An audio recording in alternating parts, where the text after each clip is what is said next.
infiltrated the religious groups, political parties, universities, and corporations.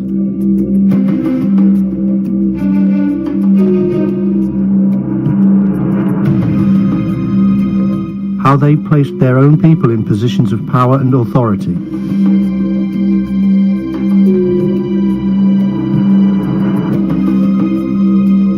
How they manipulated the minds of the masses and did it all from view.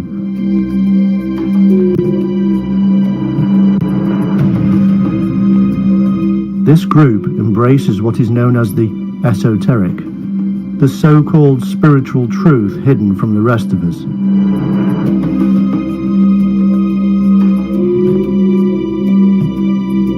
Over a vast period of time, this secretive organization turned slowly to the dark side of these esoteric truths and utilized them for power and control.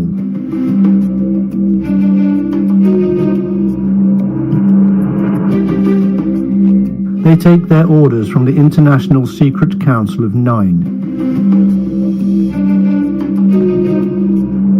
They are collectively called the Confederation of Initiates. They are under the strict control of their masters, and to oppose them means punishment worse than death.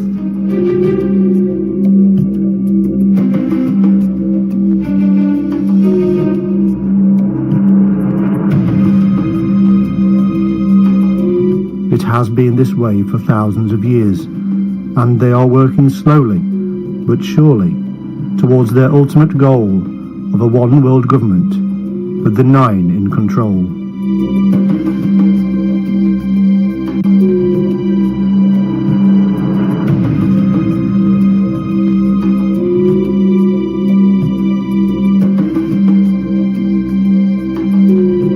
In this film, we reveal their plans and schemes. We show how the so-called land of free is not free at all, how it is under the yoke of a very large, very powerful, and very secret organization.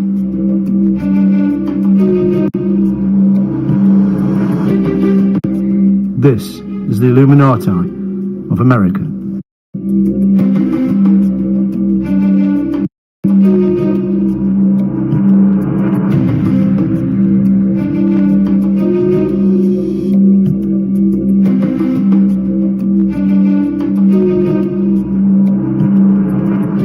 In 1932, the International Secret Council of Nine, who direct the Confederation of Initiates of Illuminati, issued the following highly secret statement to the Order of the Rosicrucians.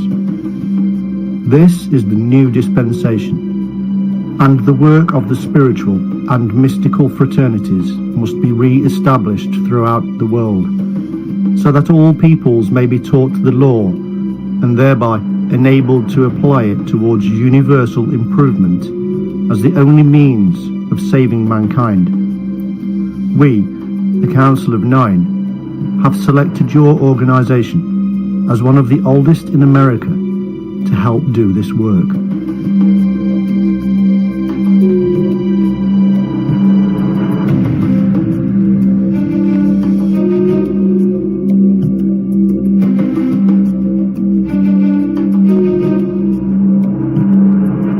This must be brought about in such a manner that there can be no question of personal self-interest. May we suggest that you select as your method that of the pre-Christian Essenian order in which Jesus was trained, accepting in good faith all students who apply on an absolutely free will basis, instructing them in the ancient manner and permitting these students to compensate you on an exchange basis.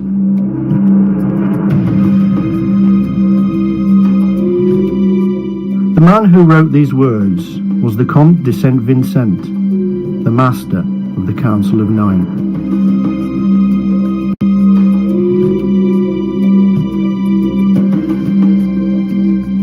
This small section reveals a great many things. Firstly, that the Order of the Rosicrucians did indeed come under the rule of the Illuminati.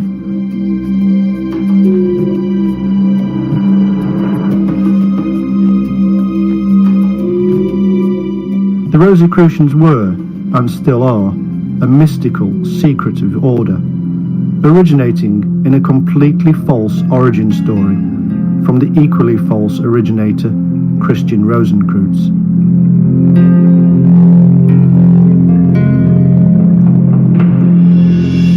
It was in fact an organization created by the Illuminati to gather in believers and initiates.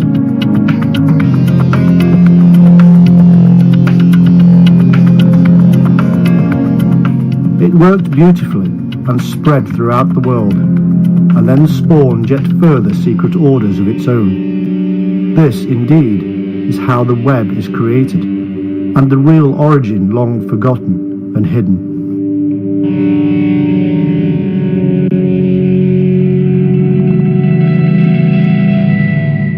Secondly, the text reveals that the Rosicrucians were in fact much older, and the oldest in the USA.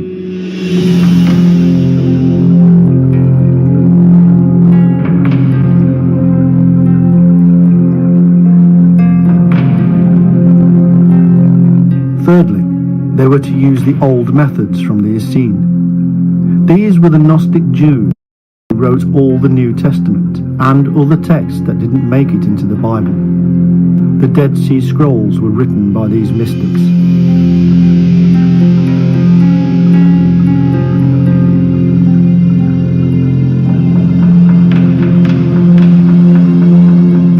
They themselves had their own origins in the much older Egyptian, Syrian and Eastern cults. It stretches back many thousands of years.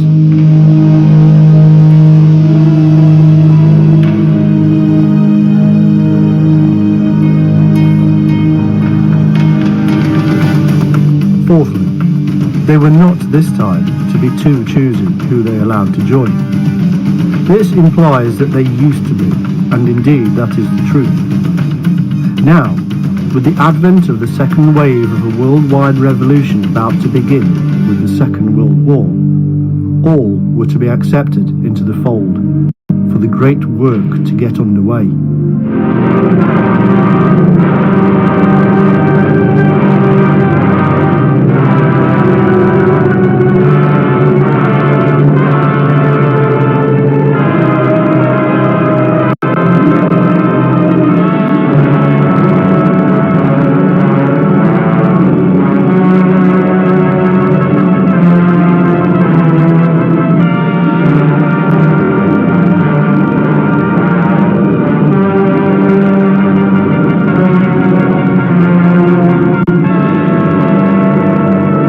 6 years of hard training and actual battle experience in Spain and Poland had made the German army look invincible.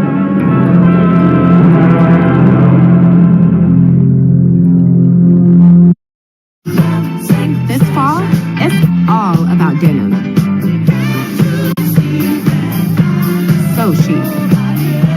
So sleek. It's genius. Obsessed. Only at Old Navy. This was, and is, a group that is spread throughout the world and have been involved in most of the big revolutions that have occurred, including the French and American revolutions.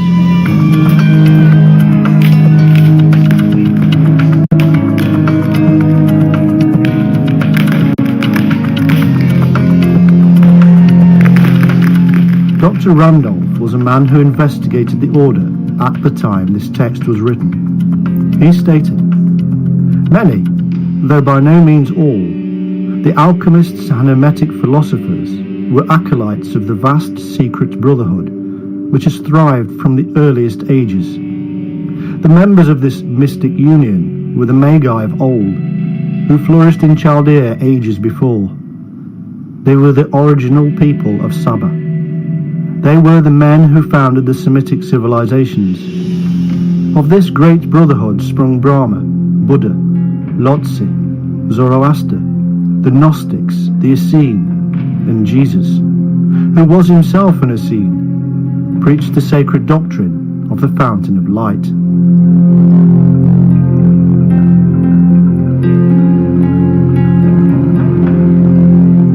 This Fountain of Light is the illumination.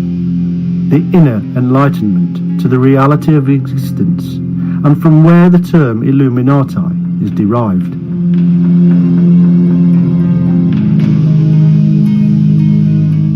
He continues, "They were the men who first discovered the significance of fire. The transcendent light now illuminates the world. Comes from the torches which they lighted at the fountain when all light streameth upon that mystic mountain of initiation. There is nothing original in thaumaturgy, theology, philosophy, psychology, and ontology, but they gave it to the world."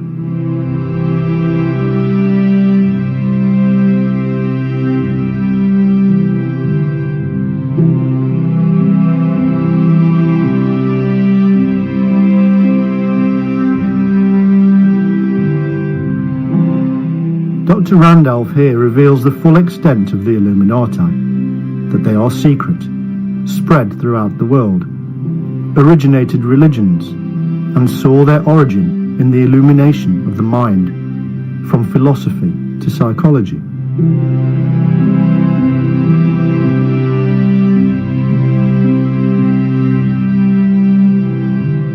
They therefore believed they had the right to rule the world, and over time they used their knowledge to force and manipulate their control over those who refused to see the light.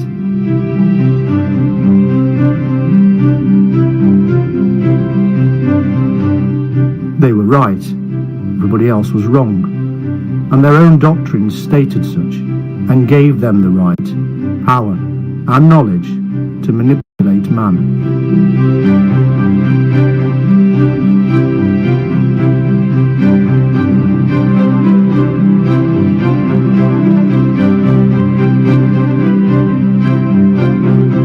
The Rosicrucians are illumines of the oldest stock and were spreading far and wide across the United States. They give the following explanation of their fire or light, the thing which gives rise to the name Illuminati. There is in nature one most potent force, by means of which a single person who would possess himself of it and know how to direct it could revolutionize the whole face of the world. This force was known to the ancients, and the secret is possessed by the secret schools of the present day. It is a universal agent, whose supreme law is equilibrium, and whereby, if science can but learn how to control it, it will be possible to send a thought in an instant around the world, to heal or slay at a distance, to give our words universal success, and to make them reverberate everywhere.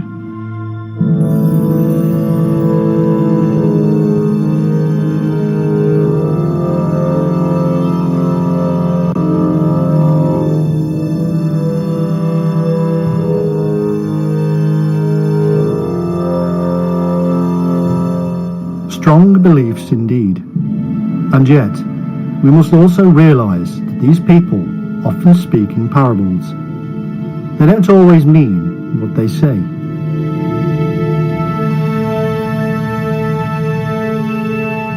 They taught that all the scriptures of all religions were parables and hid the secret doctrine. The truth of the scriptures to them is that there was not just one Christ, but all are capable of being the light on earth. All have the hidden Christ within. A belief that runs counter to the established church and was therefore hidden.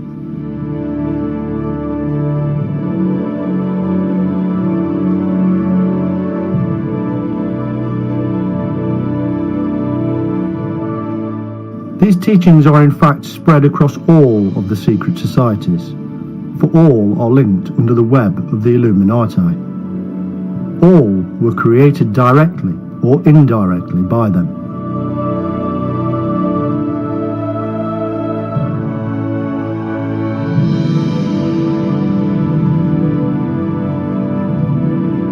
In 1905, one such order was created in the USA by a Dr. Julia Seton and was called the Modern Church. Its purpose was to prepare the minds of the people for the new civilization to come. She stated, "The Illuminati school is the modern school of higher psychology and mysticism, where ancient and occult was revealed. It teaches new methods of social, ethical, industrial, religious, international, and national liberty."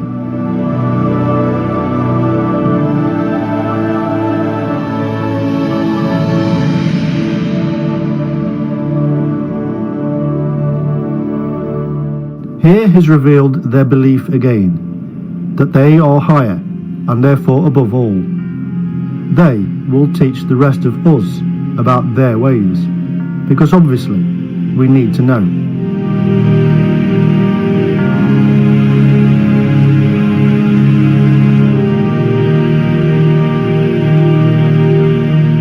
Because they believed God, or the universal life force, was speaking through them, they believed that everybody else was wrong.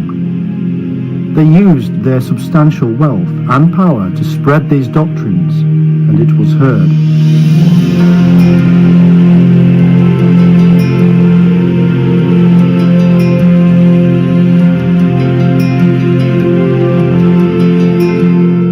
They called mankind to join them.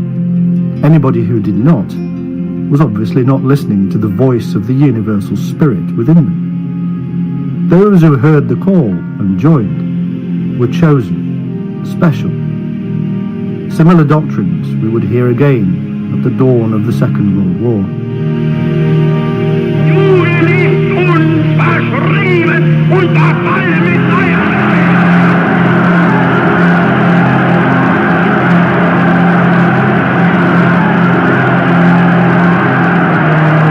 Delirious men possessed the German nation. Man, they said, was not part of God, nor a creation of God, but the universal intelligence, or cosmic spirit, itself.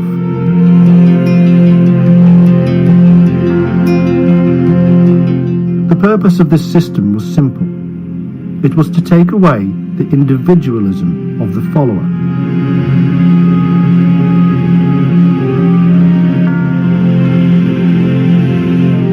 He was to listen only to the cosmic spirit and not his own reason.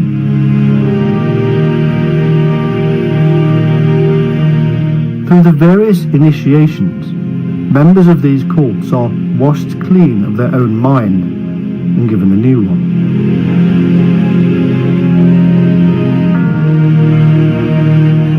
They are broken and rebuilt. It is a very old method of creating an army. Their new civilization was not to be one of light at all. It was to be one of the master and blind servant.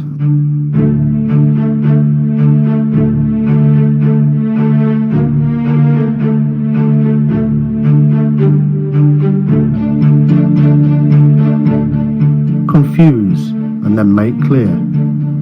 Befuddle and bemuse, and then explain in simple terms. These are the methods of forcing the initiate to believe he has become enlightened.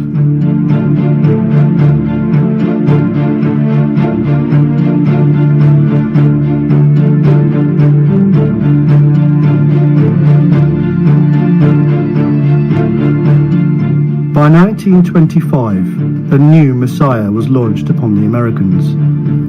He was a Russian by the name of Nicholas Roerich, a painter, philosopher, and supposed scientist. In Russia, he had achieved greatness and was adored by many.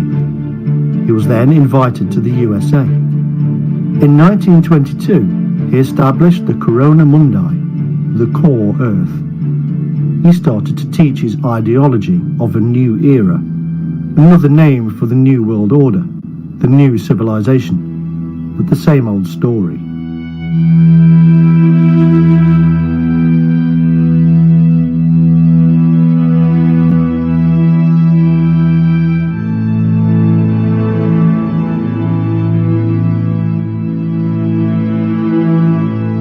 He became so popular that his teachings spread outwards around the world.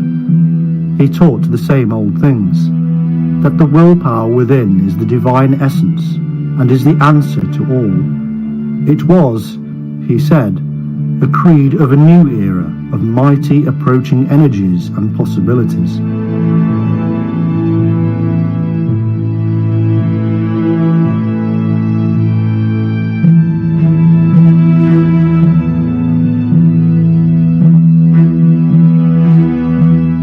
The sheep listened and followed yet again. The new world, he said, would be created by the fire, the light within us all, joining together and allowing the illuminated to dominate the world and bring peace.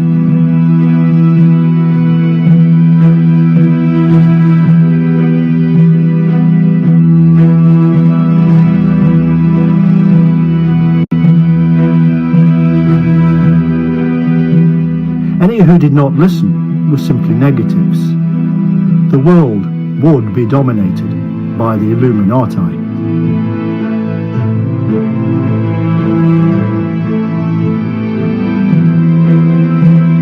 This Russian was just another mystic shouting about the so-called truth. No scientific backing, no evidence, no proof was needed for such mystic statements. He was, however, a member of an organization that was trying to enlighten the world to their new world order.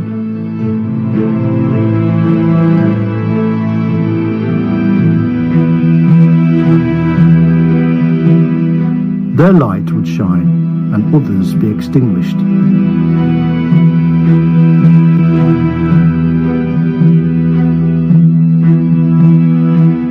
Much of this is not secret. Indeed, it was spread to all who could hear. But the truth behind the purpose of all of this was hidden. The truth was to take the minds of the people to control for their own purpose.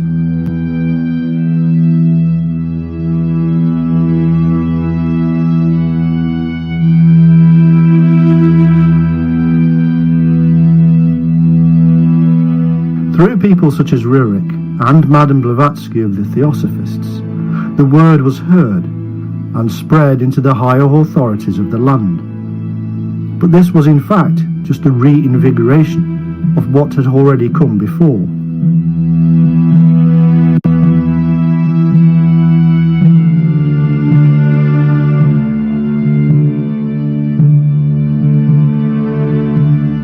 From the moment the first settlers landed in the USA, the message was being spread. The fraternity of the Freemasons was deeply rooted within government, military, religion and commerce.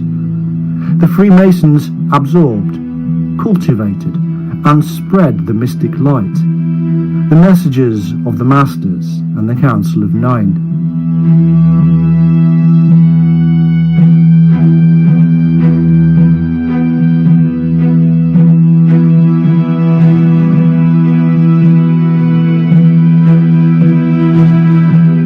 They did not always understand what they were spreading, but they spread. Those at the highest degrees of initiation were aware, and they created revolution and formed government.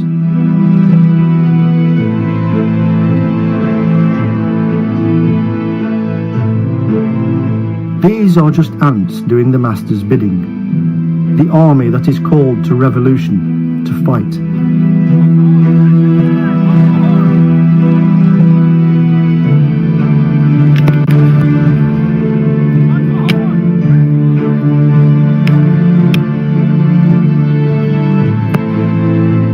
The true Illuminati are hidden, the true Masters unseen.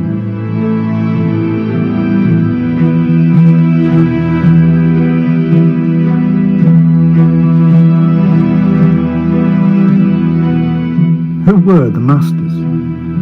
In 1912, the Theosophist Annie Besant wrote, "A Master is a term applied by Theosophists to denote certain human beings who have completed their human evolution, have attained human perfection."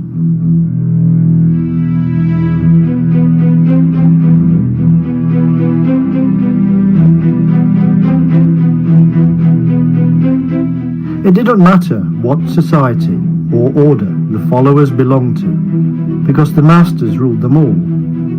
In reality, the Theosophists and the Rosicrucians were linked under the group of esoteric men we generally term the Illuminati.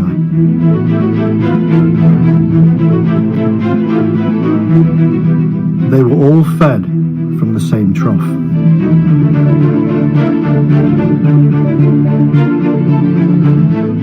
This hidden group were known to the various groups as the hierarchy of light, the Elder Brothers. Nobody ever saw them, they just did their bidding.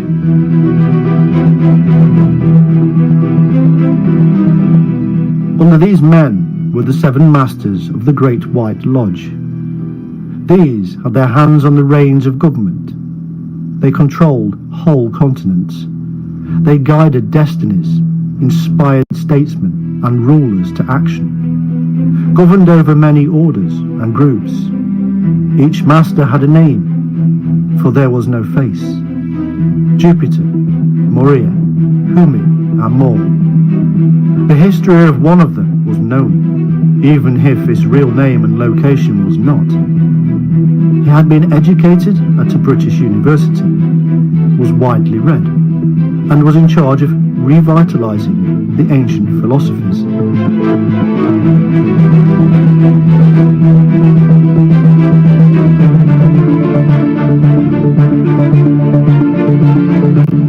Their aim was to ensure that the head of every government and organization of power and authority should be ruled over by a master, or at the very least one under the master's control.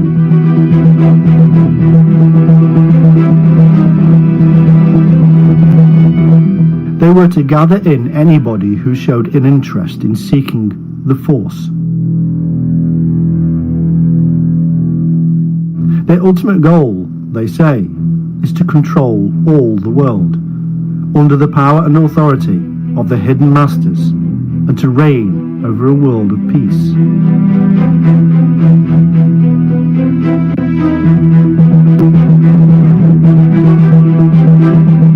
Only by ensuring that all human minds succumb to the will of the light or fire will true peace come about.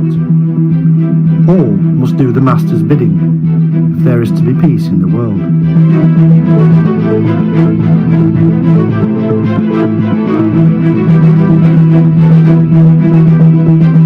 Through their various means of establishing this authority of the light, they reduce man down to a shell.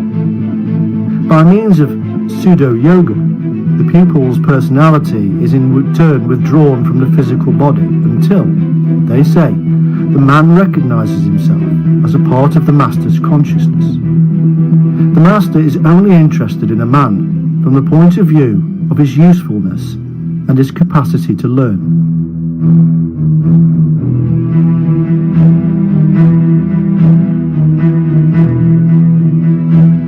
These are their own words. They even tell us how the forces are used to enable this control. They use, as all cults have throughout time, rhythmic sounds, words and phrases, music, dance and meditation.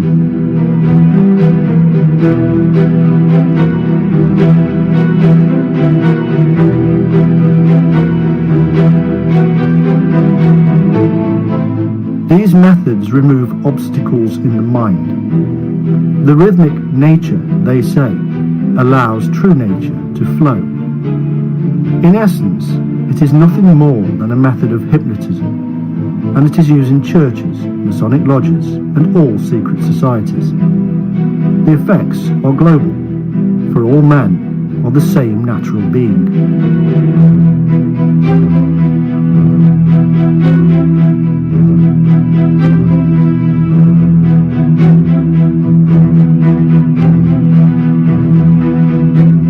In the early 20th century, the Rosicrucians and Theosophists of America set out their stall.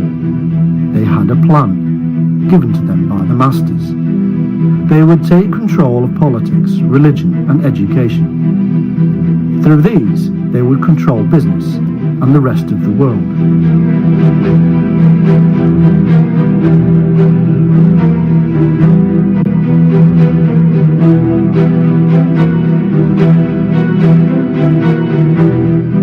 America, by the time they had finished, would be the world dominant power. Their vision was realized by the end of World War II, as their Great Revolution ended. Men, women, and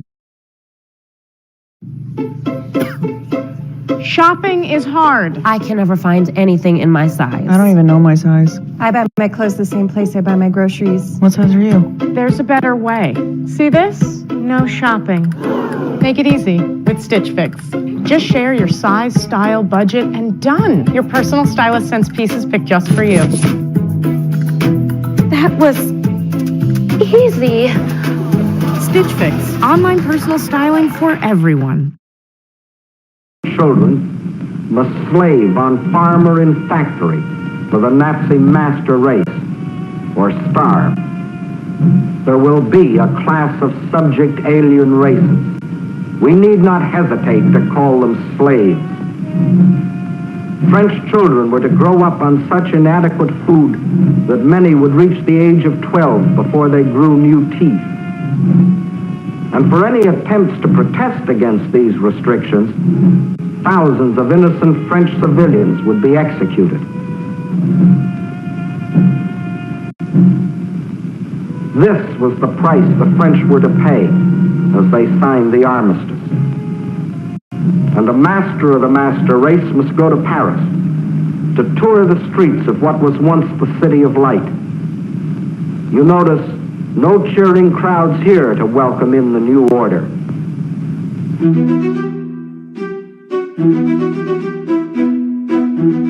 Old empires were destroyed with the two world wars, and a new one emerged. Their plans were succeeding.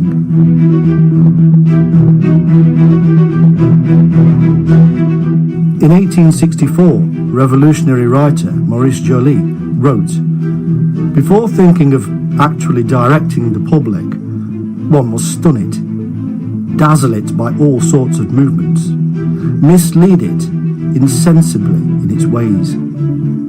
They did stun the world with two dreadful world wars, which were nothing more than revolutions, no different to the French and American versions, which they also set in motion through their secret societies.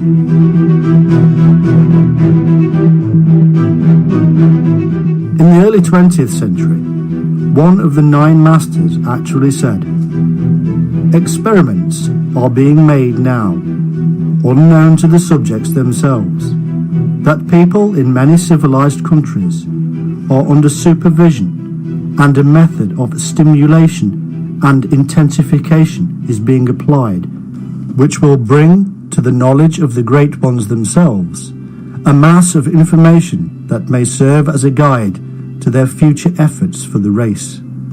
Especially are people in America, Australia, India, Russia, Scotland, and Greece being dealt with. A few in Belgium, Sweden, and Austria are likewise under observation. Schools have already been started. When they are firmly grounded, when they are working smoothly and with public recognition, and when the world of men is being somewhat coloured by them, when they are producing scholars, workers, politicians, scientists, and educational leaders who make their impress on their environment, then mayhap will come the true occult school.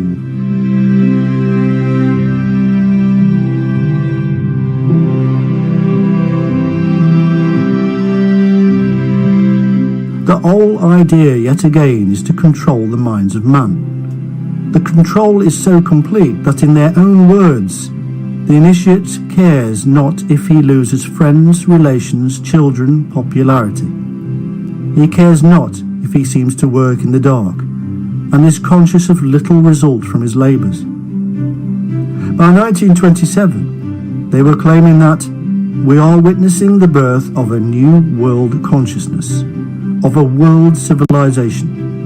Old traditions are being broken down, old customs destroyed. There must be anarchy before there can be creation.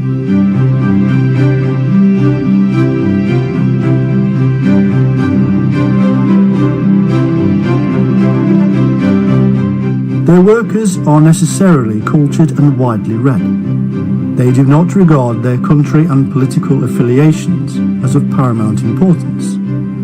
They are equipped to organise, slowly and steadily, that public opinion. The biggest work for them, they predicted, was to be the mid-1930s. It was to be the time of anarchy before the calm.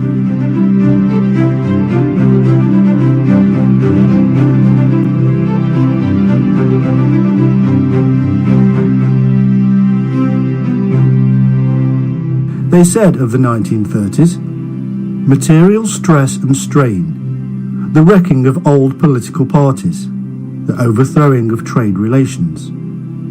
All of this came true.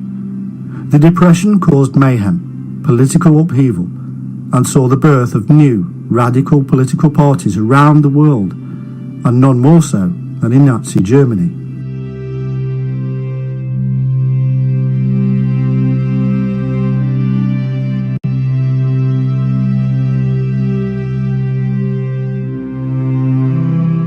All of this was needed, they said, to demonstrate the necessity of establishing a spirit of international dependence and interrelation, so that the nations would be politically forced to realise their isolation, separateness, and the cultivation of national egoism must go.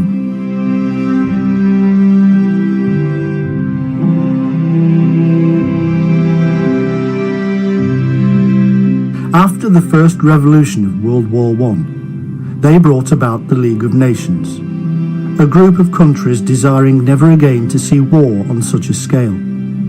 It was, in fact, the creation of a secretive group of international business leaders, politicians, and mystics, all linked to the Illuminati, and all now with the authority of the broken public behind them.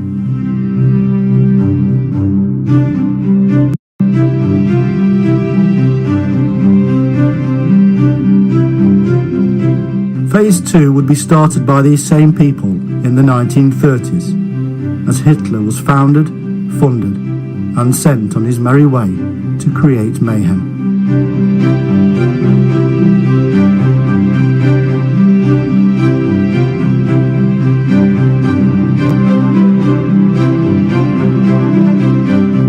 And what of America? That was simple and was under control. Political parties there were almost incidental because it was in the teenage years of true capitalism. It was therefore controlled not by presidents and Congress, but by business. Business leaders were already under the power of the masters through the Masonic brotherhoods, and they chose and controlled the politicians, most of which were Masons anyhow.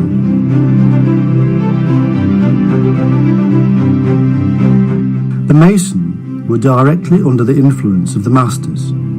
Job done. The fate of the world was sealed. Anarchy was set in motion. The USA sat back, grew in power, and watched and waited.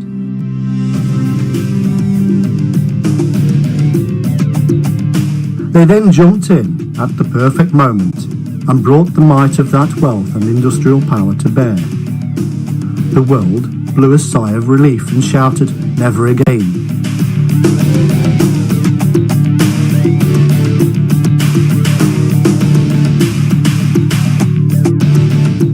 The United Nations was formed, blame attributed, and man moved on. In a few short years, a disparate world had been forced to join together at the same table. It was unprecedented. It was predicted. It was planned.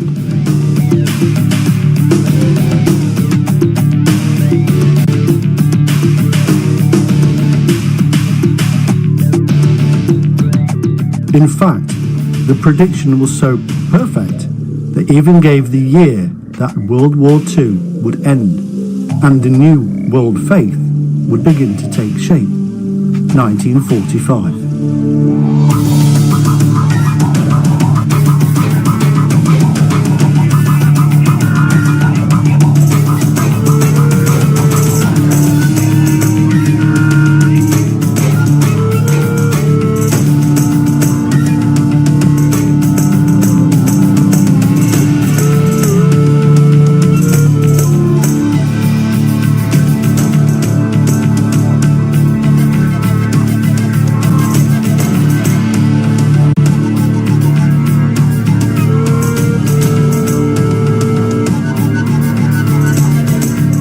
The United States was called the New World for a good reason. It was to be the place from which the New World Order would be created. This plan was centuries old. The old world of Europe, its monarchies and religions, would be left behind, and the enlightened minds of the United States created.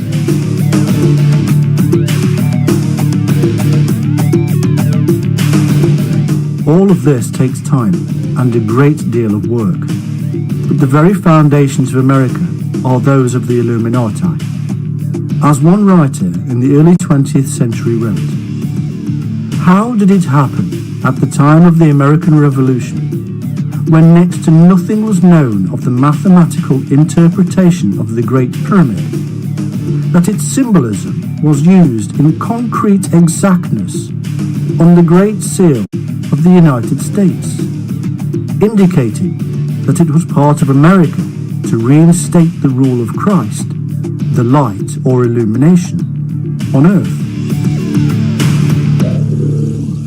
It happened because it was a symbol and sign for all to see, for many to rejoice over, the others to fear. It was the symbol of the coming to power of the hidden masters." An American High Mason and Rosicrucian in 1877 wrote, "In the last century, the United States was freed from the tyranny of the mother country by the action of secret societies more than is commonly imagined." It was true.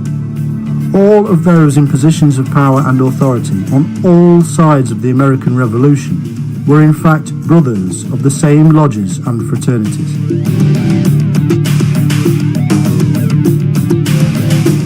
They even held meetings between political enemies of brothers on the battlefields. It was all staged.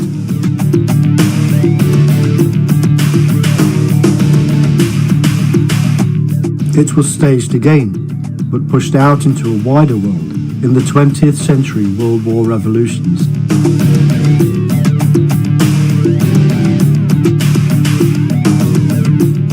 This is what the Illuminati said in the 1920s. "Do you know that there are men and women in the United States who are able to look into the immediate future with transcendent vision and discern accurately a complete metamorphosis of our present institutions along more wholesome lines? This means, in plain language, that they can see what improvements in our political and economic order are going to arise from this present period of distress and turmoil."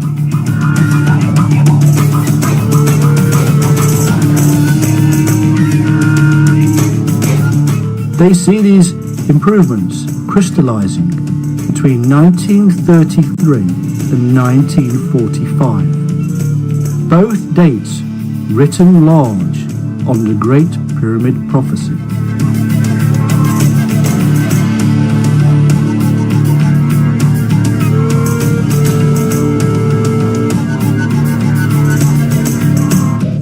"1933 is the year that Adolf Hitler came to power.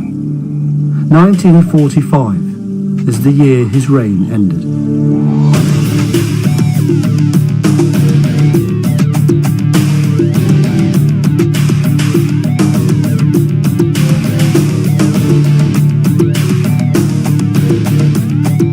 It had all, in fact, been going on a long time. Often, the politicians are completely unaware of it and are just pawns in the bigger game. Other times, they fully know and cover up.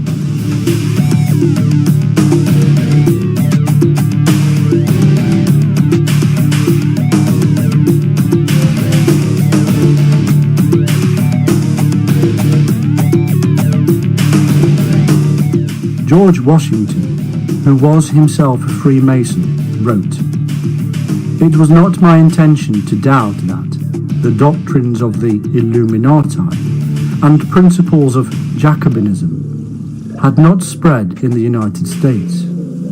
On the contrary, no one is more truly satisfied of this fact than I am."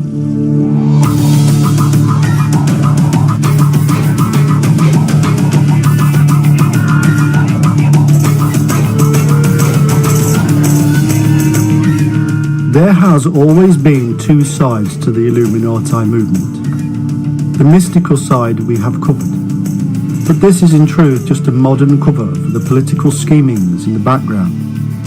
In the 18th century, when the name Illuminati surfaced, the political clubs were called Jacobin clubs, seen by many as aristocratic groups fostering followers. Today, their direct descendants are known as the Council on Foreign Relations, the Trilateral Commission, the United Nations, and more.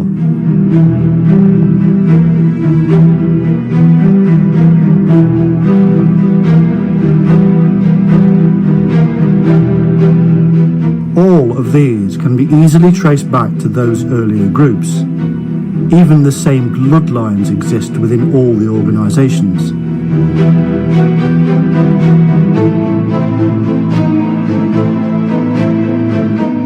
They plan and scheme and throw up congressmen, senators and presidents and place them where they are needed. Through the vast wealth and media power, they manipulate the masses to carry out that fakery they call democracy.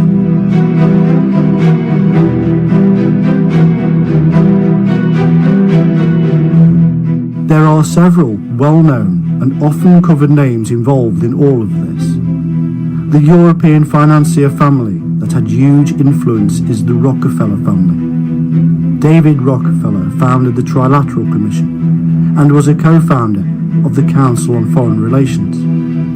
The family tree reads like an Illuminati greatest hits album. Through just the minor work of this one family, a grand unification has taken place.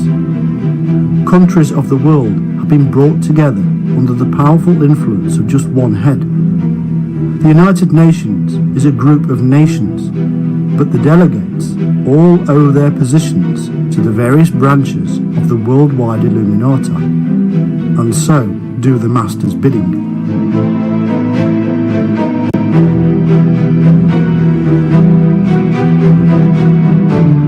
What the Illuminati cannot make happen through influence, they bring about through revolution. The United States was the major game player in World War I and II. Woodrow Wilson's 14-point plan after World War I held within it a veiled attempt to get all nations to surrender to their sovereignty.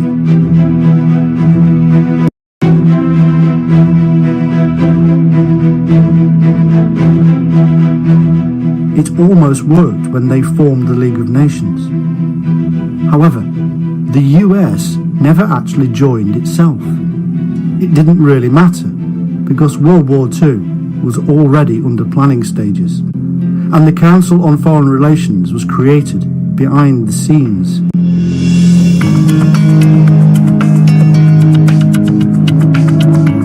This is an almost country-sized secret society in itself, plotting and planning on our behalf.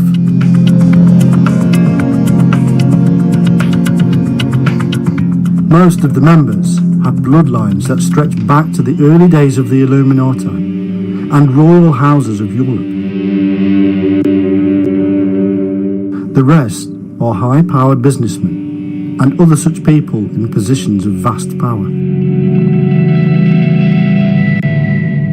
We must remember that all of these institutions are places for generally non-elected people. The same is true of that other global secret group, the Bilderbergers. In the USA, there is a friendly group called the American Friends of the Bilderbergers. Each group is made up of chosen individuals. Chosen by whom?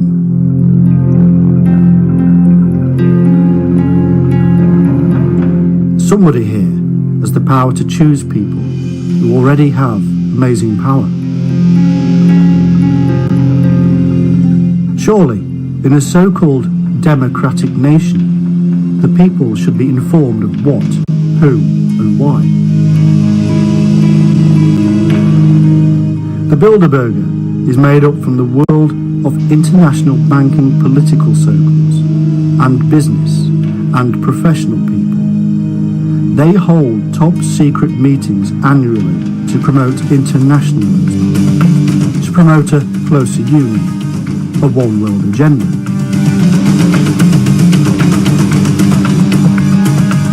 And it is fully American endorsed, with a host of politicians, scientists and business leaders from the USA attending.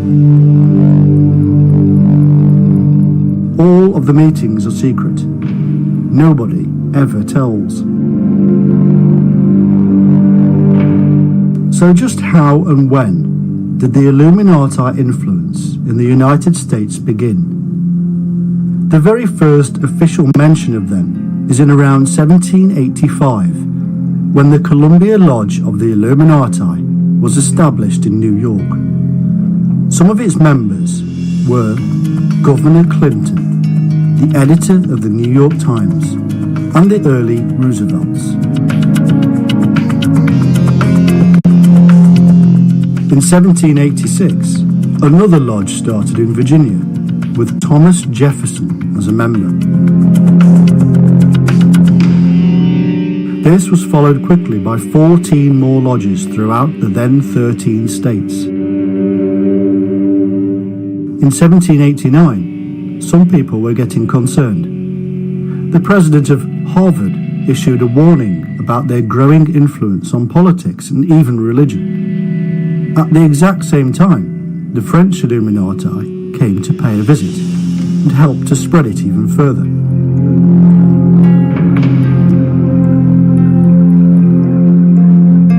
George Washington was so worried about the Illuminati and its influence that he said it would shake the government to its foundations. Both Washington and Adams lobbied Congress to protect the US from conspiracy.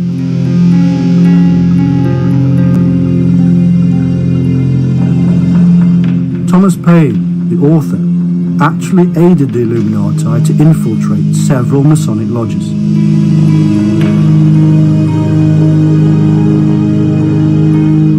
By 1798, the Reverend Jedediah Morse in Charleston, South Carolina, preached a sermon about the Illuminati.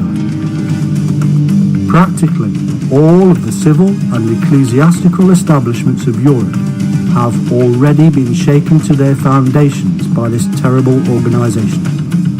The French Revolution itself is doubtless to be traced to its machinations. The successes of the French armies are to be explained on the same ground. The Jacobins are nothing more nor less than the open manifestation of the hidden system of the Illuminati. The order has its branches established and its emissaries at work in America. The affiliated Jacobin societies in America have doubtless had, as the object of their establishment, the propagation of the principles of the illuminated Mother Club in France. I hold it a duty, my brethren, which I owe to God, to the cause of religion, to my country, and to you at this time, to declare to you, thus honestly and faithfully, these truths. My only aim is to awaken you and myself a due attention at this alarming period to our dearest interests. As a faithful watchman, I would give you warning of your present danger.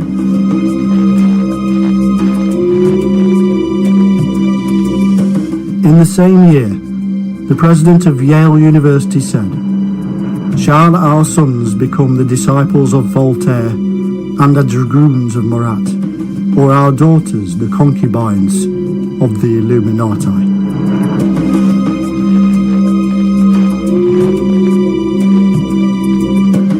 Thomas Jefferson a member of the Virginia Lodge of the Illuminati and a Mason, helped the Illuminati to infiltrate the New England Masonic lodges.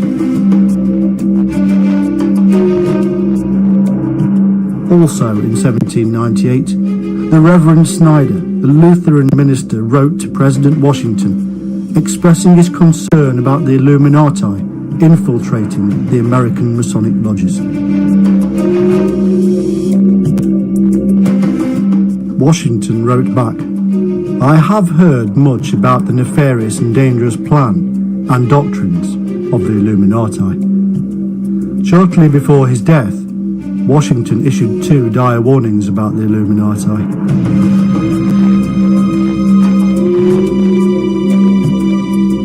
In 1807, the future president, John Adams, wrote 3 letters to a Masonic brother, complaining that Thomas Jefferson was using the lodges for Illuminati purposes. The letters have been stolen and never seen since. He also wrote to Washington and others, saying that lodges were being used by Illuminati for their satanic worship.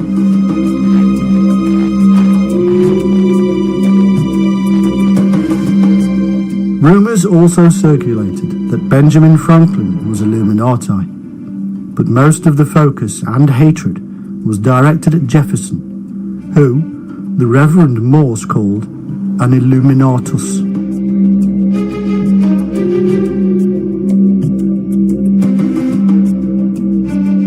In 1812, the president of Harvard gave the following speech: "There is sufficient evidence that a number of societies of the Illuminati have been established in this land of gospel light and civil liberty, which were first organized from the Grand Society in France. They are doubtless secretly striving to undermine all our ancient institutions, civil and sacred. These societies are closely leagued with those of the same order in Europe. They have all the same object in view. The enemies of all order are seeking our ruin. Should infidelity generally prevail, our independence would fall, of course. Our republican government would be annihilated."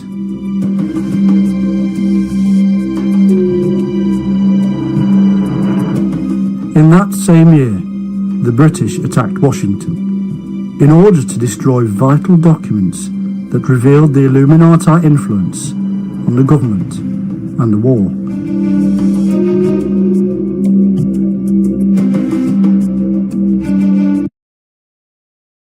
Because I have both Medicaid and Medicare, I got a special Medicare Advantage plan from WellCare. It's called a DSNP. That's DSNP. And it stands for Dual Eligible Special Needs Plan. And a WellCare DSNP comes with a whole lot of these, as in $0 copays on prescriptions and a WellCare Spendables debit card for everyday stuff. And that's the kind of support I need.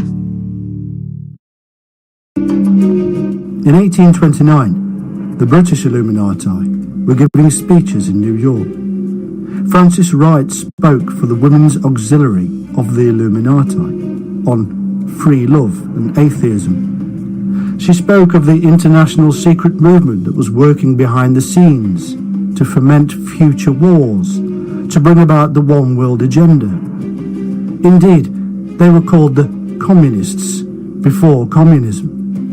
It was the plan, she said, to create mayhem, so that the members of the Illuminati were seen as the saviors and bring peace.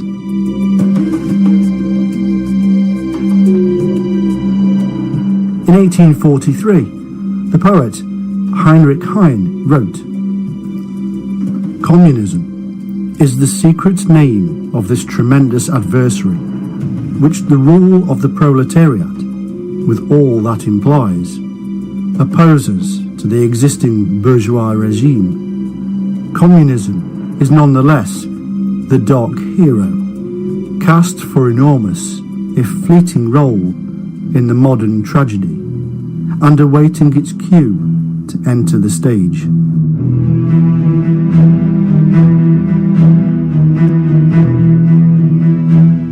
At the same time, the editors of the New York Tribune and New York Sun were working with the Rothschilds on a secret Illuminati committee. It is believed the committee was all about the running of America from behind the scenes.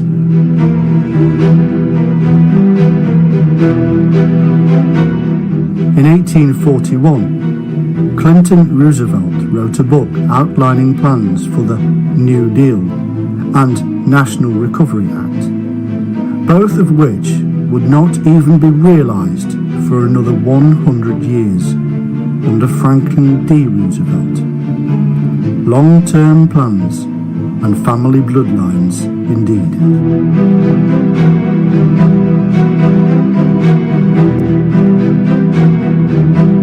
In 1835, the Illuminati set up yet another front organisation called the Loco-Foc Party.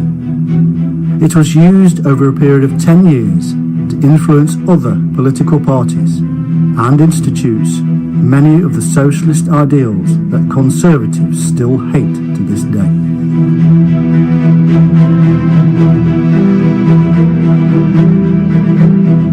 Throughout this whole time, the Illuminati influence in the government of the United States was immense.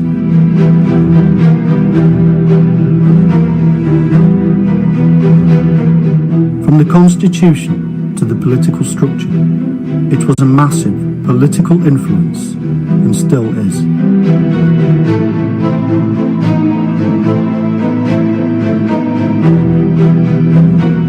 But that second tier of Illuminati influence also played a major role, for the two cannot be divided. The mystical side of the Illumins is clear to see even to this day because of their huge influence. From the sacred geometry of Washington, D.C., to the all-seeing eye on the dollar bill, the sacred symbols of Illuminism are everywhere for those with the eyes to see.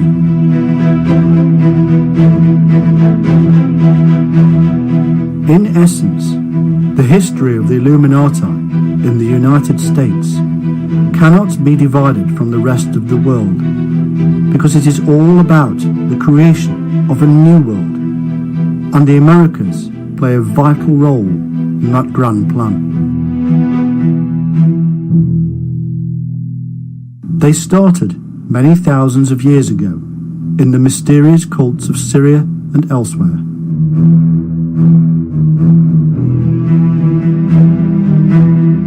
They grew a deep and profound understanding of the human mind within the universal mind. The man in matter, the spirit in nature.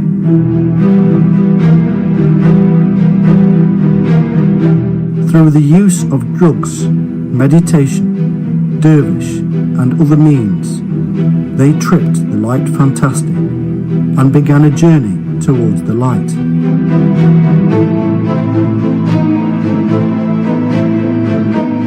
Along the way, greed and desire for power stepped in and turned the knowledge gained towards the dark side.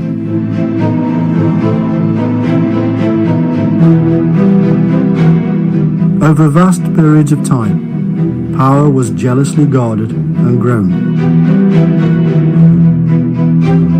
But man is a chaotic being, and power a strong pull.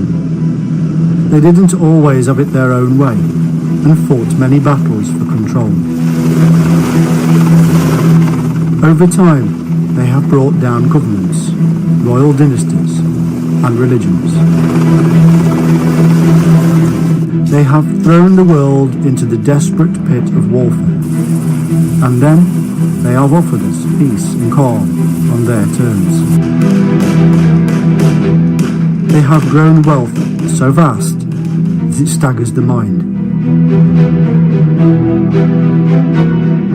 Nobody now is in a position to truly fight them, or has enough knowledge to truly reveal them. That is why they are the enigma we know as the Illuminati.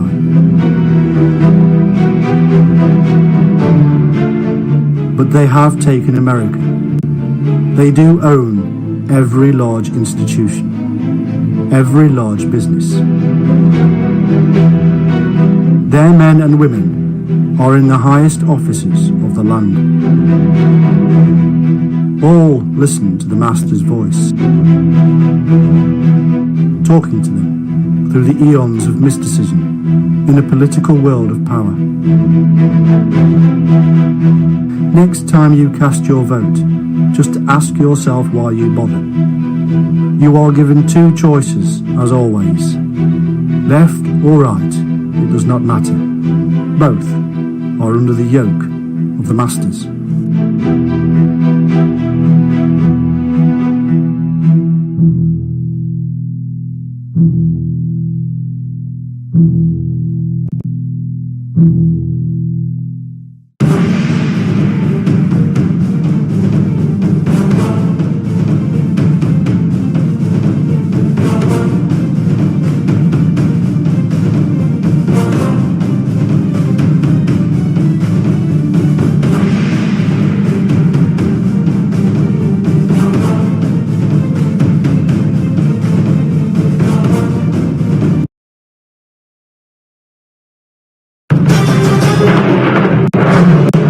There's still a lot of mysteries around a lot of things that happened in this country. In the night, up came a person who was wearing a cloak, and he had in his hands the Great Seal of the United States. Jefferson, of course, looked at it and said, "This is it."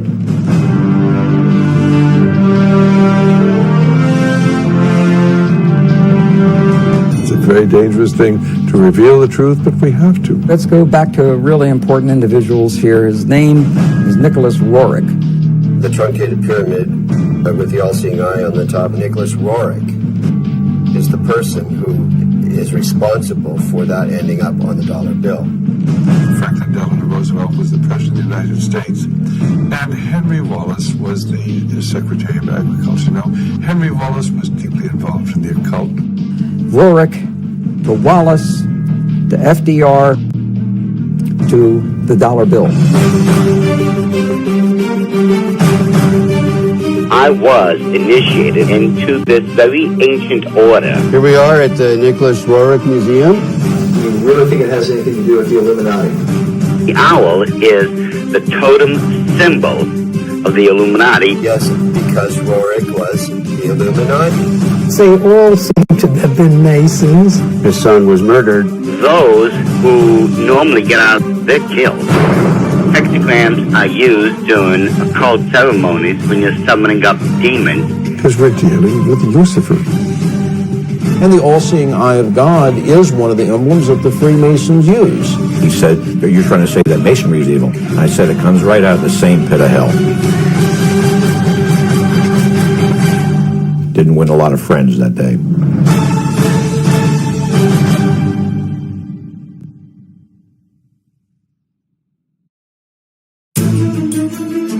Our history of the dollar bill is a strange telling, one that involves an American president, a former vice president, a mysterious Russian mystic, and a determined Jewish researcher on the trail of an ancient artifact that is said to have been in the possession of the most powerful rulers in history and somehow directly influenced the design of the dollar bill. As incredible as it seems, it's believed this mysterious object could mark the beginning of Armageddon. There's going to be a bloodbath there. With them is an expert in the signs and symbols of the occult world. This is not the eagle. Who claims that the details of the dollar bill are no accident, but represent the diabolical working of secret societies. This is the eye of a phoenix, looking on in favor of the secrets of the dollar bill.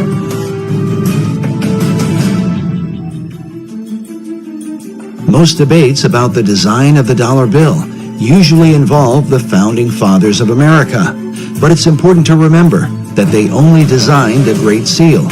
There are many details to the dollar bill that go far beyond the seal itself. The Great Seal was developed through 3 committees, involving a total of 14 men. But in the end, the work was submitted in June of 1782 by essentially one man, Charles Thomson. What is little known is that while Thompson presented a preliminary sketch, his final design was submitted to Congress only in the form of a written description. Looking at the rough drawings Thompson put together with artist William Barton, it becomes clear that many of the specific details of the seal, as we know it today, were added later on. For example, above the head of the American eagle are 13 stars that form a six-pointed hexagram. While Thompson's description called for the 13 stars, their hexagram formation was not part of his original description and is not present in the earliest realizations of the design. The hexagram seems to have been added in the 20th century.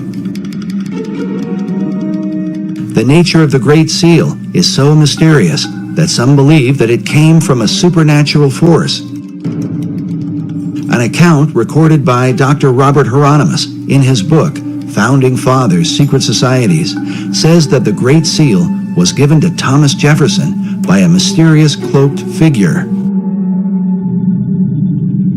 I love that story. The Founding Fathers were trying to get the Great Seal of the United States designed, and they needed to have a design for the Great Seal to represent our nation. And Jefferson went outside in the night, and up came a person, an individual who was wearing a cloak whom he couldn't totally see, and he had in his hands the Great Seal of the United States. And he basically said, or this being said, you know, you're struggling over the symbol for our nation? Here it is. The account reads that Jefferson told a strange story. A man approached him wearing a black cloak that practically covered him face and all, and told him that he, the strange visitor, knew they were trying to devise a seal, and that he had a design which was appropriate and meaningful. Jefferson, of course, looked at it, according to this story, and said, this is it. This is it. He knew it was it, and it was right. So he supposedly came running back into whatever, whether it was a tent or whatever it was, and he showed it to other individuals, and he told them about, he met this person outside. Of course, they went outside to go to find the guy, and he's gone. So supposedly we'll never find out who designed the Great Seal of the United States. While Dr. Hieronymus admits that he is skeptical about such stories, there are others who claim to believe them to this day. Perhaps it has something to do with John Adams, who was on the first seal committee with Thomas Jefferson. According to the written account, John Adams was there when this bizarre event took place. Oddly enough, the Adams Memorial in Washington, D.C. is adorned with this mysterious cloaked figure. Perhaps it's just a coincidence. The first historical account of the Great Seal's design was written by a 19th century American Army officer named Charles A.L. Totten. In his book on the secret symbols of the dollar bill, Masonic author David Oveson writes that Totten equated the birth of the United States with the beginnings of what he called the New Atlantis, a title given to a work by Sir Francis Bacon, one of the mysterious financial backers of the Virginia colony. Oveson goes on to write that the Great Seal and the dollar bill represent the most extraordinary example in history of the public evolution of a magical design. Even as Sir Francis Bacon and his contemporary, Dr. John Dee, were said to be in contact with the spirit realm, there are those who believe that it is this dimension that has been guiding the course of America and the so-called evolution of the dollar bill.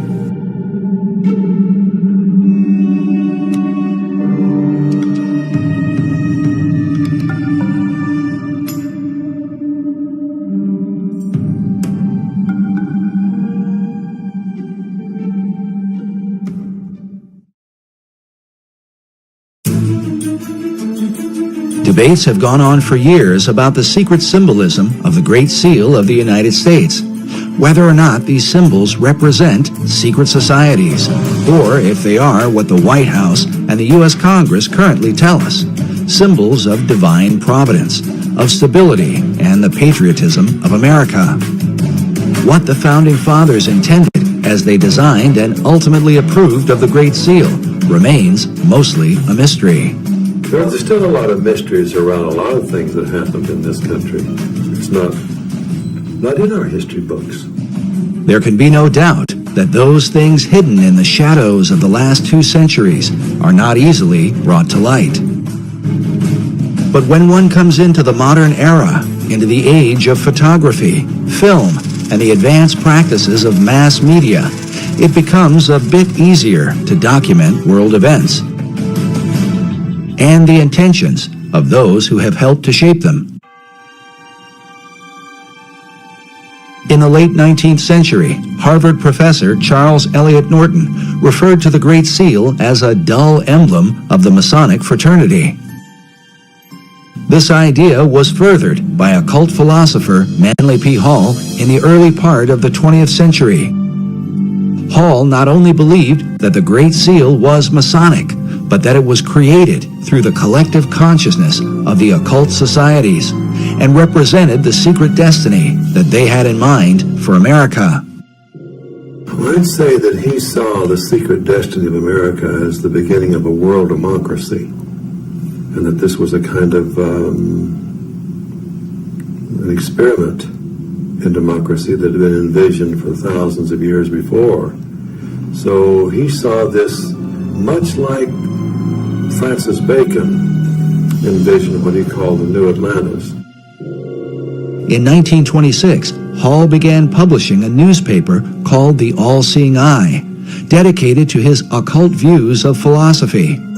It was during Hall's era that the All-Seeing Eye of the Great Seal would be taken out of obscurity and placed on the back of the dollar bill by President Franklin D. Roosevelt in 1935. This might all be seen as just a coincidence, if not for the fact that FDR seemed to be familiar with Hall's teachings on the occult. Today, Hall's legacy is carried on at the Philosophical Research Society in Los Angeles, California, a society that Hall founded in 1934, just 1 year before the Great Seal found its way onto the back of the dollar bill. The current president of Hall Society is Dr. Obadiah Harris, shown here in what is called the Wisdom Library at PRS. According to their website, the library is made up of writings that deal with divination, tarot cards, Kabbalah, alchemy, astrology, metaphysics, Buddhism, theosophy, and secret societies. And wisdom literature is about relationships not only to each other, but to nature, to the universe. That's what this library is. This library is a library about the wisdom that is in nature and in relationships, and how it is that you can tap into that wisdom in any culture. It all overlaps. And Mr. Hall felt like that was really the future for the human race. Like Hall, Dr. Harris believes in the destiny of America.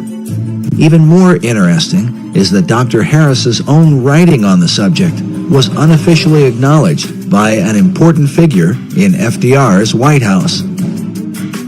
I wrote a little book one time. One of my first books I wrote was The Reawakening of the Americas. So we usually lose sight of the fact that the whole continent. And I got a little 1-cent postcard from Eleanor Roosevelt thanking me for that. I carried that around for years because I thought that was a great compliment. But even more important was the familiarity that President Franklin Roosevelt had with the arcane literature in Manly Hall's so-called Wisdom Library, a collection of occult books that Hall had gathered from all over the world. And Mr. Roosevelt himself, as you know, back in 1942, after the Pearl Harbor invasion, sent some of his people here to microfiche the works in this library because he looked upon it as a national treasure. He wanted to preserve it. And I was surprised that when I first heard that, just how much he seemed to know about such a treasure of wisdom that is contained here.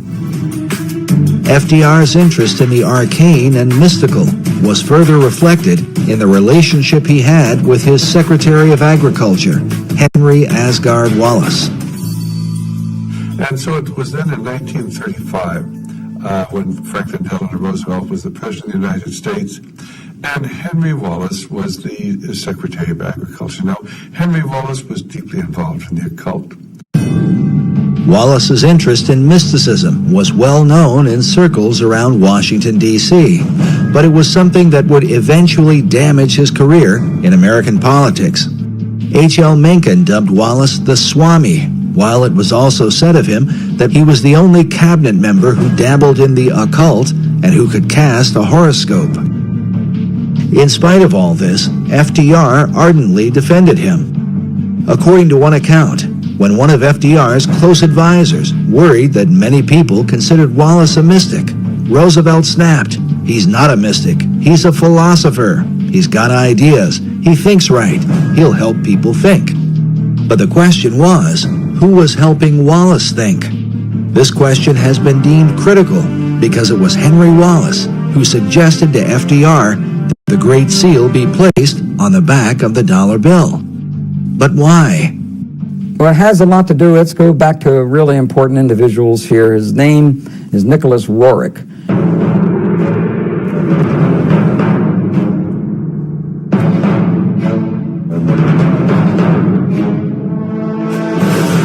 Nicholas Roerich was a very advanced spiritual soul with considerable vision. Nicholas Roerich was also a Rosicrucian. He was also a member of other secret societies. Roerich was a Russian painter and mystic who was deeply involved in theosophy and the teachings of Madame H.P. Blavatsky. He is famous for his travels into Tibet and the Far East in search of the legendary kingdom of Shambhala. But what was his relationship to FDR's Secretary of Agriculture? I believe that Nicholas Roerich was a spiritual teacher, not a supreme spiritual teacher, but was a teacher of Henry Asgard Wallace. Roerich was considered not only a teacher, but a spiritual mentor and guru to Henry Wallace. It's believed that Wallace recommended the Great Seal to FDR because of the mystical influence Roerich held over him. The dollar bill was approved with the all-seeing eye and the truncated pyramid with the all-seeing eye on the top of the because of Nicholas Roerich. In the book, Tournament of Shadows, the authors document much of the activities and influence of Roerich during this period. They write that Roerich's influence was suspected in the adornment of the $1 bill, with a verso of the Great Seal showing a pyramid crowned by an all-seeing eye. The story of Wallace's role with FDR is told by the State Department in an official history called The Eagle and the Shield, a history of the Great Seal of the United States. Henry Wallace, while sitting in the State Department, found a booklet on the Great Seal of the United States. Wallace recollects that day in letters he wrote in 1951 and in 1955. He says, turning to page 53, I noted the colored reproduction of the reverse side of the seal. The Latin phrase Novus Ordo Seclorum impressed me as meaning the New Deal of the ages. If in terms of the dollar, if there's a code about the New World Order, I think that they jumped a few decades from the New Deal, because the Novus Ordo Seclorum can be translated to the New Deal in English as easily and readily as to the New Order or the New World Order. Initially, Wallace envisioned the Great Seal appearing on a coin. He took the idea to President Roosevelt. So when Henry Wallace saw this booklet and saw this pyramid in the eye and the triangle, he was a Freemason. He was a member of a secret society. Immediately he said, whoa, what a symbol to have and not use. Let's use this. So it was he that went to the president, FDR, and FDR, being a Freemason, looked at those symbols and said, hey, yes, wow, this is, this is the New Order of the Ages. What's the New Deal? He actually thought to a degree that the Novus Ordo Seclorum was the New Deal. Wallace wrote that Roosevelt, as he looked at the colored reproduction of the seal, was first struck with the all-seeing eye, a Masonic representation of the great architect of the universe. Next, he was impressed with the idea that the foundation for the new order of the ages had been laid in 1776, but that it would be completed only under the eye of the great architect. Roosevelt, like myself, was a 32nd degree Mason. He suggested that the seal be put on the dollar bill rather than a coin, and took the matter up with the Secretary of the Treasury. The Secretary of the Treasury at the time was Henry Morgenthau. And he talked to Henry Morgenthau, who was the Secretary of the Treasury, and got him convinced that we should put this esoteric emblem from the back of the Great Seal of the United States onto the back of the dollar bill. This really symbolized the fact that now the esoteric influence dominated in the American government. And Morgenthau, the Secretary of Treasury, wrote extensively about this point, and he said there's some strange cabal, some mystical order behind the scenes, calling shots on the artwork that appears now on our dollar bills. He had to approve it, and he later had found out that this was all Henry Wallace's. It was all based on Henry Wallace's relationship to Nicholas Roerich. Nicholas Roerich is the person who is responsible for that ending up on the dollar bill.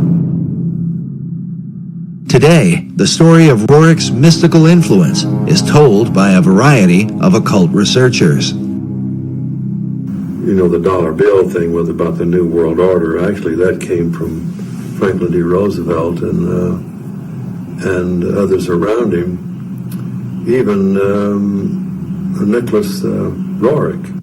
It's almost like baseball. Roerich to Wallace to FDR to the dollar bill. While many people have never heard of Roerich, he was a well-known figure during the FDR era, in the years preceding World War II.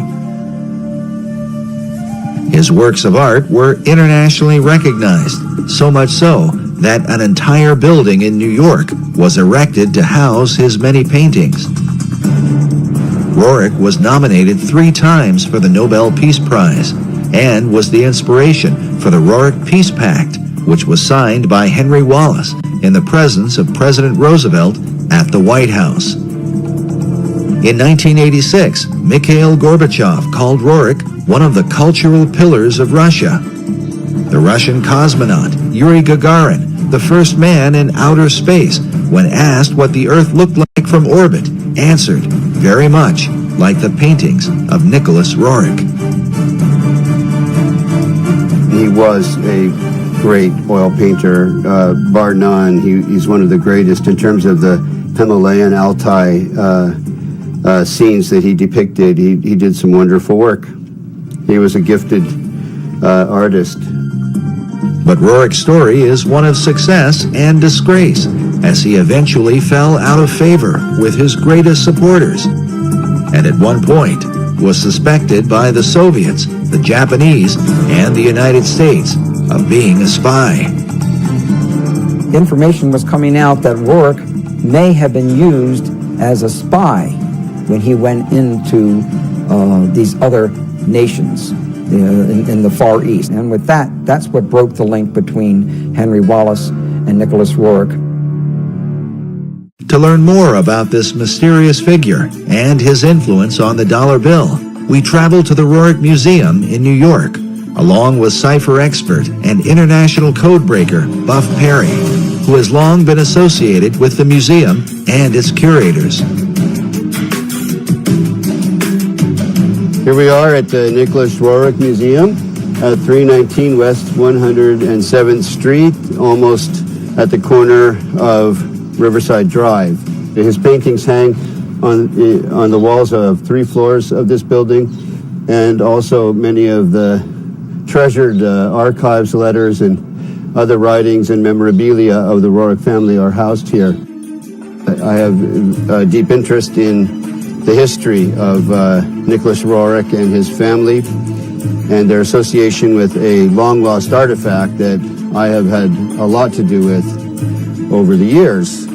We'll learn more about this artifact later on, as it ties together Nicholas Roerich with Henry Wallace, Manly P. Hall, and what some believe will be the future destiny of America.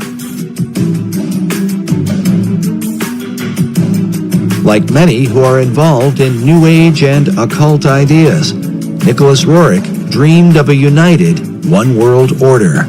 Nicholas Roerich is seen as one of the key individuals, historical individuals, that had a lot to do with the development of the League of Nations and subsequently the United Nations, and is recognized as such in the United Nations building. I'm told, I haven't seen such commemoration, but I'm told it's there. And the history of the United Nations is often characterized in association with Nicholas Roerich's global peace efforts. Roerich's dream was shared by his disciple, Henry Wallace, as demonstrated by the book Henry A. Wallace, His Search for a New World Order.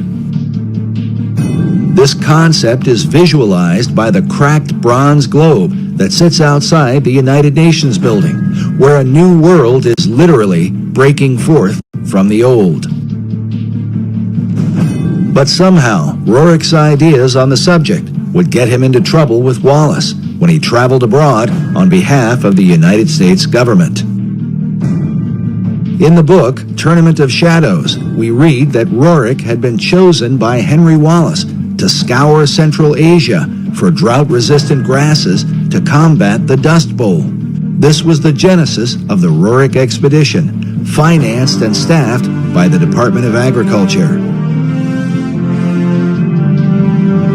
But during his 2-year expedition, Roerich seemed to be on a mystical journey, one that involved his quest for the legendary city of Shambhala and literally searching for signs of the second coming of Christ. Nicholas Roerich's idea was that the second coming of Christ may happen within years. And that's why he visited India, China, etc., and Russia, and digging up and trying to locate spiritual centers and spiritual information along those lines. Authors Meyer and Bryzak write that the search for Shambhala, which he identified with the second coming of Christ and the Maitreya, or Buddha to come, obsessed Roerich. His paintings and writings thereafter conjured up his vision of a new age of peace, brotherhood, and enlightenment. But Roerich's concept of Christ, shown here in one of his paintings, was dramatically different from that of traditional Christianity. Both Roerich and Wallace were members of the Theosophical Society that was founded by Madame H.P. Blavatsky in the late 19th century. Blavatsky's view of religion can be summed up in her book, The Secret Doctrine. She makes use of the phrase, Demon est Deus inversus, which means the devil is God inverted. Her view was based on the ancient Gnostic belief that in the Garden of Eden, the serpent who tempted the woman was really an angel of light, and that God, who had created Adam and Eve, was really the devil. The reason is because God had forbidden man from partaking of the tree of knowledge, or gnosis. This is the origin of the term Gnostic or Gnosticism. Blavatsky further argued that Jesus was only one Messiah among many, like Buddha, Krishna, and Muhammad, and that the fifth Buddha, also called the Maitreya, is the last Messiah who will come. She says he will appear as Maitreya Buddha, the last of the avatars or way-showers. This belief and expectation are universal throughout the East. This is the event that is said to have consumed Nicholas Roerich, and that he would have taught to his devoted disciple, Henry Wallace. The proof of their bizarre relationship was more fully revealed in a series of letters penned by Wallace to Nicholas Roerich. Newsweek with Westbrook Pegler and others made a very big story out of what they called the Guru letters, the letters that Henry Wallace would send to Nicholas Roerich, which obviously he considered him a spiritual teacher from that standpoint. Wallace had gone from being Secretary of Agriculture to FDR's Vice President. Though his falling out with Roerich had happened some years earlier, the Guru letters would surface once he decided to run for president.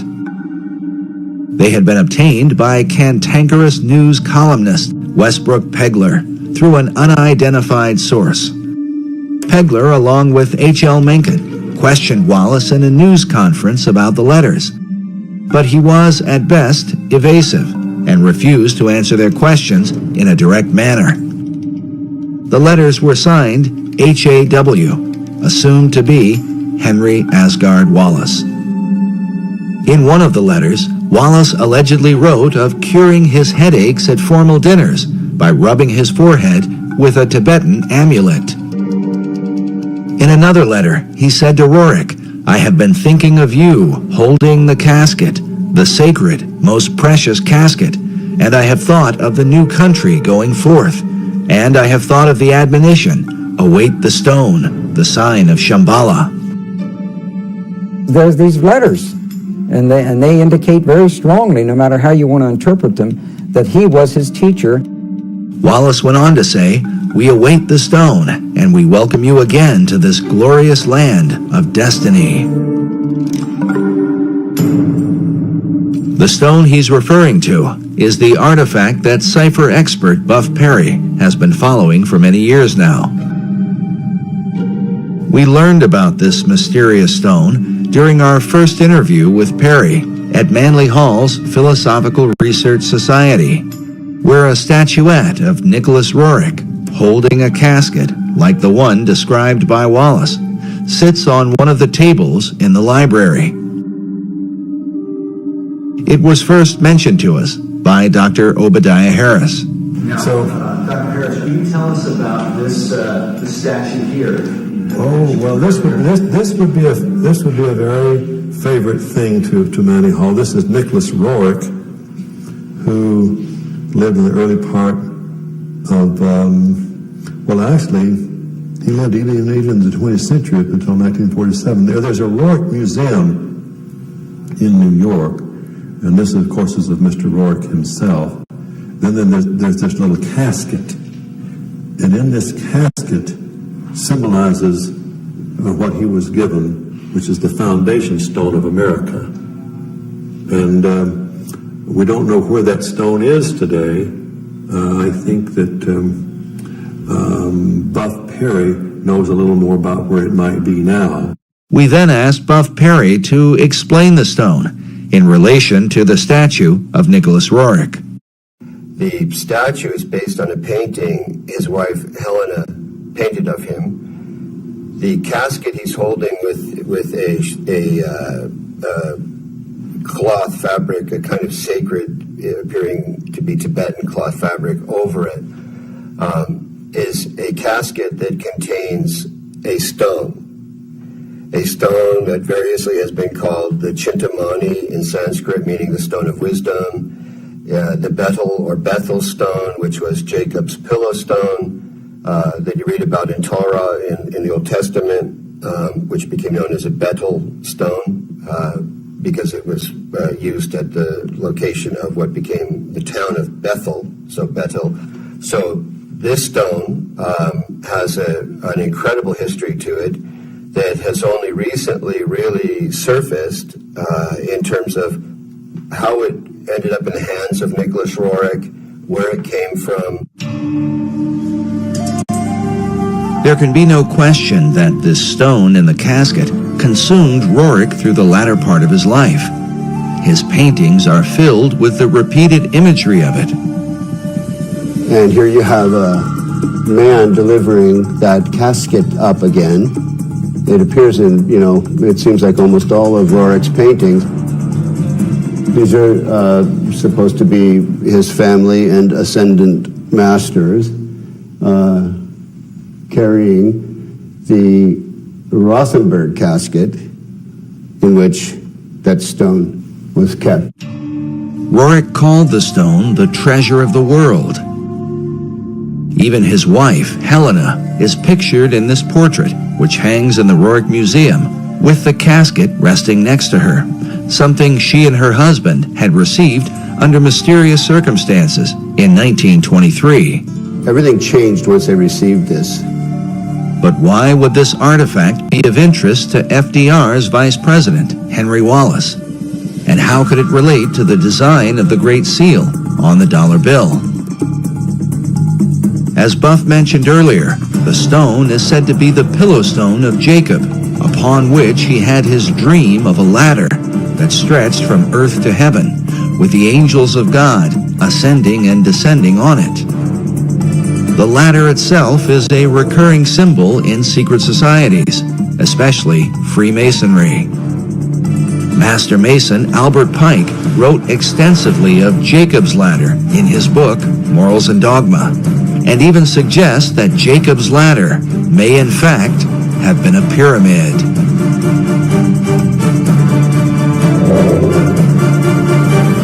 The book of Genesis tells us that when Jacob awoke from his dream, he took the stone and set it up for a pillar, and he said, "This stone, which I have set for a pillar, shall be God's house." As a result, some have come to believe that God, or the power of God, resides in the stone itself. From there, the legends vary, but one account says that the prophet Jeremiah took the stone and carried it into Scotland, where eventually the Scottish kings were crowned upon it. In late March 1306, Robert the Bruce was enthroned as King of Scots at Scone in Perthshire.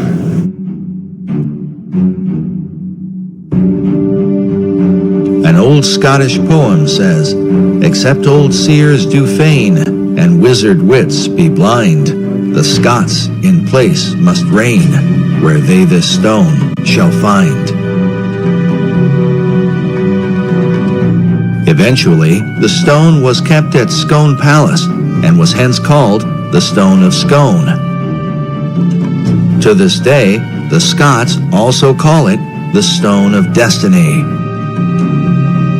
In the year 1296, King Edward I of England captured the stone, and it was taken to Westminster Abbey for the crowning of English monarchs.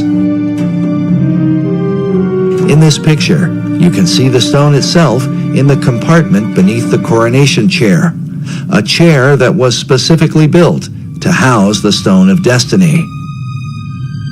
The last monarch to be crowned upon it was Queen Elizabeth II in 1953.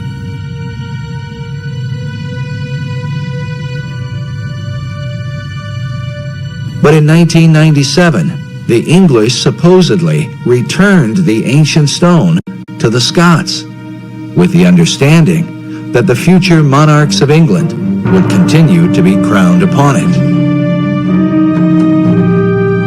Today, the stone is said to be housed inside Edinburgh Castle in Scotland.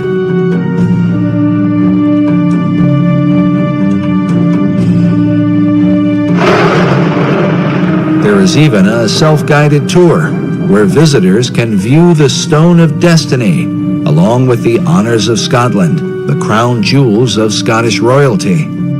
According to the tour guide we spoke with while there, this is the legendary stone. But if this is true, then how could the stone have ended up inside a casket in the hands of Nicholas Roerich? The answer, given by Buff Perry and others, is that the stone currently at Edinburgh is a fake. The stone of Scone, because the one that's actually in Edinburgh Castle is a fake, and most Scots know it. Because once the English came and stole it once, they were never going to be stolen again. So the one that's actually in the castle is not real. Others, like Alex Salmond, the first minister of Scotland, claimed that the stone taken by the English king in 1296 was a fake, and that the real stone was somehow hidden away secretly by the Scots.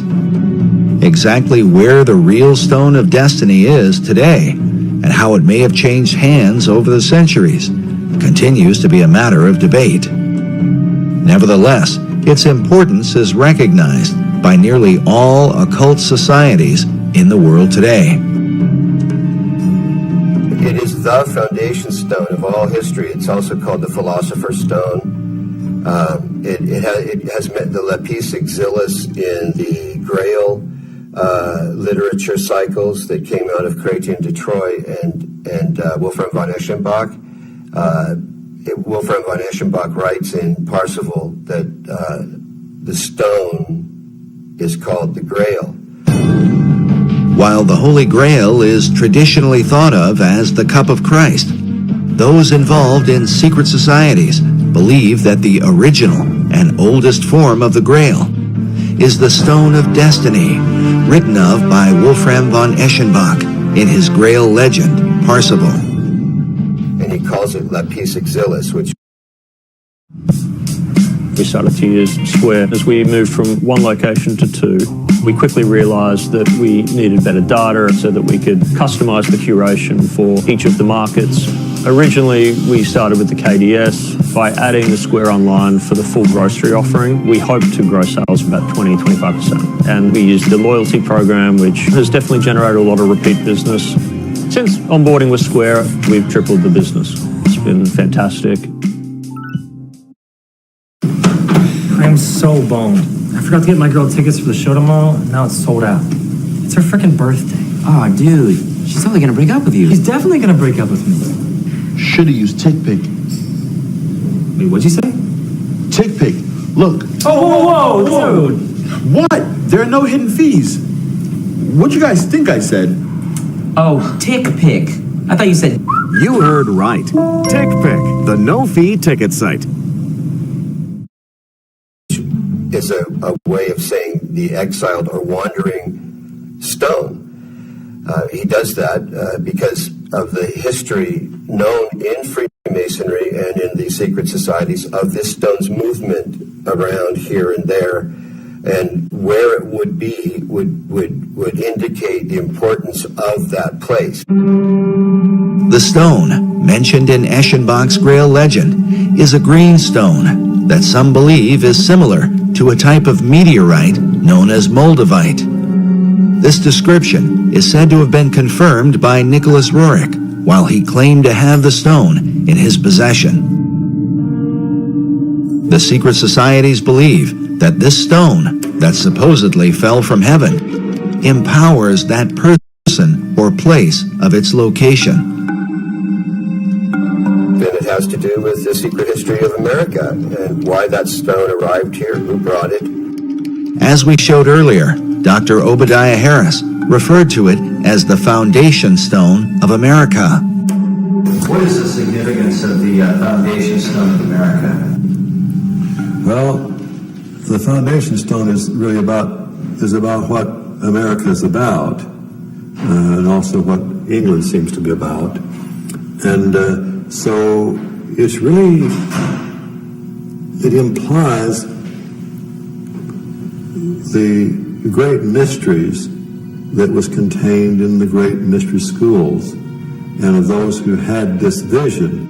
Was it this mystery school vision that guided FDR and his fellow Mason, Henry Wallace, as they set the all-seeing eye of the great architect on the back of the dollar bill.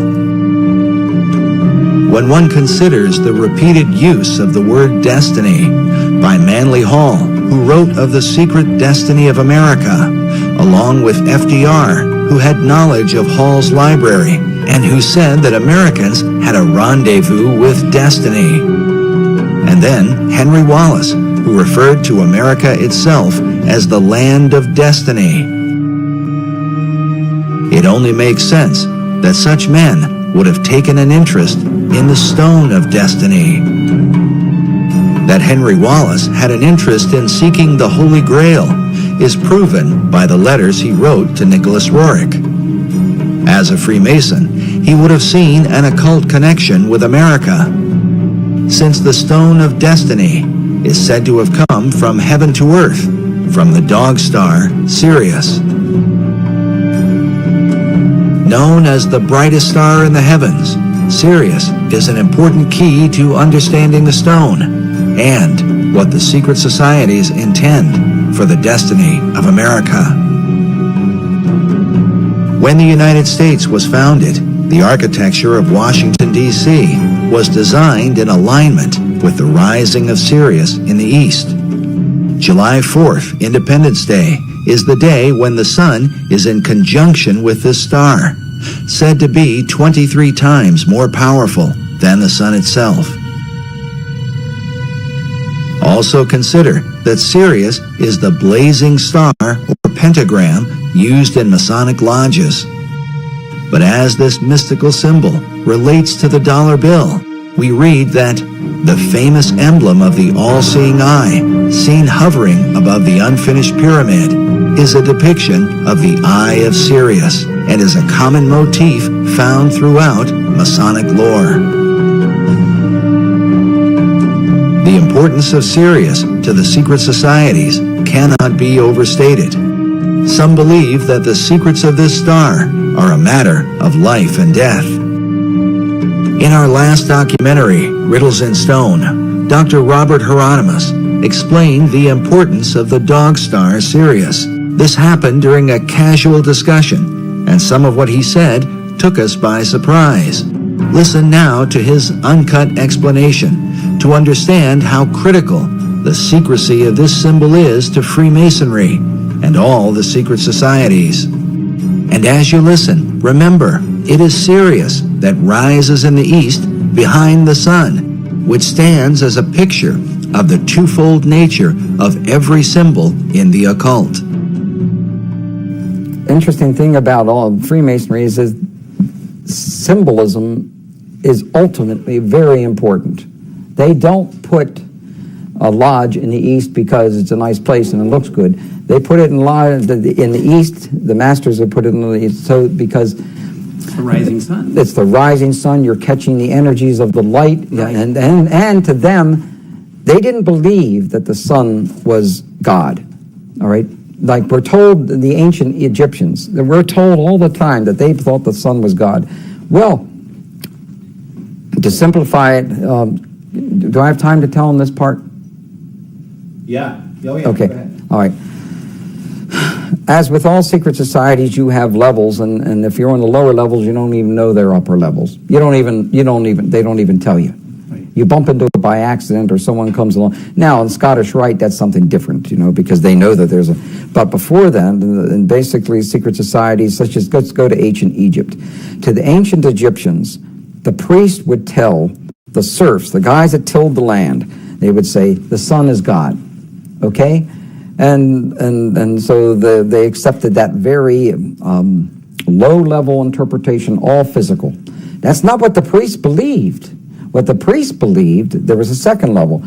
The priest believed that, no, the physical sun is not the supreme being. It's the spirit which flows through the physical sun that is the supreme deity. However, there was another level. And the priests didn't even know it. It's those that were involved and elevated to if I would have told you this 15 years ago, I might have gotten shot. but this is now, I'm so glad now that this is easy to talk about. The third level, which is a higher level of understanding, said, nope, that's not the sun. The sun is not the supreme deity. Nope, yes, spiritual energies come through the sun. That's not what we're talking about. What we're talking about is the star Sirius. The dog star. The dog star, because the dog star was everything to the ancient Egyptians, with the rising of the Nile and the feeding of the people, and so. Wilson says that Washington D.C. was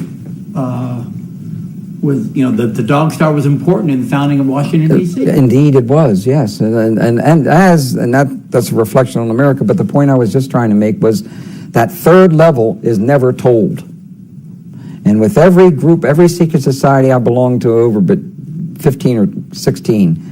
I don't belong to any of them now.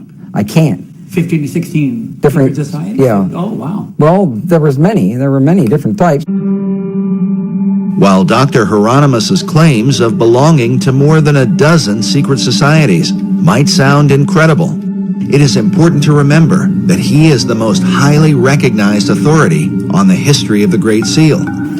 Eye in the triangle in the pyramid. And he is closely associated with the leading Masonic apologist in America, Dr. S. Brent Morris. Now, Bob Hieronymus, Dr. Bob, is the expert on the Great Seal. Because of this, we believe the insights of Dr. Hieronymus, not only into the Great Seal, but also on the importance of the dog star Sirius to secret societies, becomes that much more significant. Listen again to what he says about Sirius when we make mention of the book on the secret design of Washington, D.C. by Masonic author David Oveson. And so Oveson says that Washington, D.C. was the dog star was important in the founding of Washington, D.C. Indeed, it was, yes, that's a reflection on America. That's a reflection on America. How is Sirius a reflection on America? Possession of his guru is said to have come from this blazing star. In the occult, this stone is not only a type of the Holy Grail, but seems to be a symbol for the secrets of Masonry, as understood by Henry Wallace. In his book, The Occult Conspiracy, Michael Howard says of Wallace that the Secretary of Agriculture was well versed in occult knowledge. In a letter to his Russian guru, he stated, "The search, whether it be for the lost word of Masonry, or the holy chalice, or the potentialities of the age to come, is the one supremely worthwhile objective. So may we strive for the chalice and the flame above it." Howard says the chalice he refers to is the Holy Grail, regarded by the Rosicrucians as a feminine symbol for perfection, and the age to come is the dawning of the Aquarian Age. The concept of the flaming chalice is another repeated theme in the paintings of Nicholas Roerich.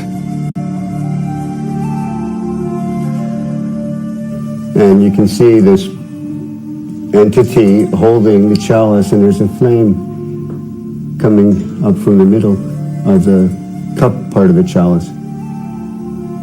This is a painting of Prophet Muhammad, and interestingly, he's viewing a specter of a person of some sort or other who's bearing in the heart area the chalice that's burning the flame. That's consistent with Zoroastrian motifs, as well as Agni Yoga. But when I was in Isfahan, for example, and in Tehran, I visited the Zoroastrian temples, and those chalices that bear the flames are as big as I am. And I'm sure that Nicholas Roerich had the occasion to see those chalices in the Zoroastrian temples in his journeys through the East and the Near East. But this is definitely Muhammad. He's named it Muhammad the Prophet. But for some interesting reason, Muhammad is viewing some kind of spiritual entity with that fire-bearing chalice in the heart zone. While Roerich's paintings are today kept in a modest museum in Manhattan, they were once kept in a towering building on the Upper West Side. In the 1920s, Roerich was supported by a wealthy benefactor and Freemason named Louis Horch. Like Wallace, Horch considered Roerich to be his guru and financed the construction of a massive building to honor him. It was called the Master Building. During this era, Roerich designed what he called a peace banner that went along with the Roerich Peace Pact that had been signed by Henry Wallace. The symbol was simply 3 circles in a triangle formation. This symbol can be seen even today, engraved on the black cornerstone of the Master Building. Buff Perry and others believe that certain arcane contents, including the Stone of Destiny, were placed inside this cornerstone when it was laid. This is the seal over the cornerstone of the Master Building that is at the corner of 103rd and Riverside Drive. And here you see 1929 and the 3 circles with an M and then an R beneath it. And I believe that means Master Roerich, meaning master building in effect. He was like an edifice to people at that time. So the idea of the master building was the idea that Roerich himself was the master. Is that absolutely, correct? Absolutely. The whole building was built for him, for his use, in his honor, and in his name. And it was to be used as a place where there would be art galleries, art studios. Great writers of the past lived there. Joseph Campbell was there? Joseph Campbell lived there for a period of time. Joseph Campbell was a highly regarded esoteric who wrote about the power of myth. His works are still celebrated by the Theosophical Society to this day. Another 20th century luminary who frequented the Master Building was Manly P. Hall. Hall was clearly interested in Roerich, and in his books wrote about the symbolism of the stone that is called the Grail. And we don't know where that stone. Welcome to the Credit Karmaverse, a place where financial progress can happen at the speed of delight. Here we help you achieve your money goals fast, like improving your credit scores in a matter of days fast, so you don't have to wait around to see your hard work pay off. Oh, well done. Simply scan your screen to experience Intuit Credit Karma for yourself. Is today, I think that Buff Perry knows a little more about where it might be now, but some believe it's in the foundation stone of the Roerich Building, the Roerich Museum there in New York. Mr. Hall used to go to the Roerich Museum in his early days, just after he had written the big book called The Secret Teachings of All Ages, because there in the penthouse of the Roerich Building met the very elite, the esoteric elite, you might say, who were really into not only the mysteries of the great world religions, but also the mysteries that many people don't know that was part of the motivation in the founding of our own country. While the Master Building today is used mainly for apartment living, the penthouse, located in the upper levels, is still there. Is it possible that Henry Wallace could have been one of those esoteric elite who met there with men like Manly Hall? There is at least one record of his meeting with Nicholas Roerich at the Master Building. American Heritage reports that Wallace visited the museum and was thrilled beyond measure to receive a brief audience with Roerich. He found the artist's appearance, demeanor, and plans to promote culture and peace extremely impressive. He admired Rorick's paintings because he said they gave him a smooth feeling inside. The article goes on to say that Wallace avidly read the painter's writings and frequently communicated with the officials of the Rorick Museum.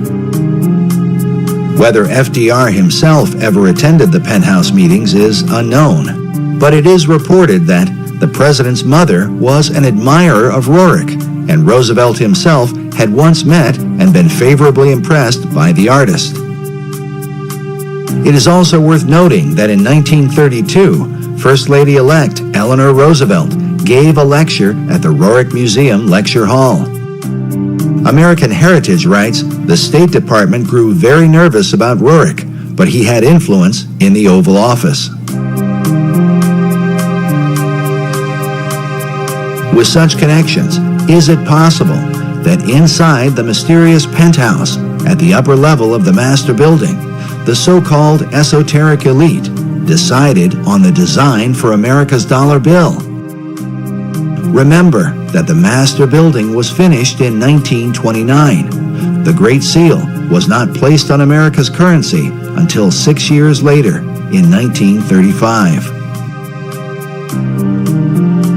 All of the players in this drama were involved in Masonry, including the Secretary of Treasury, Henry Morgenthau.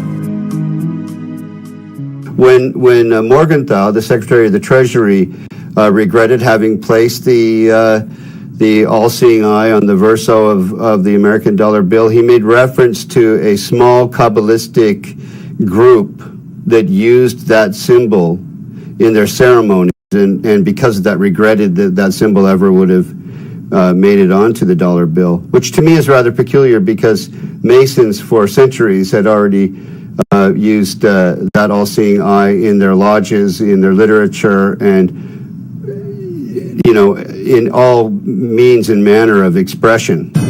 Perry's suggestion is that while Morgenthau, as a Mason, might not object to a Masonic symbol, he was concerned about the influence of what appeared to be a personality cult surrounding Nicholas Rorick. He was a little embarrassed that perhaps all of the information got out, that Nicholas Rorick, the guru, would have been instrumental in seeing to it that that symbol ended up on the dollar bill. We took a trip to the master building and met with the building's historiographer, Mildred Spicer. She lives inside one of the apartments with a view through the right-angled windows that are famous for being the first of their kind. Whether or not they were intended to represent the Pythagorean right triangle, a favorite symbol among Masons, is for the viewer to decide.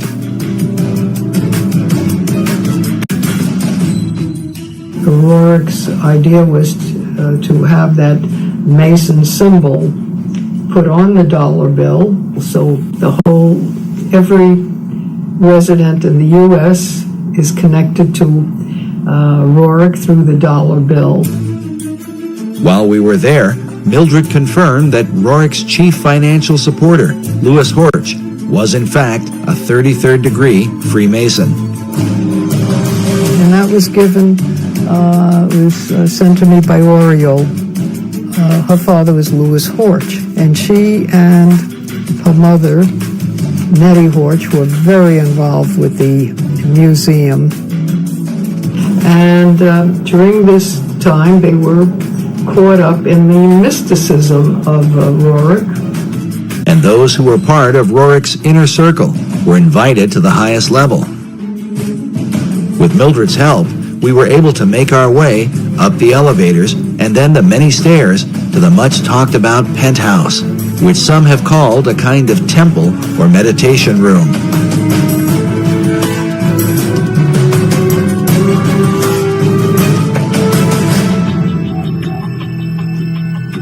There, is that where they had their meditation? No, meditation was right in back of you. We had that apartment, and it was... Behind this green door may well have been the place where Nicholas Rorick, met with men like Manly Hall, Henry Wallace, and countless others to discuss America's secret destiny and quite probably the occult design of the Great Seal. The penthouse is currently used as an apartment, and we were unable to see inside of it. But we followed Buff Perry onto the roof to get a look at the architecture from the exterior.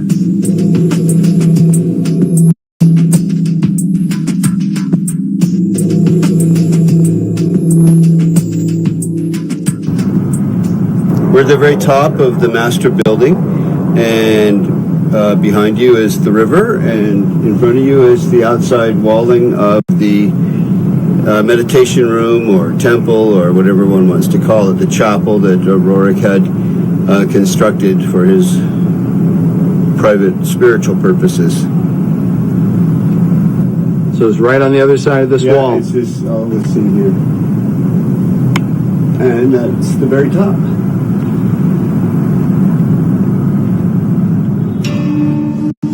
The staggered layers at the top of the penthouse seem to bear some resemblance to one of Rorik's paintings titled Arhat.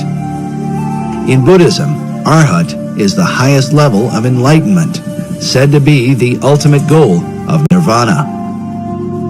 In Rorik's painting, notice the image of the Buddhist figure sitting inside the staggered stones, perhaps a symbol for the enlightened esoteric elite in the meditation room.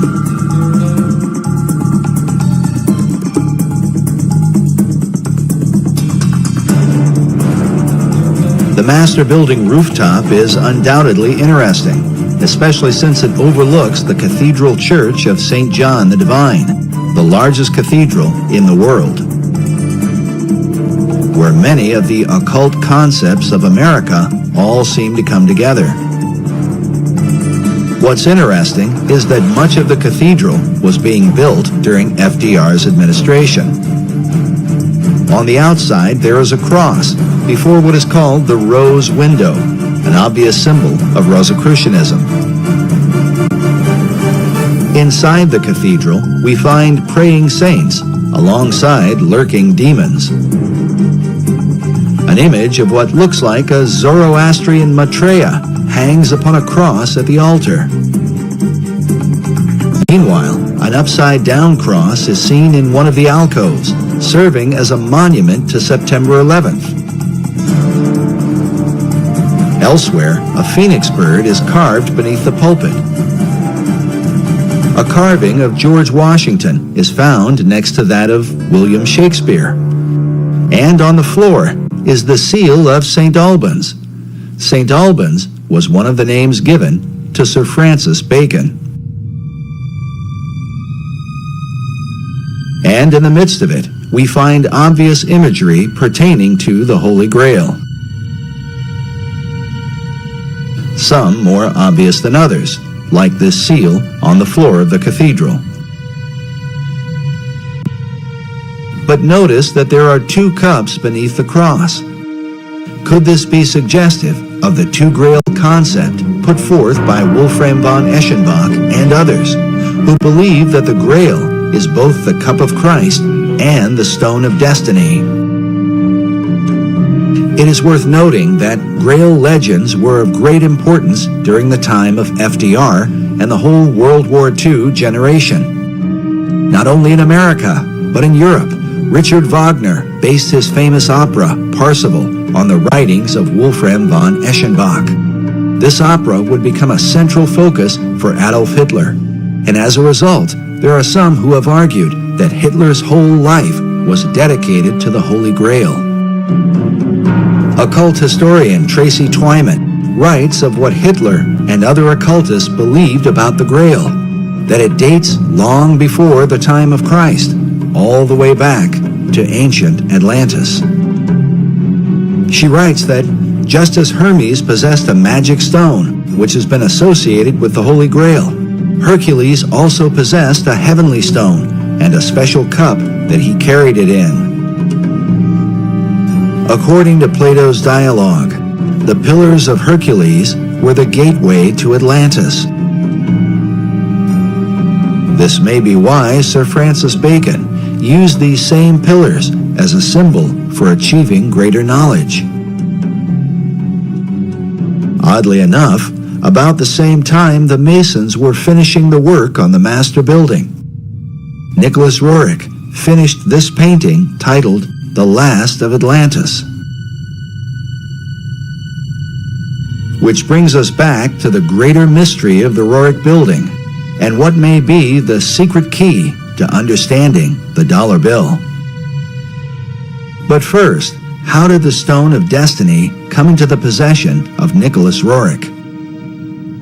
The receiving of this stone in the Rothenberg casket was very mysterious. Nobody's completely certain who sent it to him, but he and his wife Helena were in Paris in 1923 in an exquisite suite when all of a sudden this was delivered. And it was delivered in this box, and the box says 5 Place Vendôme, and that's 5 Vendôme Place, which was where they were staying, and it was sent from Bankers Trust, from M.M., and it's addressed to Madame and Monsieur N. Roerich. And after many years, this is what has come of the Rothenberg casket that was in this pinewood box.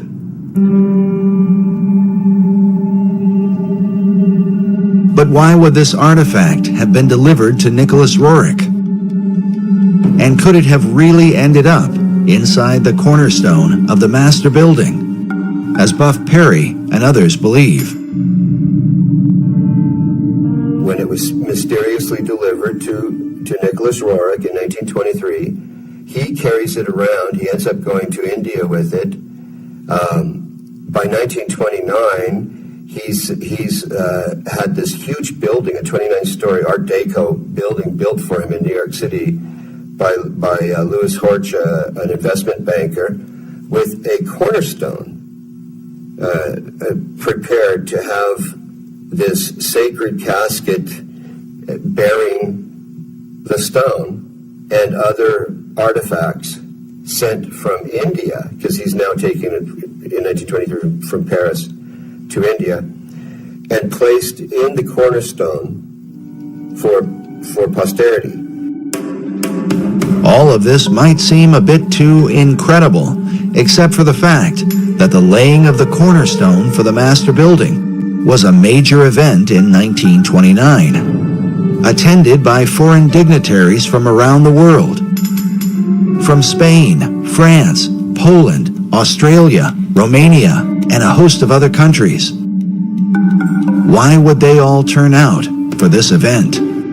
This 1929 event is very important. Albert Einstein sent a tribute, which I have a copy of, to the construction of the building, to the meaning of Nicholas Roerich, who he was, what he was doing for humanity, and why the laying of this cornerstone was so important. Rabindranath Tagore, many luminaries and notables, government officials and the like, including Henry Wallace, who became FDR's vice president, first Secretary of Agriculture and then vice president in the next decade. And that becomes very intriguing, what all the connectedness is in terms of FDR, Freemasonry, and the stone. Just as Freemasons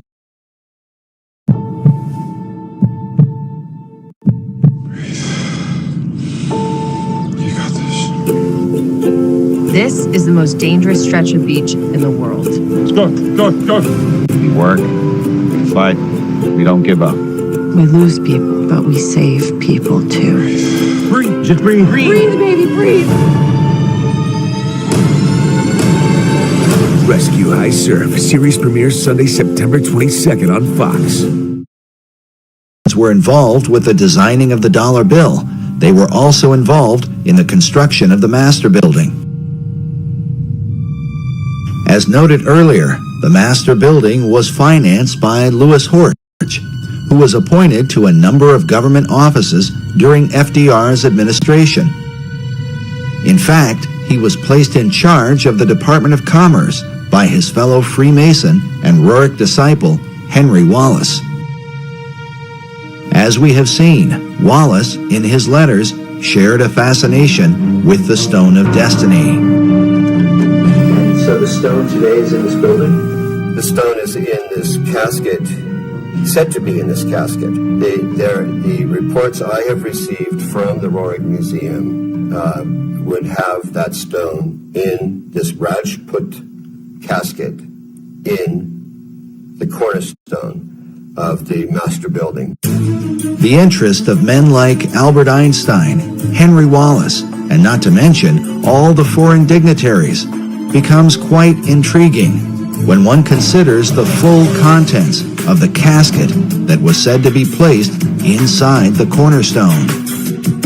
I'm familiar with the ingredients of the Rajput casket by having read letters from Zina Fosdick and her own notebook entries, and also because Aida Tolskaya herself, one of the co-curators of the Roerich Museum, wrote out what Zina Fosdick had stated they had placed in the Rajput casket in Darjeeling before it was delivered to the city of New York to be placed in the cornerstone.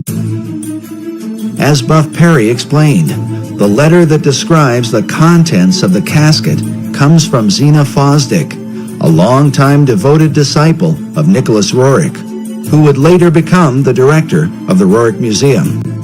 The museum photo collection is filled with images of Fosdick alongside Roerich while they were in Darjeeling, India, where the casket was prepared. As such, it stands to reason that she would have known the details of what they put inside.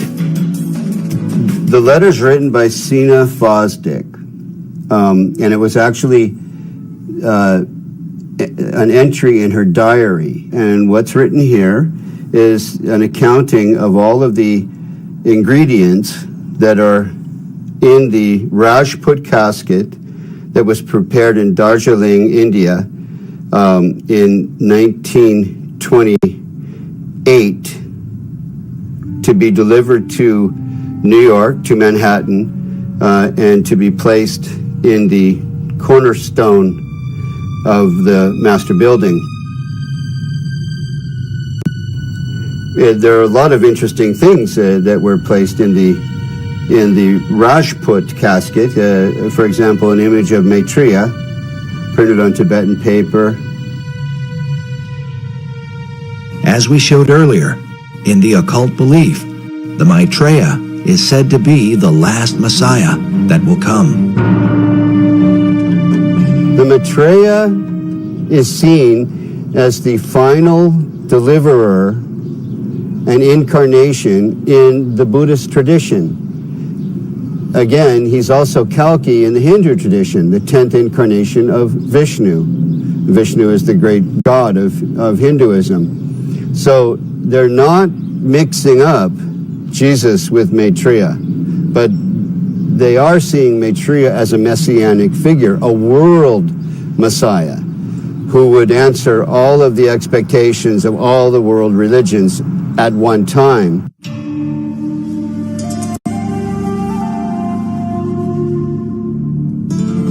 The reason Roerich would not mix up Jesus with Maitreya is because of the New Age belief that Maitreya is the true Christ, while Jesus was only his disciple. This is also the teaching of Scottish mystic Benjamin Creme. Maitreya embodies what we call the Christ principle, the Christ consciousness. And 2,000 years ago, he overshadowed his disciple, Jesus. Jesus was not the Christ, except for 3 years. Over these 3 years, from the baptism to the crucifixion, Jesus was overshadowed by Maitreya. And when he spoke, sometimes it was Maitreya speaking, sometimes it was Jesus. We featured Creme in our last documentary, Riddles in Stone. He is the founder of Share International and has been declaring for more than 30 years that Maitreya would be arriving soon. Maitreya is standing by, ready to come into the world at any moment. When we spoke with Krem in 2006, he had just come from speaking to the United Nations. While I was in New York, I gave a talk at the United Nations, and there was a large group of New York Theosophists. A certain number from outside the United Nations were allowed to come to the talk, and they were very responsive, very responsive. These Theosophists are modern members of the Theosophical Society, of which both Nicholas Roerich and Henry Wallace were members. Other famous members included Thomas Edison and Mahatma Gandhi, as well as Gandhi's close friend Jawaharlal Nehru, the first Prime Minister of India. Also pictured here, beside Nicholas Roerich. But in addition to the image of Maitreya, what were the rest of the contents buried inside the cornerstone of the master building? A portrait of M.M. This, I believe, is Master Moriah. Master Moriah was one of the names given to a spirit that is said to have inspired Madame H.P. Blavatsky. Roerich's wife, Helena, claimed that the same spirit was in contact with her and inspired her writings. It's Master Moriah, who is actually Helena Roerich, channeling this entity, if I can put it that way. One of her books was titled On Eastern Crossroads, in which she wrote extensively about the stone in her husband's possession, calling it the Serpent Stone, and saying, "The stone cometh, and it is a most grievous error to deny the stone." In fact, the quote from one of Henry Wallace's guru letters about the new country that goes forth and the admonition to await the stone comes directly from this book. Nicholas Roerich tended more to write about, sort of physical reality and the adventures in the Himalayan mountains in the Altai region toward the Himalayan mountains, where his wife, Helena, wrote about the channeling and the esoterica, the theosophical kind of side of things. While Roerich's writings may have dealt with reality, his paintings were anything but, dedicated to universal archetypes, and with them, the promise of a sacred treasure. That brings us to the third, and perhaps most important item, placed inside the cornerstone of the master building. They're all people who had varying kinds of relations with Nicholas Roerich. They were channelers, they were followers. But to me, personally, greatest interest is this side statement that Aida Tolskaya, who was also one of the curators of the Roerich Museum, wrote. Sina omits a piece of the stone that was placed in the casket. This goes back to that famous stone that the Roerichs became a cause célèbre because of, and many other people wrote about later.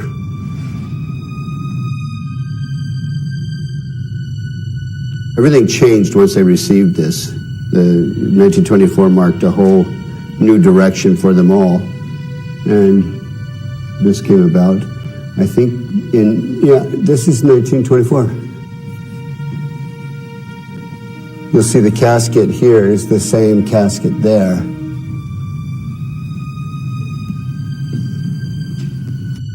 And this is a burning casket of some kind. Yeah, Chintamani. Chintamani is a Sanskrit term that means the stone of wisdom, that he calls the treasure of the world. And that's how he depicted the treasure of the world, the ultimate treasure of the world.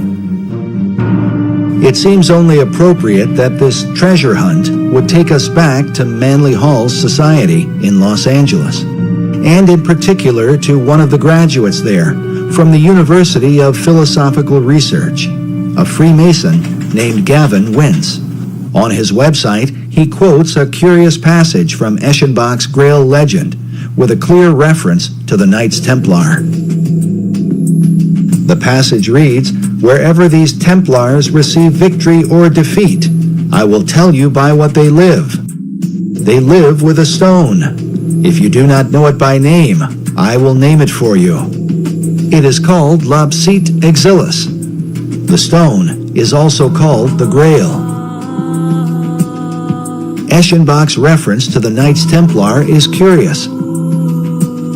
During the same period that he wrote his Grail legend, the Templar Church of Galway, England was built. Inside, we find mysterious symbols carved above what appears to be the outline of a man. These carvings are said to be a depiction of the Holy Grail, the chalice shown here. In the midst of it is a traditional Catholic host with a cross in the center. But inside the chalice, just beneath the host, is what appears to be a truncated pyramid. Which brings us back to Gavin Wentz, who produced an award-winning documentary which he titled Lapis Exilis, based on a variant spelling of the Grail name given by von Eschenbach. This slight alteration to the original name had been recorded in the diary of Nicholas Roerich. And it seems to be a contraction of several words in the Eschenbach example, but clearly in Roerich's example, Lapis Exilis means the exiled stone or the wandering stone or the stone that comes in from somewhere else. The word lapis is simply Latin for the stone. But how was this stone envisioned by Roerich and his disciple Henry Wallace? Roerich described the stone as a type of moldavite, the meteoric stone of green or emerald color. This would seem to fit with the description given by von Eschenbach in the 12th century. On his website, dedicated to the stone's history, Freemason Gavin Wentz came to this conclusion about just what Nicholas Roerich envisioned as Lapis Exilis, the stone they call the Grail.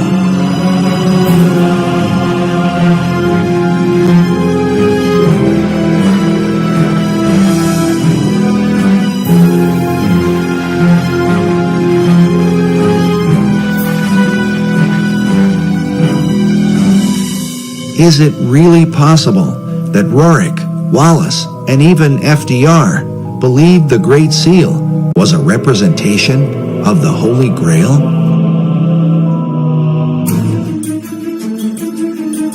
And if so, then, as the treasure of the world, would this explain why the US dollar has been used from the time of FDR onward to send financial aid to nearly all the countries of the earth for the establishment of a global society?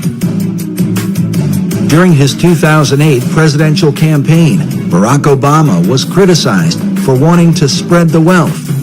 But in reality, the redistribution of wealth, a socialist tenet, is a practice that the United States has engaged in at a global level for more than half a century, beginning in the aftermath of World War II. We want peace and prosperity for the world as a whole. The United States now is conducting a new kind of foreign aid program. Aid not for destroyed industrial nations, but for developing countries with limited knowledge of modern technology. Many are just emerging from colonial status.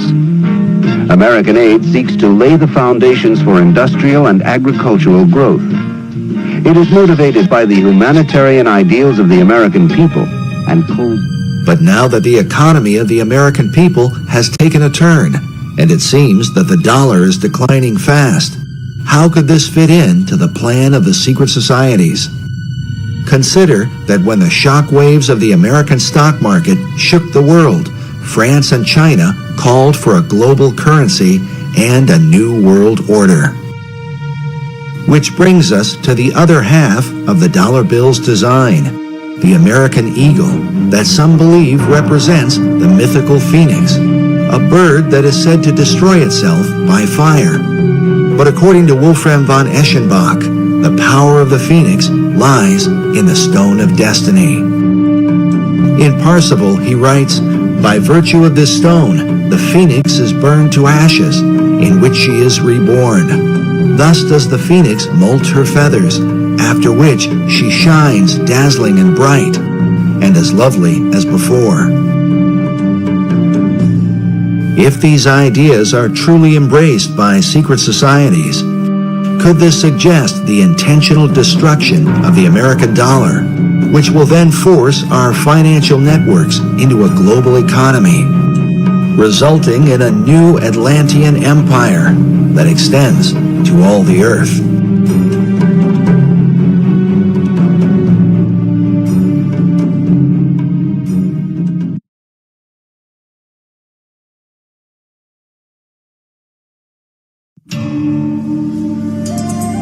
As Buff Perry mentioned earlier, the stone is also called the Chintamani stone.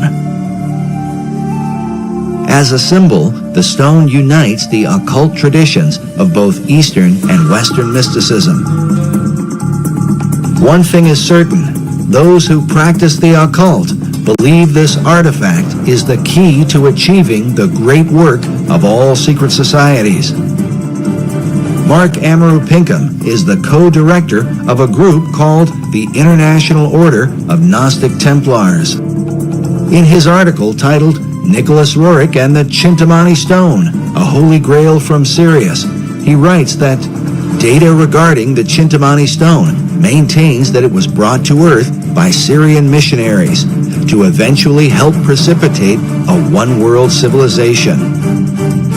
He says there is some indication that one part of the stone has been the sacred stone of the Kaaba, which has united millions of Muslims around the globe. Pinkham goes on to write that it is known that a portion of the Chintamani stone was given to the League of Nations, whose stated goals were the creation of a one-world civilization. The association of the stone as a symbol of unity is an important part of how it is said to have come to America. It has to do with the secret history of America and why that stone arrived here, who brought it. Oddly enough, this mysterious artifact may provide the missing link to understanding how America has gone from being a Christian nation to a country beset with pagan statues, pagan monuments, and occult icons.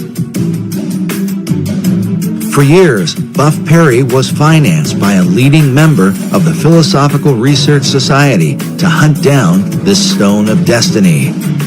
I learned about this stone going into Roerich's hands through the director of the Rosicrucian Order, the curator of the Rosicrucian Museum in San Jose, California.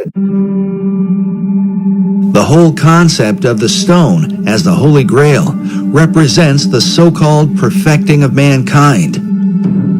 This is the theme of Rosicrucianism and Freemasonry.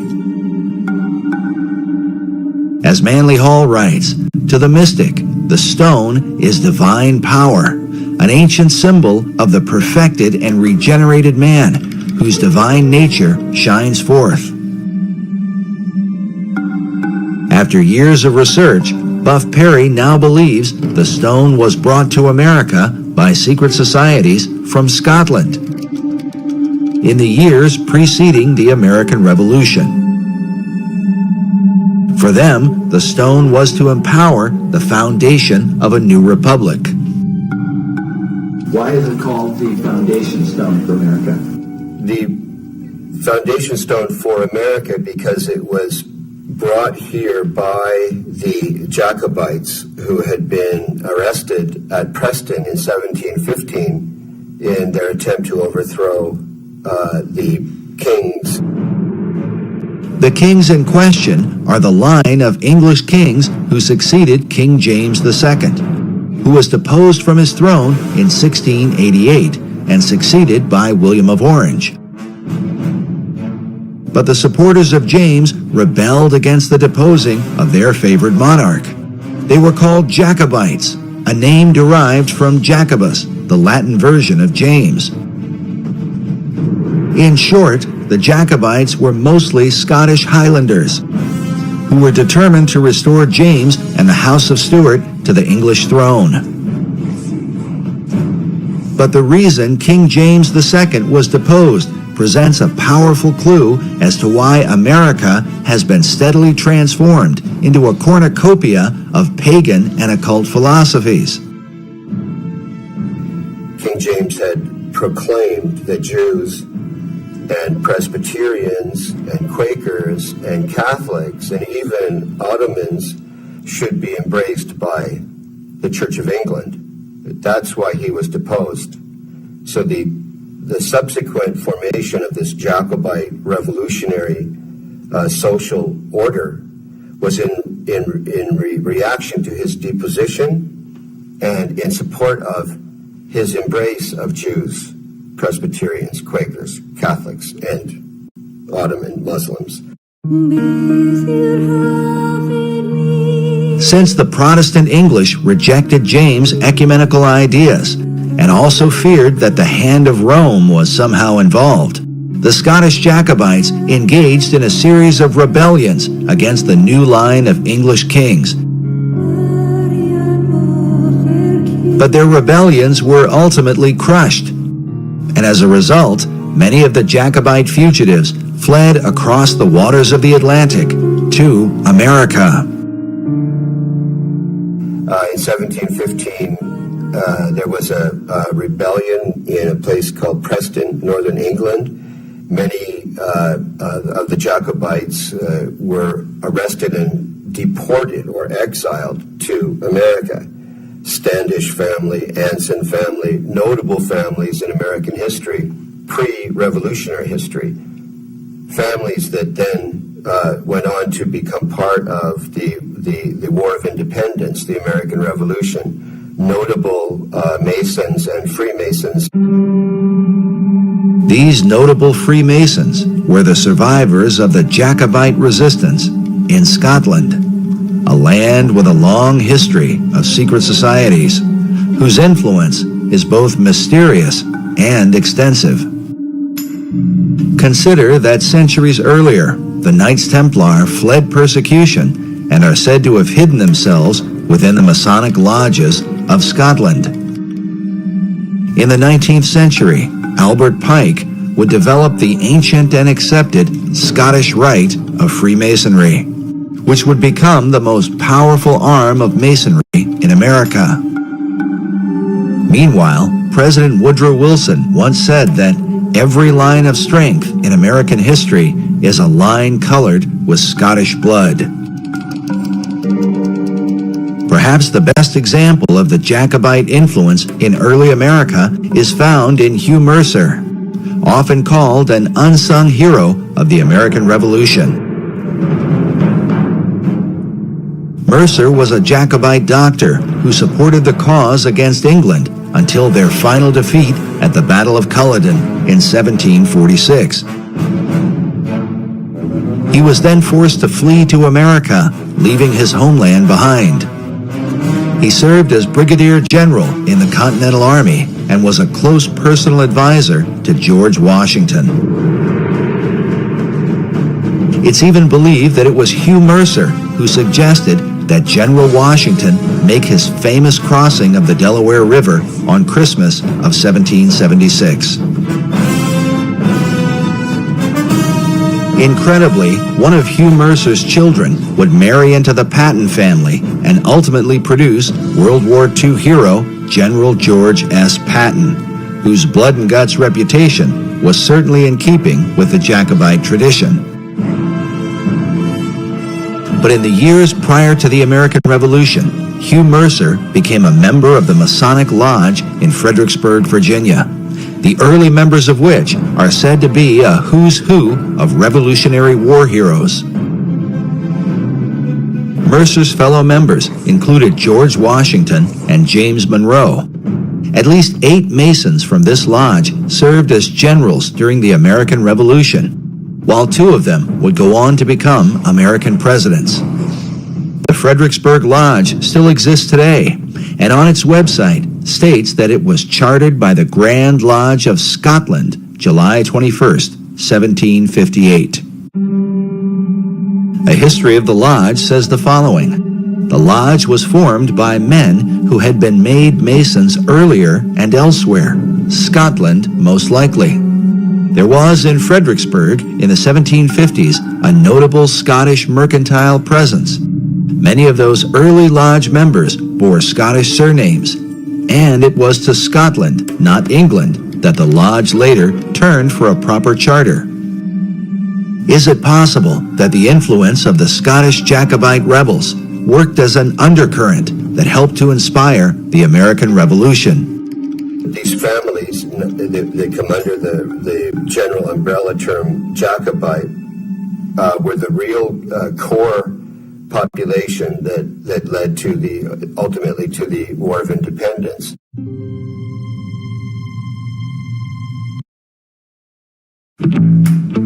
United Community is a bank that believes success takes a community. Like taking the opportunity to lend someone a hand, or sharing in the joy of personal milestones, celebrating friends along the way, and showing how much we care about your plans. We're United Community. If there's one thing we know about banking for your success, it takes a community.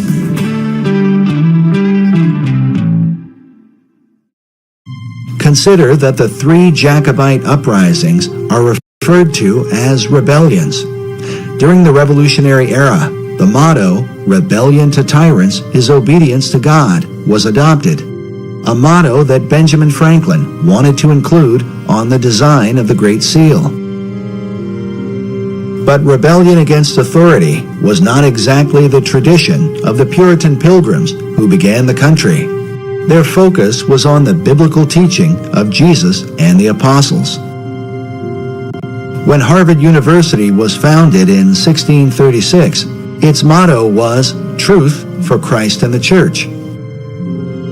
Harvard's statement of purpose went on to say that the main end of life and studies is to know God and Jesus Christ, which is eternal life. But by the Revolutionary era, references to God were more ambiguous, often referring to the guidance of divine providence. It has been noted that the revolutionary founders were not known for quoting the sayings of Jesus Christ. They certainly mentioned his name or made reference to Christianity. They said things like, "No king but King Jesus." But his teachings were absent from their writings. Sayings like, "Turn the other cheek," "Love your enemies," and "Bless them that curse you," had no place in a movement that was founded on rebellion. As a result, it becomes little surprise that once the new republic was founded, biblical imagery of Christ and the Gospels would be missing from the capital city. Instead, a celebration of pagan gods and goddesses would prevail, which seems to represent the ecumenical views of King James II and his Masonic Jacobite rebels. The chief Jacobite symbol was the white rose, traditionally worn on their Scottish bonnets. This dagger features a Jacobite rose with a pentagram in the center. Notice that the pentagram has a dot in the middle, which usually signifies the sun. The 5 points of the star symbolize the rotation of Venus around the sun, forming a pentagram over an 8-year cycle.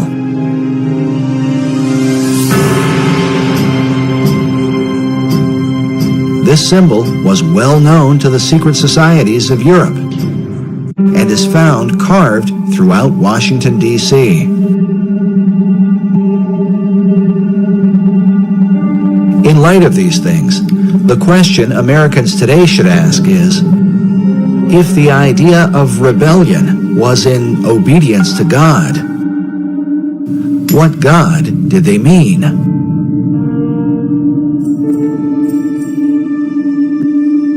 Which brings us back to the Stone of Destiny, a mysterious artifact whose original owner has for centuries been acknowledged as the greatest rebel of all time.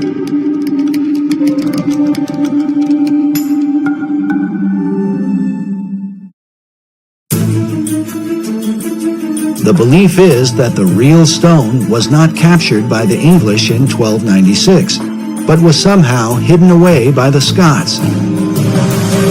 Buff Perry believes that centuries later, the Jacobites brought the stone with them to America.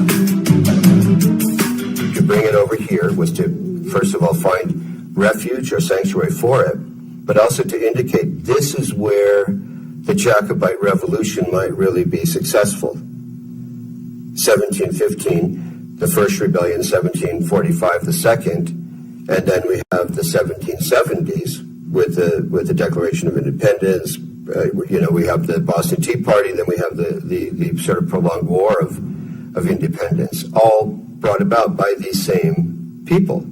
So foundation stone, meaning this stone now is going to be placed here where the order will have its ultimate political fruition and success. Well, this is Helena Roerich, a painting of her, I believe by Nicholas, and she's bearing the white rose, which came to mean what you swear an oath of secrecy in relation to. And the Jacobites would swear sub rosa with a single white rose.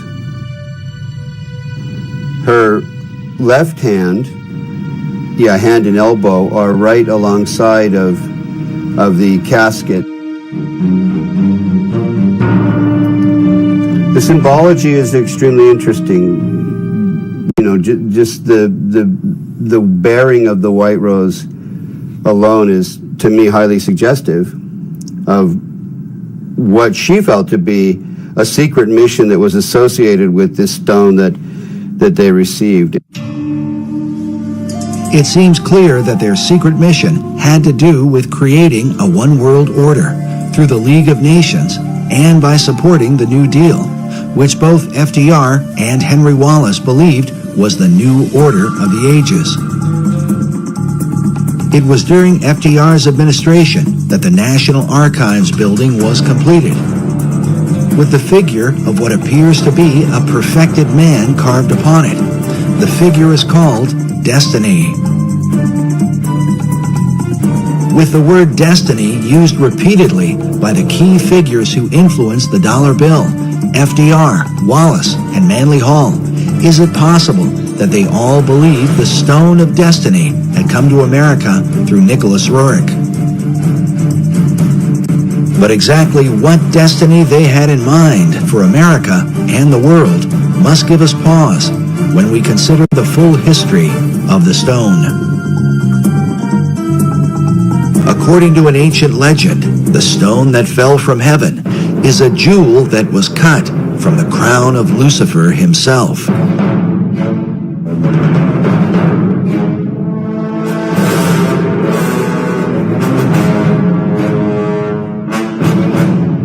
Commenting on this, Manly P. Hall writes that the lapis exilis, crown jewel of the archangel Lucifer, fell from heaven. Michael, archangel of the sun, at the head of the angelic hosts, swooped down upon Lucifer. During the conflict, Michael with his sword struck the flashing lapis exilis from the coronet of his adversary, and the green stone fell into the dark and immeasurable abyss.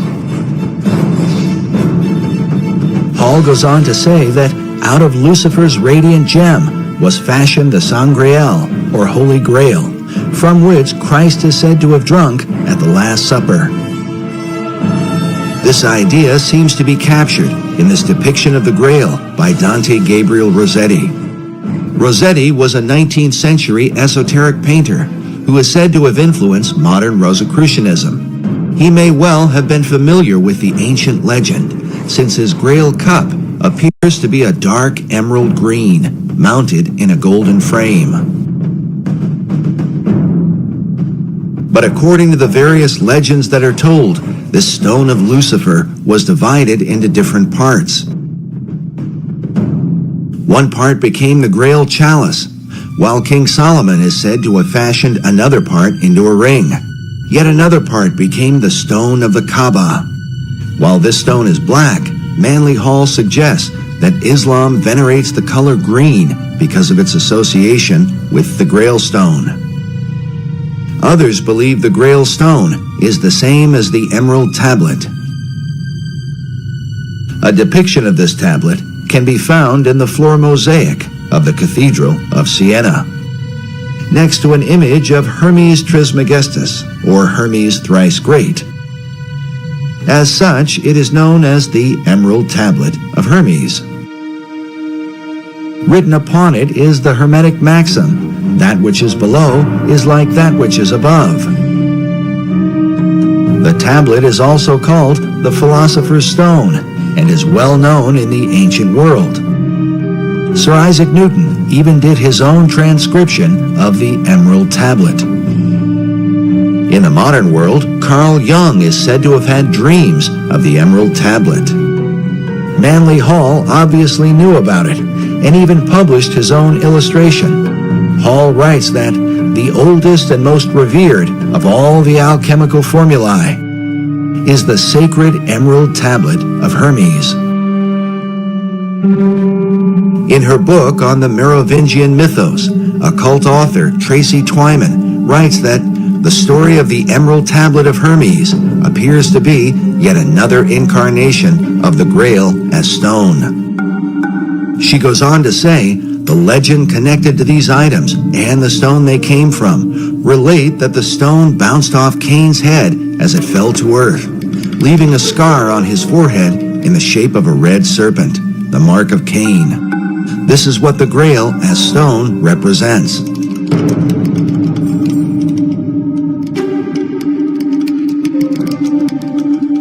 Meanwhile, Nicholas Roerich called his stone a Chintamani, an example of which is shown in this image of a Buddhist figure who holds a greenish Chintamani stone in his hand. While the legends of these stones vary and researchers often disagree, it is curious that both Roerich and Manly Hall use the same variant spelling of Eschenbach's term for the Grail stone. Eschenbach wrote lapsit exilis rather than lapis exilis. In each of their writings, both Roerich and Hall used the term lapis exilis. This might be written off as mere coincidence, if not for the fact that Hall was meeting with Roerich in the upper penthouse of the master building. This suggests that they had the same understanding of the stone.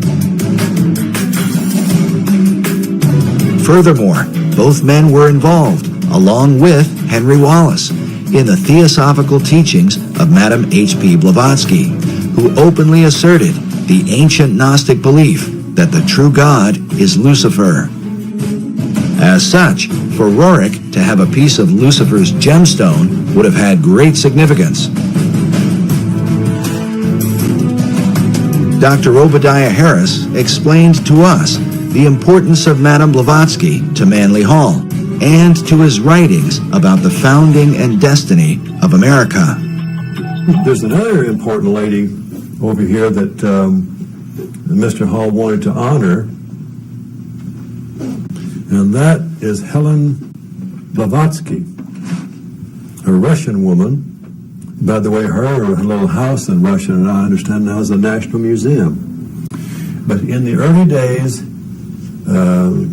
he wanted to pay tribute to her contribution, and she was the co-founder of the Theosophical Society, whose headquarters now is in India.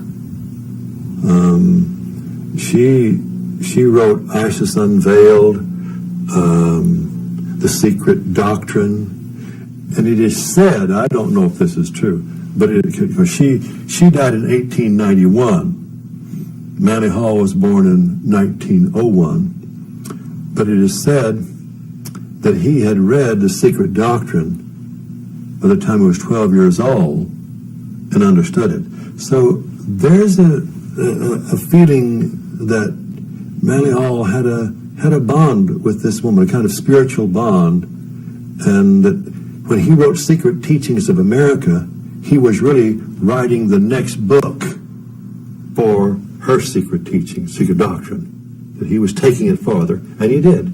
So he felt that in her was a kind of something of the isthmus of the spirit that gave birth to the Philosophical Research Society. If what Dr. Harris said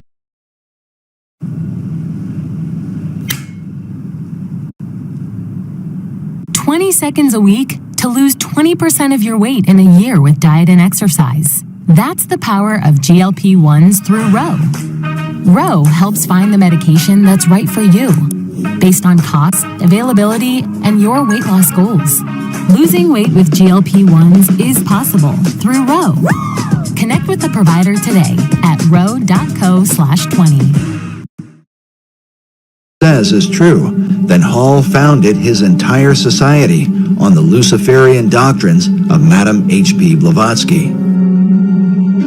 Well, Manly Hall, of course, really was one of the leaders of this whole world esoteric movement for probably 70 years or more. And he wrote extensively about the ancient mysteries, and he eventually joined the Masons, and of course moved up very rapidly to 33rd degree Mason, and then to the upper levels of Masonry, which are truly into the Luciferian, which most Masons have no idea even exists. In his writings, Hall said that when the Mason learns the mystery of his craft, the seething energies of Lucifer are in his hands. This quote comes from the book, The Lost Keys of Freemasonry, that was first published in 1923, the same year the casket had been delivered to the Roriks in Paris. The Luciferian Freemasonry, described by Hall, could very well have been known by such Masons as Henry Wallace and FDR, especially if FDR was so familiar with Hall that he sent emissaries to Hall's library. Also consider that FDR's successor, Harry Truman, a fellow Mason, had Hall's books on his shelves. And certainly, Manly Hall's view of Lapis Exilis as the gemstone of Lucifer would not likely have escaped the attention of Nicholas Roerich.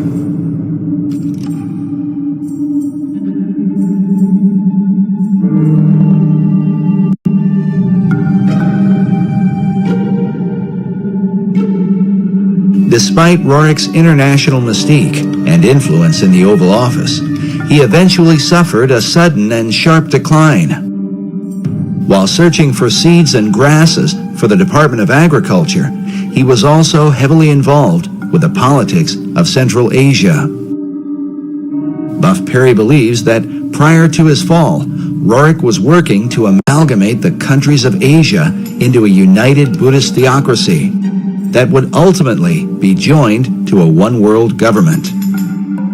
In Nicholas Roerich's efforts to bring about an amalgamated, if you will, theocratic Buddhist nation that would have consisted of Manchuria, Mongolia, Tibet, part of China, perhaps part of India, perhaps some of Siberia, he was working with the Tashi Lama, who was suspected by China, particularly, and to this day very much suspected by China, as being subversive to the stability of the region. And as a result of this, Roerich became associated with accusations of espionage. Perry's further suspicion is that, at least for a time, Roerich's political efforts were on behalf of FDR's New Deal administration. We recorded the following conversation with Perry in December of 2008. So we've got the what nobody's talking about right now in American media, the North American Union, right, through the Free Trade Agreement, the European Union, which is known about, but we never hear about it on the news. Right. And now there's this Asian Union. It seems like Roerich was being used by the American government to lay the foundation for or to bring about an Asian Union. You've got it. That I accept wholeheartedly. And I think it when you read it, the details, factual details, it's inescapable that America saw in Roerich the capability of creating this great Asian Union. And he was supported by American intelligence. Roerich was supported when he was trying to bring together that great new nation. Who was he reporting to? He was reporting to the American consulates in China. The official story seems to be that once Roerich was accused of being a spy, he fell out of favor with his two greatest supporters, Henry Wallace and Louis Horch. But what about Roerich's so-called Stone of Destiny, this holy grail that he claimed was in his possession, supposedly buried inside the cornerstone of the Master Building? Whether the stone or some part of it is there or not, Buff Perry has come to the conclusion that Roerich's artifact was a cunningly devised fable. It's just for our audience. Just, you don't buy into the idea of the mystical, magical nature of this stone. Absolutely not. And you think it was a showpiece fabricated by the Roerichs, really to beguile guys like Henry Wallace, it seems like. Yes. I do. I do. When we first interviewed Buff several years ago, he seemed to have the impression that the Stone of Destiny was the same stone that Roerich had in his possession. Today, he believes they are not at all the same thing, and that perhaps this is what caused Wallace to become disillusioned with his guru. I think Wallace felt perhaps deceived when he's anticipating the arrival of what he called the Stone of Destiny in correspondence, and then ends up with, nothing in effect. Nevertheless, Perry still believes that Jacob's Pillow Stone, which is said to be the real Stone of Destiny, was brought to America by the Jacobites and may have been recovered by the French-Canadian explorer La Vérendrye in the 1700s. The La Vérendrye stone is, clearly has some association with the Stone of Destiny. But the whereabouts of the stone today are still unknown. As a Jewish researcher, the real stone holds special significance for Buff Perry. According to the Jewish belief, the Pillow Stone of Jacob is one of the original artifacts that was kept in King Solomon's temple in Jerusalem. The stone, variously called the Stone of Destiny, Foundation Stone, Pillow Stone of Jacob, and other titles, is expected and is necessary to be in Jerusalem for the final construction of the final temple. The Jews believe that that temple, and not all Jews, but most of the Jews today, active in rabbinical orders that are preparing to, conduct all the rituals in the final temple as we speak, believe that all articles that were in Solomon's temple have to be returned if they're known to exist. If they're not known to exist, then it's a different matter. But all those that are known to exist must be returned and would then go into use again in the final temple. Buff believes that Nicholas and Helena Roerich aligned their Chintamani stone with the Stone of Destiny in order to sensationalize their own cause. But others continue to believe that Roerich's stone was from the stars and had real power. The Roerichs themselves were known for tapping into the supernatural realm. The Roerichs were particularly eccentric.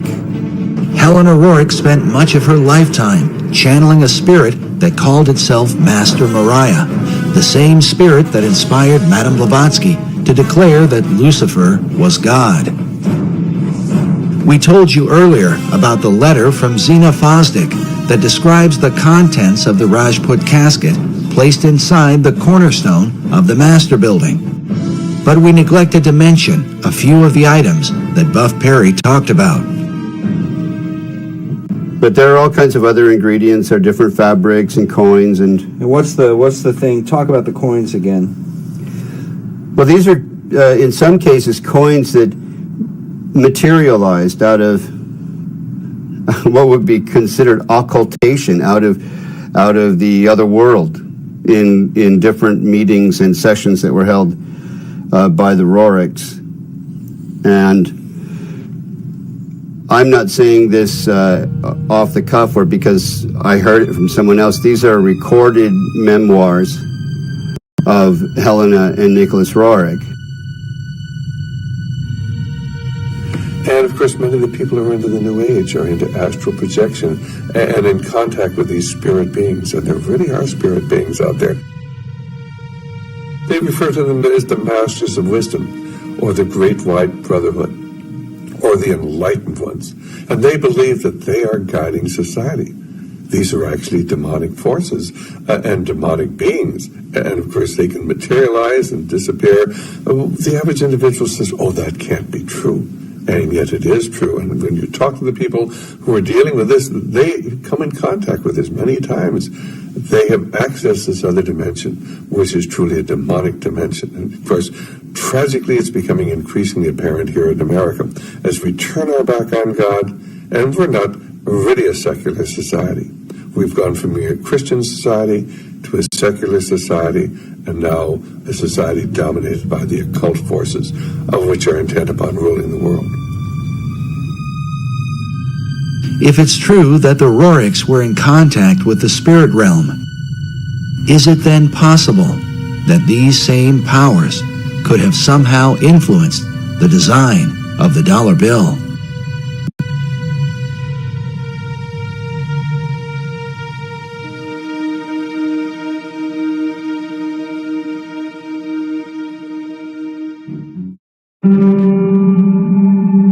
While the history surrounding FDR's administration is disturbing, there is said to be a darker level, and one that is openly satanic in the design of the dollar bill. These allegations begin with a group founded in Bavaria in 1776, known as the Illuminati. The order was founded by a man named Adam Weishaupt, with the alleged purpose of perfecting society. The symbolism of the dollar bill, Adam Weishaupt, do you really think it has anything to do with the Illuminati, in your opinion? Is the Illuminati to be defined as Freemasons and Rosicrucians and other secret society members? If that's the case, then yes, I believe the symbol on the dollar bill, the truncated pyramid, is directly related to the Illuminati, because Roerich was the Illuminati. In the 18th century, the original order was thought to have a bloodthirsty agenda, and it was believed that they secretly worshiped Lucifer. George Washington warned about the Illuminati in his letters, while Thomas Jefferson and Benjamin Franklin were thought to be members of its inner circle. Which brings us to our next speaker. He claims to have been raised in a modern Illuminati family that dates back to the 1700s. He says that, as a child, he was made to practice black magic and witchcraft. His name is Doc Marquis. My family goes back into the Illuminati all the way back to 1789. Of course, we have no way of either confirming or denying Doc's claims, but it is worth noting that he has acted as an expert on the occult for law enforcement and the FBI. According to his publisher, in the past he has appeared on and consulted for Geraldo Rivera and Oprah Winfrey, and for shows like Hard Copy, Inside Edition, and Unsolved Mysteries. Doc has been a Christian since 1979, but he says that part of his upbringing in a family that worshiped Lucifer was to be taught about the secret Illuminati symbols of the dollar bill. and that understanding them begins with the Rothschild dynasty. Meyer Amschel Rothschild had made a very interesting and profound statement. He said, "Allow me to control and issue the money of a nation, and I care not who writes its laws." And he was right. Meyer Amschel Rothschild is called the founding father of international finance. In 2005, Forbes magazine ranked him 7th on their list of the 20 most influential businessmen of all time. All this happened back in 1776, and this was during May 1st and shortly thereafter. The significance behind that is that on May 1st, 1776, Dr. Adam Weishaupt, who was a devout Jesuit priest, who was given the chair of the professorship of religious studies at Ingolstadt University, was approached by Meyer Amschel Bauer, who would later change his last name to Rothschild, along with 12 of his most financially influential friends. They knew Weishaupt at that particular time was not only a genius when it came to the occult world, but Weishaupt also had an axe to grind, because it was the Catholic Church that just recently defrocked him. He was no longer a Jesuit priest, and he was going to send a message to them, to the monarchies of Europe, and to all other people who would try to have their will over his. What Rothschild and Weishaupt came up with was a plan to destroy the old world system of government through monarchies and the church, and to set up a new world order in its place. This is said to be the great plan of all the secret societies. So what happened? Meyer Amschel Bauer approached Weishaupt and basically told him, "We know you've got the occult knowledge and genius to put it all together. We've got the money. You do it, we'll back it." Just to paraphrase what really happened. So in 1773, Weishaupt started creating what had never been created before. The idea of Illuminism had always been around, ever since the days of Babylon, with the co-founders of being that Nimrod and Semiramis. But no one had ever been able to actualize it. However, May 1st, 1776, the Order of the Illuminati had become a reality under the auspices of Dr. Adam Weishaupt. Now, like other nations, orders, countries and such, they have their two great seals. The Order of the Illuminati does. Those two seals can be found on the back of a $1 bill. People mistake those to be the two great seals of the United States of America. They are not. Those are the two seals of the Order of the Illuminati. And I'm going to explain it to you. In order to understand the seal itself, we have to first take a look at every single thing that composites it. We look at the first part of it on our left, which would be the truncated pyramid one. Above it is a 13-letter Latin expression that says Annuit Corruptus. And directly underneath the base of the pyramid is a 3-word Latin expression, which is Novus Ordo Seclorum. If you were to look up the word, let's say, work, in the English dictionary, you're going to find at least 50 different meanings for it. It is the same thing in Latin. Different words have different meanings. They have more than one meaning. The word seclorum, one of the definitive meanings is secular. Something that is secular is of the world. So it is proper, very proper, to translate the bottom as New World Order, the Novus Ordo Seclorum. The whole of it is saying, announcing the birth of a new world order. This would be Dr. Adam Weishaupt himself, the very first head of the Order of the Illuminati. It was Weishaupt who had himself come up with a 7-part plan to create what he called the Novus Ordo Seclorum, or the New World Order. This is the person responsible for it. The interesting thing about the front of the dollar bill is that there are 4 huge ones. There is one in every single corner. Now, if we look at every single one of them, they each have an oval around it, except for the top right-hand one. Now, if we look at this blow-up version of it, you will find there is no oval. This is a shield that is surrounding the one. Now, the reason there was a shield here is because this is very similar to the original shield that was given to the Rothschild family when Baron Meyer Amschel Rothschild had become knighted in England and received the lordship. If we look across the top of this shield, all the way to the left-hand side, it drops down and forms a crescent moon. It's a crescent moon because it represents the female goddess in the occult world. At the bottom of that shield, of that lunar moon, you will see the owl. And it's very obvious. Once you take a good look at that part of the crescent moon, and it is the same Illuminati owl that is being worshipped at the Bohemian Grove in California by those members of the Bohemian Grove, where presidents, premiers, kings and queens and heads of nations throughout this world have met. You can tell just by looking at this photo, that is a 40-foot owl. It is made out of oak, and that the worshippers are surrounding that fire pit around that altar, which is easily reflected in the lake around them. This is definitely the owl of the Illuminati. The rituals performed at the Bohemian Grove are occult and idolatrous. One of them, called the cremation of care, is supposed to be a mock human sacrifice, though some suggest that real killings take place.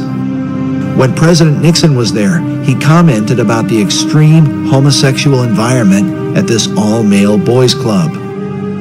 Among other powerful American leaders who have been spotted at the Grove are Ronald Reagan, Dwight Eisenhower, Jimmy Carter, Newt Gingrich, and George Bush Jr. and Sr. Now, when we take a look at the O, it is actually, occultically speaking, the shape of the Ouroboros, the snake that's going around in a circle, devouring itself. This O is actually the eye in this lady's face that they want to look at. This is the O. Now, what's in the center of this O? You take a good look. It is the exact same owl of the Illuminati that we saw on the back of the $1 bill. So the question then becomes, who owns L'Oreal? But the owl seems to be a major symbol for the secret societies, as they are found repeatedly inside government buildings in Washington, D.C. And a giant owl figure is even seen in the street design, with the United States Capitol in the midst of it.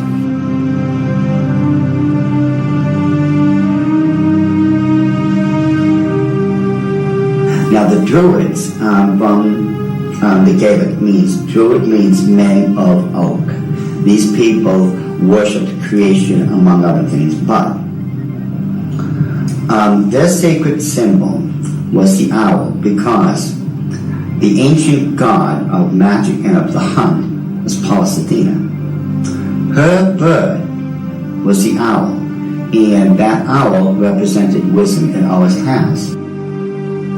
Pallas Athena was also the goddess figure who was said to inspire Sir Francis Bacon. But now look at this owl seal at the Bohemian Grove, where it says, "Weaving spiders come not here." While the line is taken from Shakespeare's Midsummer Night's Dream, could this also be a veiled reference to what seems like a spider web design that forms the background of the dollar bill? Are there additional secrets hidden there? Now, I'm sure you've heard of a Rorschach smear or the Rorschach ink blot test as created by Dr. Rorschach himself. You see the ink in the forefront, and everything else is in the background. This way, your subconscious mind is supposed to pick up on what's on the foreground, and you're supposed to be able to tell what you are subconsciously seeing. Notice how it's very busy. Lot of intersection diagonally lines. You can't make out what's there. But let's get rid of the background noise, get rid of all the diagonal lines that doesn't belong there, and let's reverse the principle of Rorschach and take what's in the background and bring it to the forefront and see what's there. Because once we do that, you find out it's quite obvious that there is another Illuminati owl and that it is perched on something that looks like an arrow. That is what they don't want you to see. Once you see this owl here and compare it to the other one on the left-hand side of it, it becomes very obvious that this is an owl. You can now begin to distinguish beyond all that busy signals and such that they don't want you to look through. Yet, they place there in honor of the totem bird, the owl of wisdom, which is the totem bird because their god, Lucifer, was supposed to have been the wisest of all of God's creation. Wisdom of Lucifer, wisdom into the bird, wisdom into the word Illuminati. Therefore, the chain of wisdom is followed all the way through. All right, now, did they teach you this in the Illuminati? Yes.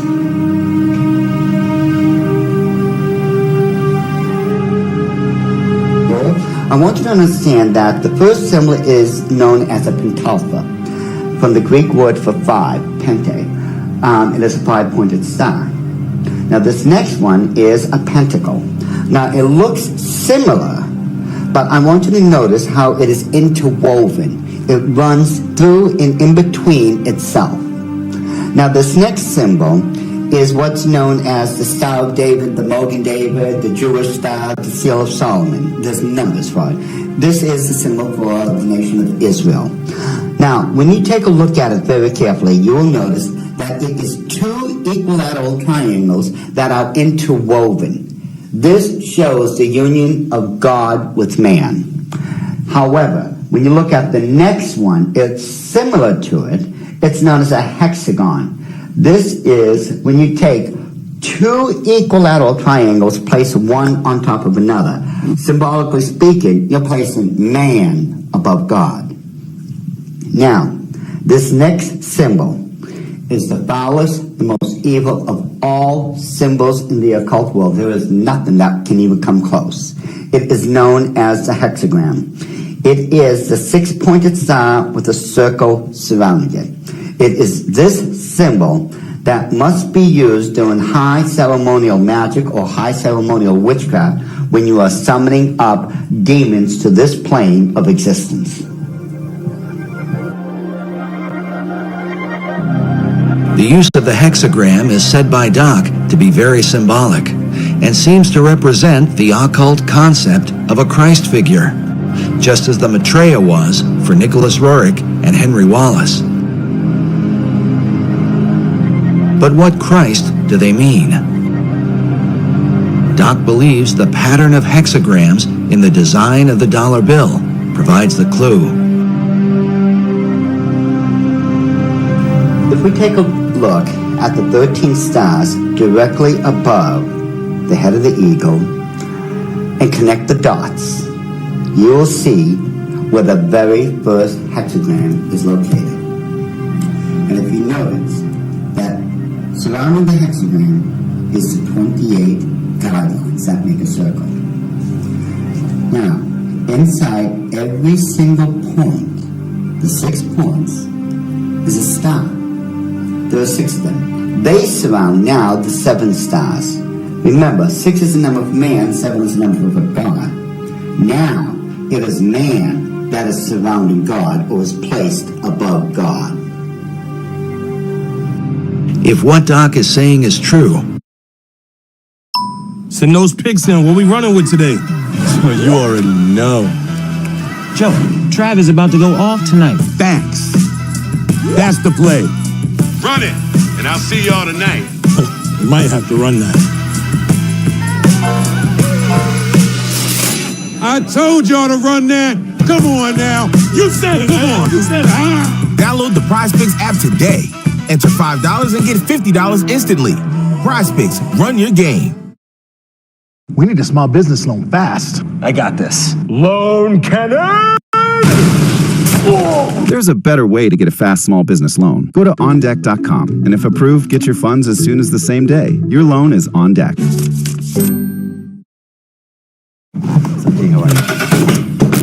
No, not now. Yeah, dude, that doesn't look good. I know what to do. What's that? I'm going to CashNetUSA.com. I can apply in minutes, and if approved, I can have the money as soon as the same business day. Oh, nice save. Saving the day is easy. With CashNet USA. When you need money fast, be the hero. Go to CashNetUSA.com to apply for the money you need now.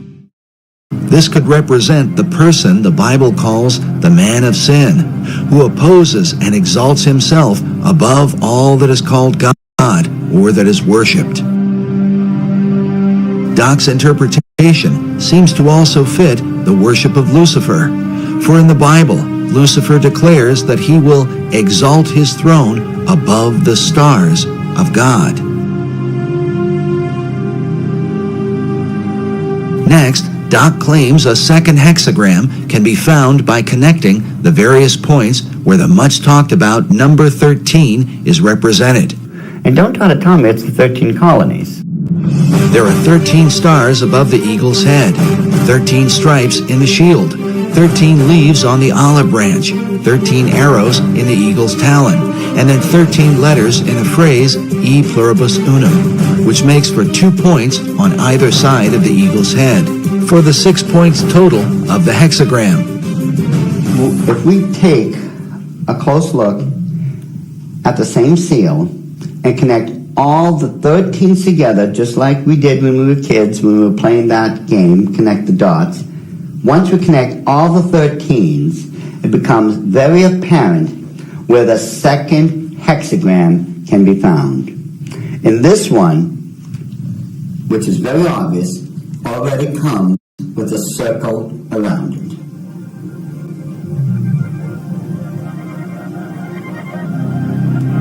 So this is the second hexagram here in figure 2. Yes.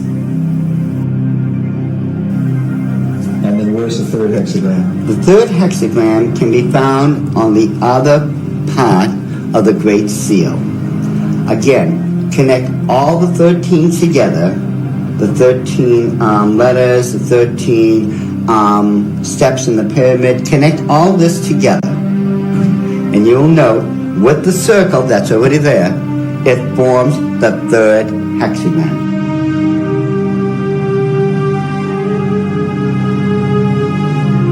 In other words, a 6, a 6, and a 6. A 6, 6, 6.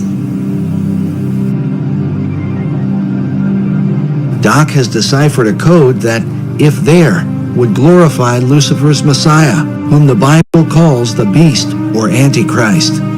In the book of Revelation, it reads, "Here is wisdom. Let him that hath understanding count the number of the beast, for it is the number of a man, and his number is 666." Could there really be 3 6-pointed hexagrams on the dollar bill? Once we start at the base of the pyramid, which is the foundation of all things, and follow the design of the hexagram itself, you're going to find out something very startling. We go from the M and follow the symbol all the way up to the A. The A cuts directly underneath the eye of Lucifer all the way to the S. The S connects all the way down. It goes in between the V and the I. It connects all the way to the O. And following the symbol, the O connects up and over along the symbol of the hexagram to the word N. In perfect sequence, it's M-A-S-O-N, Mason. It's not what a lot of other people have espoused, that the symbol connects down to the M in seclorum, and that the word is an anagram or something like that. Those people who are doing that obviously don't know what they're talking about, or they don't know how to plagiarize me correctly. Because the Order of the Illuminati have stated, and always will state, this is perfectly spelled out to be M-A-S-O-N, Mason. This points conclusively that the Masons have been involved in the Order of the Illuminati. This was back during the Council of Wilhelmsbad, which would have been July 16, 1782. All right, so what are we seeing? Now, if we look at the bottom one of the reverse side of the dollar bill, you'll see on the right-hand side that, again, there's a lot of busy intersecting diagonal lines. Yet, if we apply the same principle we just used to reveal the hidden owls of the Illuminati and apply it, you will find that there is now a skull-faced winged demon. And it is very obvious, once you take away the background, the busy noise, it becomes very apparent what it is, and that it's been there all along. And if we just simply go and enlarge that section, just start with a small one, and just keep enlarging it, and enlarge it even more, even with the background noise there, as I call it, I think it becomes very apparent what we are now looking at. That it is still a skull-faced winged demon. And it is these demons that are protecting and blessing the two great seals of the Order of the Illuminati. And it would make perfect sense that it had to be demons used to protect these seals, since I am convinced it was those same demons that handed them over to Thomas Jefferson when they first created them. I am convinced, beyond all doubt, that that indeed was a demon sent up from the bowels of hell, probably under the direct orders of Lucifer himself.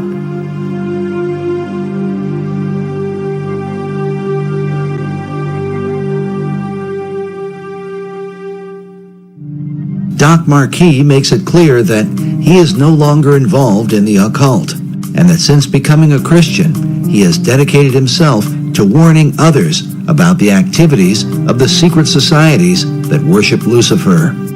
I've been doing this now since the late 70s, when I first left the Order of the Illuminati, and that's when at that point I had become a born-again Christian. At that time, I realized what I had been doing all along.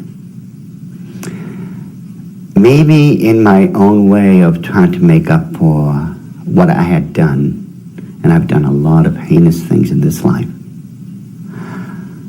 I begin to wonder if I'm not trying to make up or atone for some of those things I had done. And I know in my heart of hearts that as a born-again child of the King, my sins have already been bought and paid for. But still, there's just that part of me that still feels so guilty about everything I've done.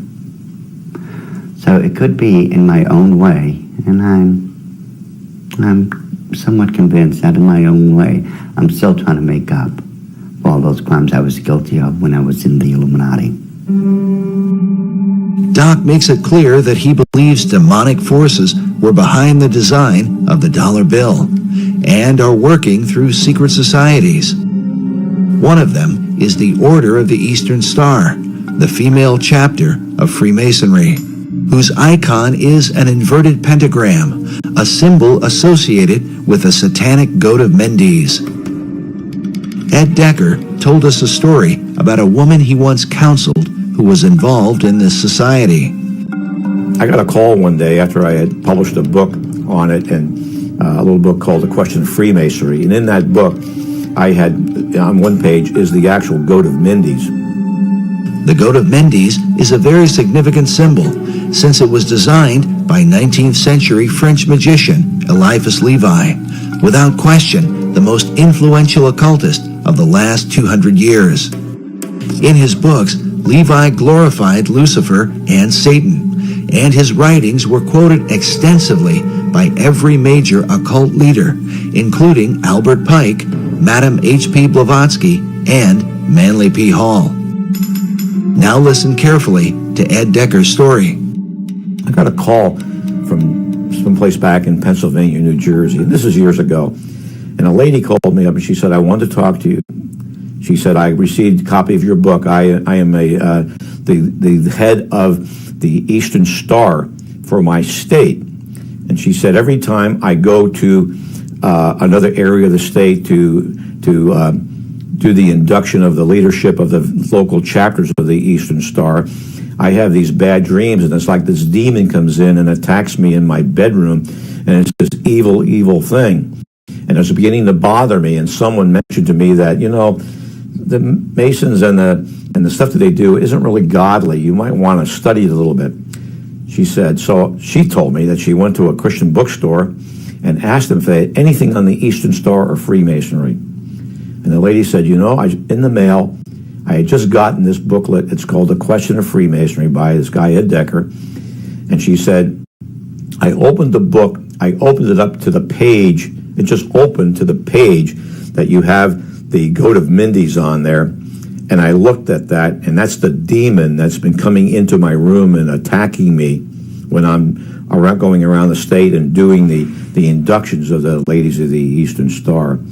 She said, I ran down 3 blocks to my husband's office, left my car right in the parking lot of the Christian bookstore, ran down there, got my husband out of I think he was an insurance agent or something, and said, look at this. They left there, went home, read the book, got on their knees, confessed it as sin, renounced it, and had that thing taken off their back. And from that time on, all that heaviness left her. When it went away, it just moved off her entire spirit. It was a spirit of darkness and evil. And it was the goat of Mendes, the same thing that's on the Medal of Honor, the same thing that's built into the Capitol and the Mall and the White House, built in there. It's the same evil spirit.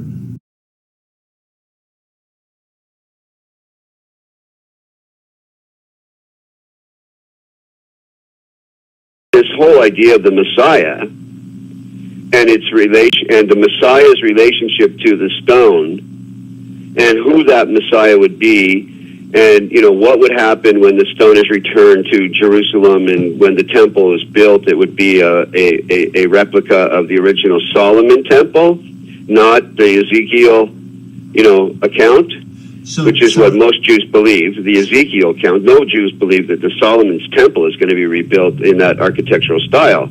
But the Masons believe, if I understand them right, that when that stone finds its way to Jerusalem, it's one of the last items necessary, and that there are certain rabbinical orders that I've met today that are anticipating its return.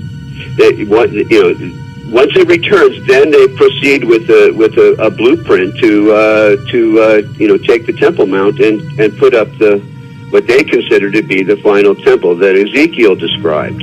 But the stone it's all pivotal upon the return of this stone, because Solomon brought that stone in the traditions and legends in Judaism into his original temple, and upon it the incense was burned in the fire pan. According to Masonic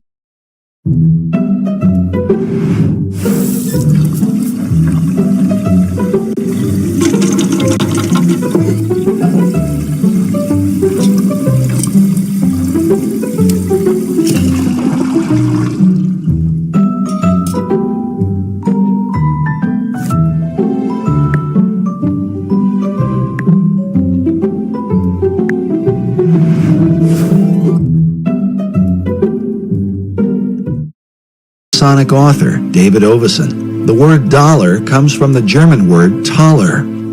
While there are many Taler designs, one in particular is mentioned, with the image of Jesus Christ crucified on one side, while the reverse bears the image of a serpent on a cross, and a reference to the book of Numbers from the Old Testament.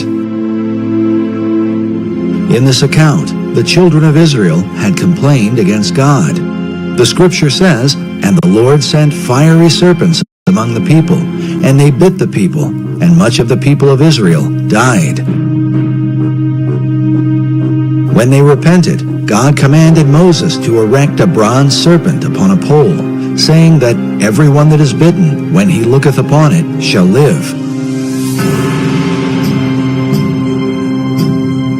In the New Testament, Jesus made reference to the bronze serpent as a picture of his crucifixion.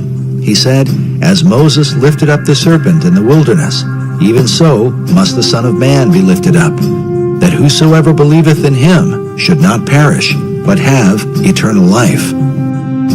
Some believe that the serpent cross is the original inspiration for the American dollar sign today. While the image of the bronze serpent holds a very particular meaning for Christianity, David Oveson explains that Kabbalists and alchemists find an interesting parallel in the Hebrew gematria. The Hebrew word for the serpent of Moses is Nakash, which means the shining one. The numerical gematria for Nakash is 358. This is also the numerical equivalent for the Hebrew word Mashiach, or Messiah. Oveson claims that these numerical equivalents allowed magicians to draw a connection between the brazen or bronze serpent and the Messiah. But exactly what Messiah do they mean? The phrase e pluribus unum, or out of many, one, appears in the banner held in the mouth of the American eagle. The word one appears a total of 7 times on the dollar bill. Oveson writes, "In magical numerology, the number 7 is regarded with a special veneration. Certain texts that deal with the meanings of numbers insist that 7 stands for the complete temple." The temple he refers to is the ancient temple of God, built by King Solomon in the city of Jerusalem. Oveson goes on to say that the concept of a complete temple is symbolized by the unfinished pyramid of the Great Seal, where the symbol of a Messiah figure is also shown with the all-seeing eye, representing the capstone that will one day complete the pyramid. In other words, when the Messiah emerges, then will the temple be complete. But just who this Messiah will be is the subject of intense debate, and the clues to his identity are said to be related to the temple itself. The site of Solomon's original temple at the Temple Mount in Jerusalem is still considered a sacred and holy place. Buildings are sacred in religions. Religious buildings are sacred. So Solomon's temple is sacred.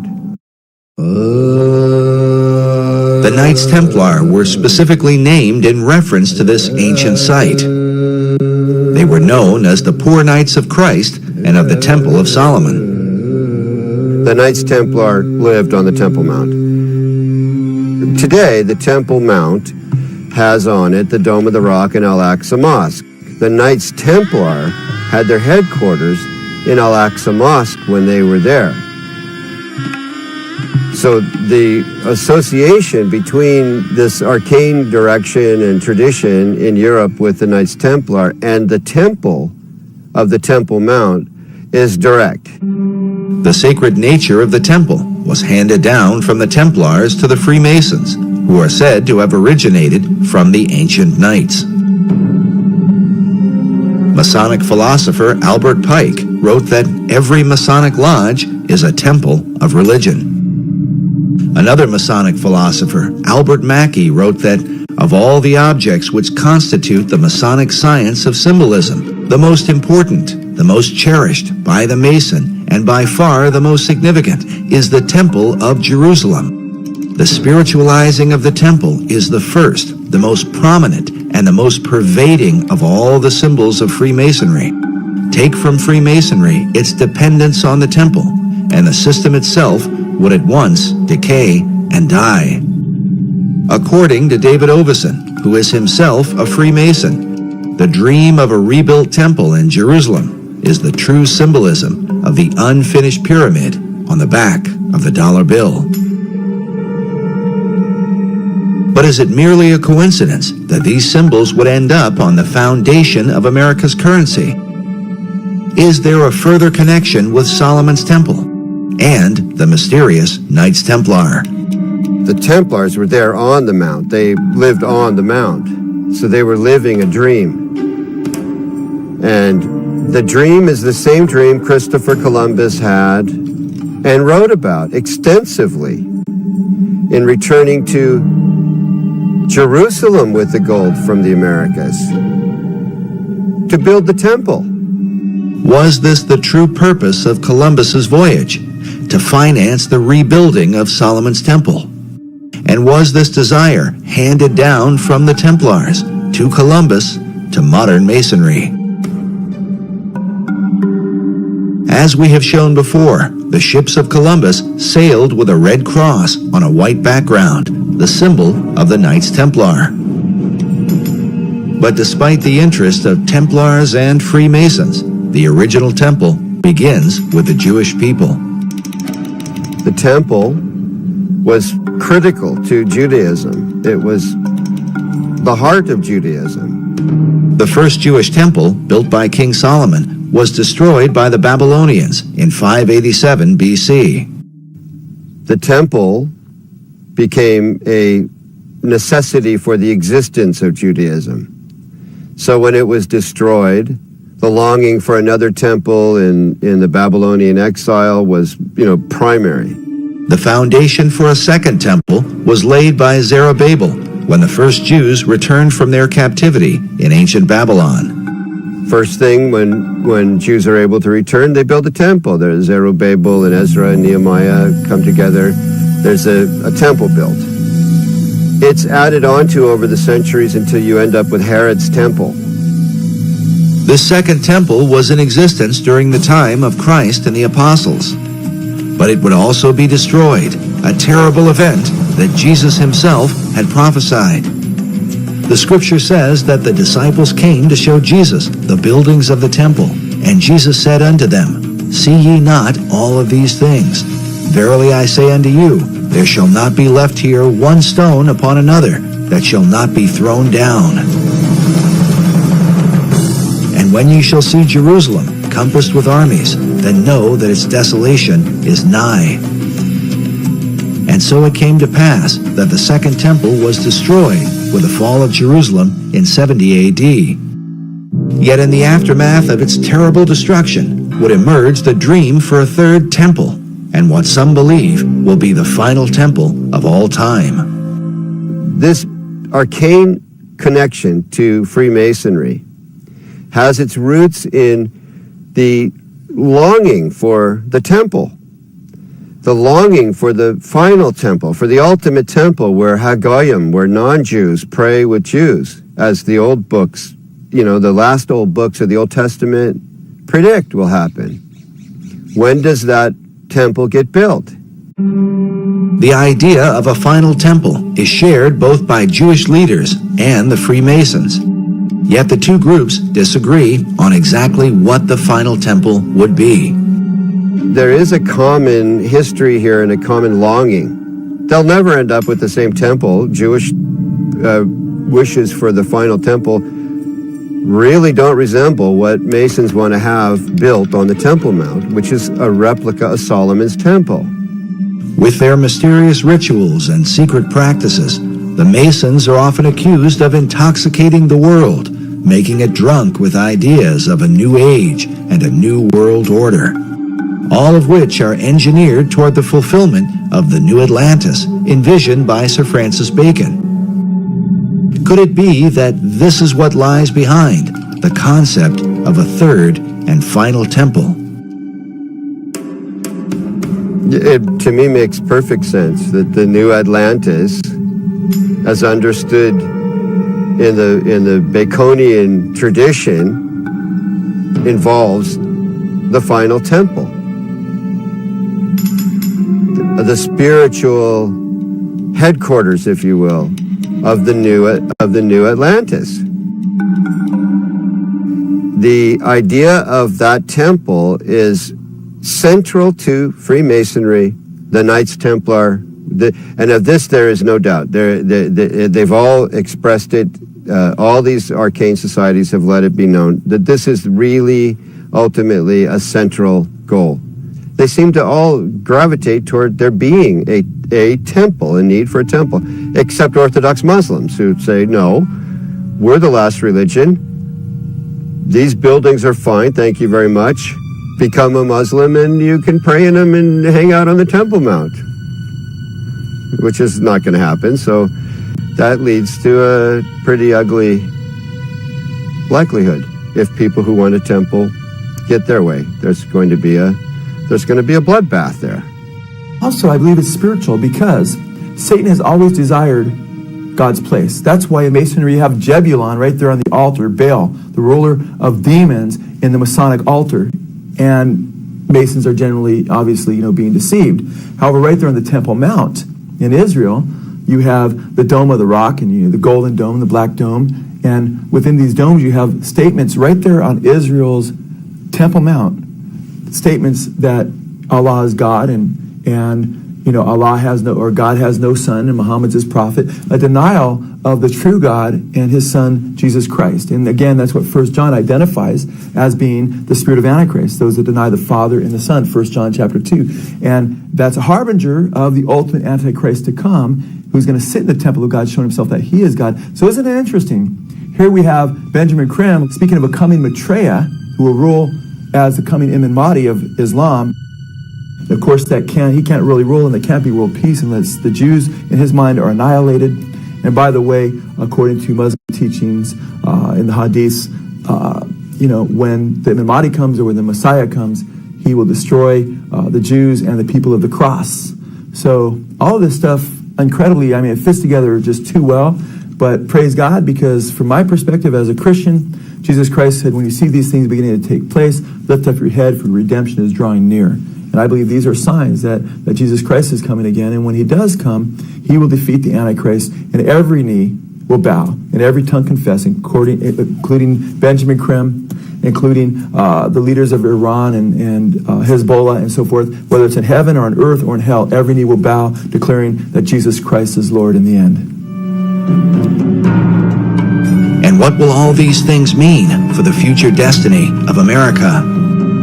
According to David Oveson, it was Manly Hall who influenced the placement of 72 stones on the Great Pyramid of the dollar bill.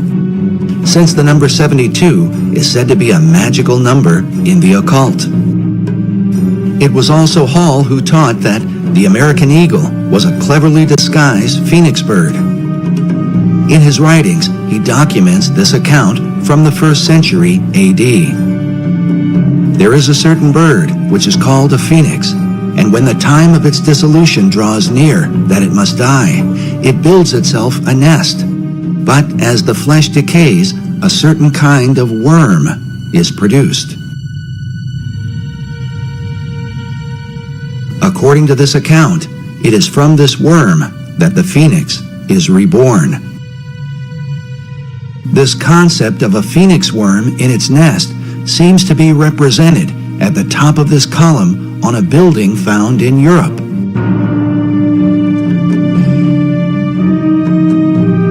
But in Washington, D.C., up at the tops of the 72 columns of the National Archives building, we find nearly identical carvings, all perched beneath the throne of destiny itself. Could this somehow be a veiled reference to the secret destiny of America?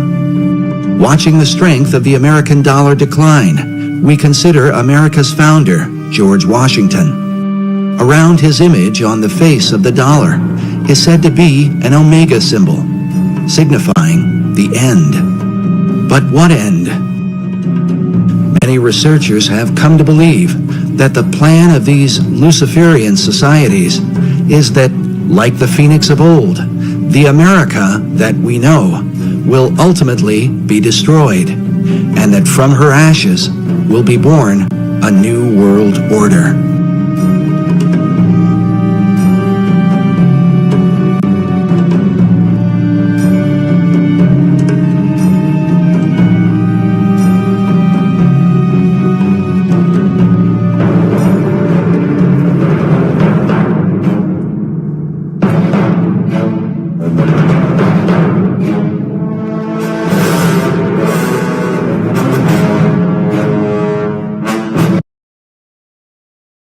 We have a unique nation, a republic, like no others.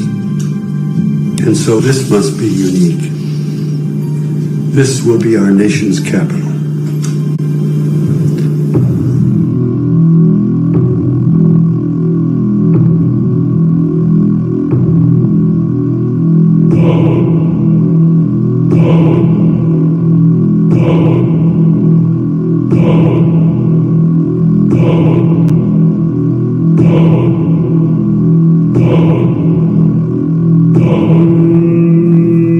Clearly, a lot of the designers and architects of Washington, D.C.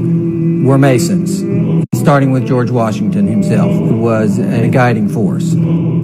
I do not believe that there are any secret plans or designs related to Freemasonry. Well, it was definitely designed according to Masonic principles. The streets are laid out that way. The buildings are laid out that way. Conspiracists are always looking under their bed for evidence that there is some vast conspiracy. Masons may very well say that they really aren't influential as far as Washington, D.C. is concerned, and yet the cornerstone was laid by Masons. You see that the inverted five-pointed star, which is the goat of Mendes, built into the streets of Washington, D.C. No, there are no satanic plans in the street plans of Washington, D.C. There is a pentagram to the north of the White House. But the streets don't actually connect to form a pentagram. This is geometry.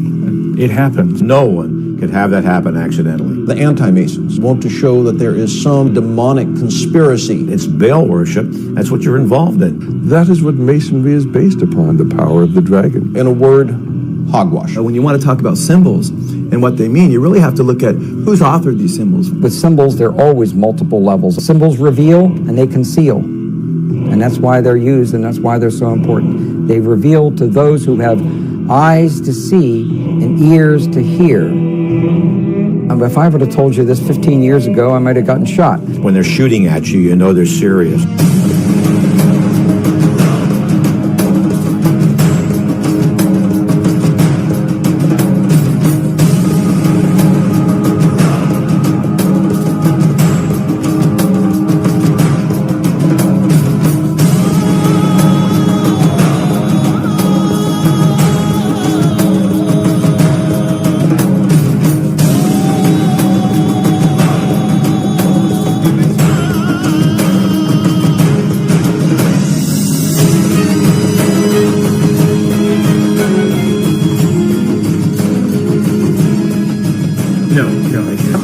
President's house needs to turn 180 degrees. It's just 180 degrees? Absolutely. There's absolutely no way we can compromise. Throw the entire thing out. Happily. That this area I here, beg your pardon. Is not going to work. This is not going to work. Absolutely. You're absolutely right. You have had Goodbye. Thank you. From its beginning, the design for Washington, D.C. has been a source of conflict and heated debate. George Washington, Thomas Jefferson, a temperamental French architect, a famous African American, and a mysterious surveyor would set in motion a project that would span the next 150 years, with no end of controversy in sight. But beyond debates at an internal level, the very layout of the city is continually under suspicion. Arcane symbols and mythological designs, both inside and outside government buildings, have caused many to wonder if the city somehow represents a hidden agenda.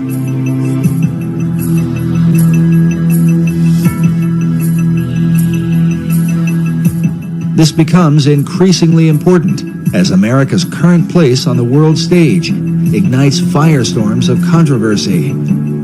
As the United States is the most powerful nation on earth, many have wondered, what is America up to? Could the purpose of operations currently carried out by the U.S. government somehow be reflected in the design of its capital city? At the center of controversy are secret societies. Many of America's leaders have belonged to them right from the nation's beginning. Our current president, George W. Bush, has admitted to his membership in the mysterious Skull and Bones Society. You were both in Skull and Bones, the secret society. It's so secret we can't talk about it. What does that mean for America?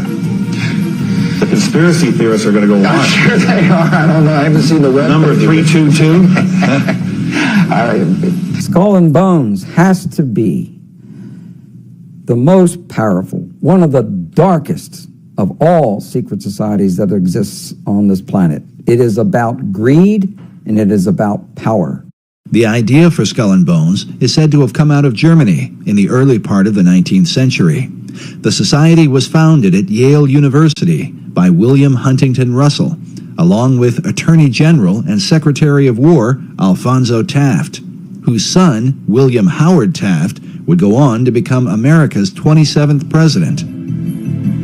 Some believe the Society's foundation demonstrates a clear link with what may be the oldest society of all, Freemasonry. The Society is shown here in 1993, reenacting the laying of the cornerstone for the United States Capitol on the 200th anniversary of the event. Know all of you who hear me, we proclaim ourselves free and lawful Masons, true to the laws of our country, professing to revere God and to confer benefits upon mankind.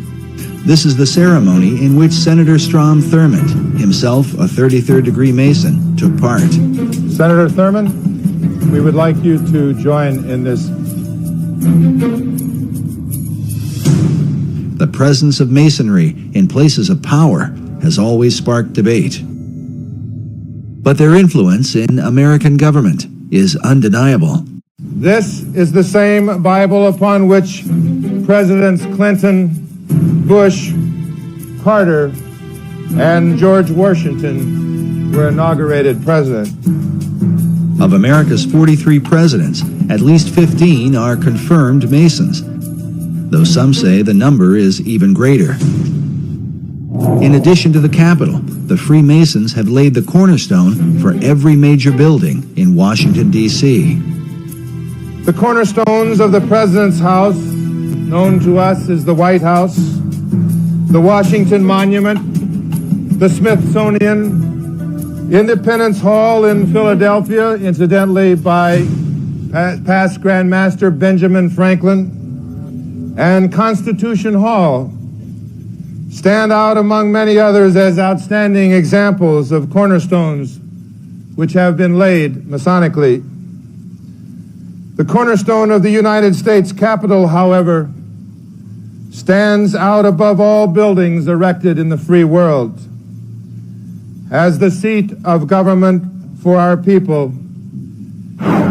This bronze plaque, located inside the U.S. Capitol, marks the spot where the original cornerstone was laid by George Washington, the first American president and a Freemason.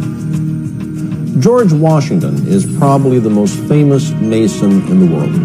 The George Washington Masonic Memorial is entirely dedicated to the idea of Washington as a Freemason.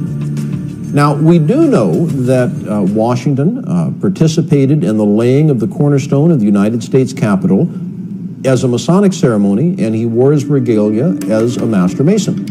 And he laid the cornerstone and performed the ceremony of laying the cornerstone. Laying the cornerstones of buildings which serve mankind is one of the world's most ancient customs. The cornerstone laying ceremony predates Freemasonry, although its early symbolic purposes as a sacrifice to appease the gods or demons or whatever in prehistorical times. Of course, there's no application to why Freemasons do it. The corn, wine, and oil that we use for this are also ancient symbols. Corn is the symbol of plenty, wine the symbol of refreshment, and oil the symbol of joy and gladness. While Masonry maintains these symbols as a representation of blessing, there are some who believe they hold a more hidden meaning. With symbols, there are always multiple levels, up to 7 different levels of interpretation with every particular symbol. Corn is an important symbol in Masonry and is one found repeatedly in Washington, D.C. But what sort of hidden meaning could apply to corn?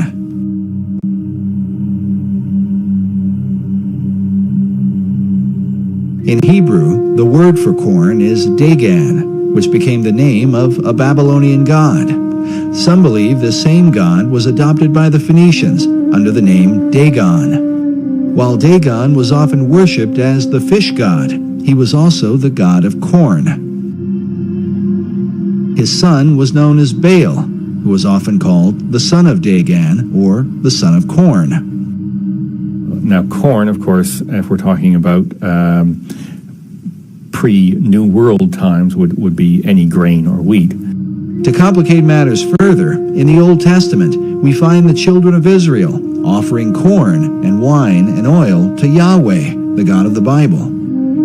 Yet at some point, God's anger was kindled against them for turning the sacrifice into idolatry. In the book of Hosea, God says of Israel, "She did not know that I gave her the corn and wine and oil, which they prepared for Baal." Notice again this Phoenician version of Baal as a bearded man with strong features. Could Baal have been the model for the bearded male images that appear throughout Washington, D.C.?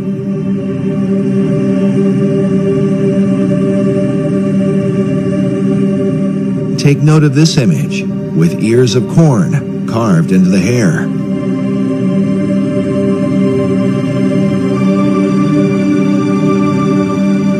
According to legend, Baal was once slain by the god of death and taken into the underworld. But at some point, he was resurrected, or as it is sometimes called, awakened.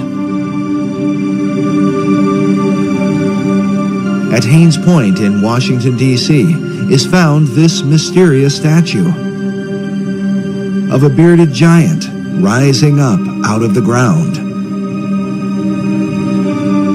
Or perhaps out from his grave. The statue is called the Awakening.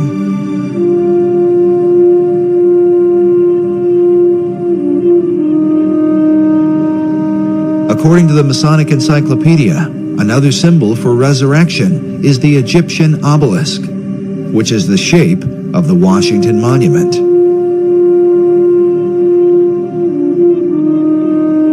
The word obelisk is sometimes translated Baal's shaft or the shaft of Baal.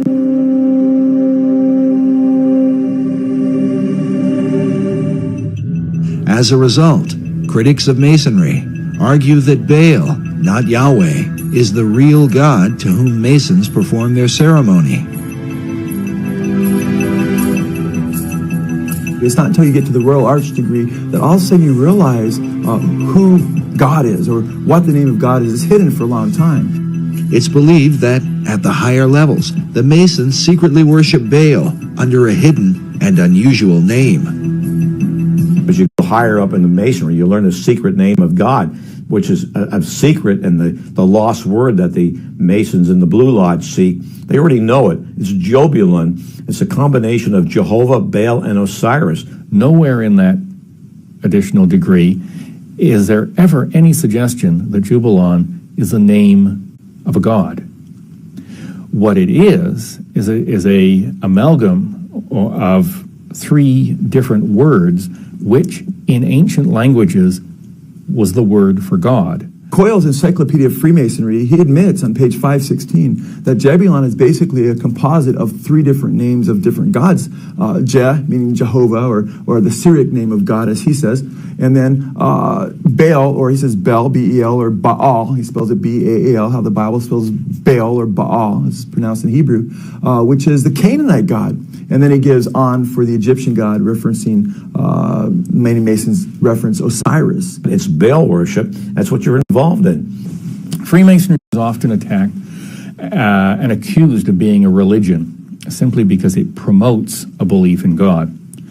But nowhere in the teachings of Freemasonry does it promote any specific attributes of God. See, belief in God is faith. Belief about God is religion. It's interesting, Baal, or Baal, is depicted in the New Testament by the Jews as well as Jesus. He's called the ruler of demons. Most scholars agree that Baal became synonymous with the devil. Yet Masonry insists its view of God is without definition. For the Mason, the corn, wine, and oil ceremony might as easily be dedicated to Baal as to any other god. Nevertheless, the conflict between Masonry and its critics goes on. Freemasonry is rationalist and humanist. It is not superstitious, and it is not involved in the occult. A lot of Masons don't have a clue as to the fact that the Masonic God is basically Satan. I think that's supremely arrogant of anyone who's not a Mason to believe they know more about Freemasonry than a Mason does.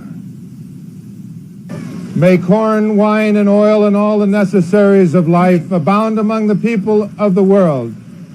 And may this building be continued and preserved to the latest ages.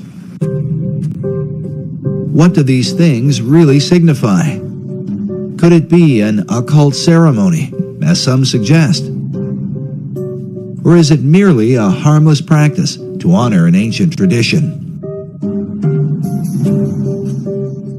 To investigate these things, we first review the beliefs of the secret societies that came to America. It is clear that the arcane symbolism in Washington, D.C. begins with them. When you want to talk about symbols and what they mean, you really have to look at who's authored these symbols. What was their intentions? Symbols reveal and they conceal. And that's why they're used, and that's why they're so important. They reveal to those who have eyes to see and ears to hear, and they conceal from those who do not have the eyes to see or ears to hear. As with all secret societies, you have levels, and if you're on the lower levels, you don't even know they're upper levels. They don't even tell you. You bump into it by accident, or someone comes along. Now, in Scottish Rite, that's something different, because they know that there's a. But before then, and basically secret societies, let's go to ancient Egypt. To the ancient Egyptians, the priest would tell the serfs, the guys that tilled the land, they would say, the sun is God, okay? And so they accepted that very low-level interpretation, all physical. That's not what the priest believed. What the priest believed, there was a second level. The priest believed that, nope, the physical sun is not the supreme being. It's the spirit which flows through the physical sun that is the supreme deity. However, there was another level, and the priests didn't even know it. It's those that were involved and elevated to if I would have told you this 15 years ago, I might have gotten shot. But this is now, I'm so glad now that this is easy to talk about. The third level, which is a higher level of understanding, said, nope, that's not the sun. The sun is not the supreme deity. Nope, yes, spiritual energies come through the sun. That's not what we're talking about. What we're talking about is the star Sirius. The dog star. The dog star, because the dog star was everything to the ancient Egyptians.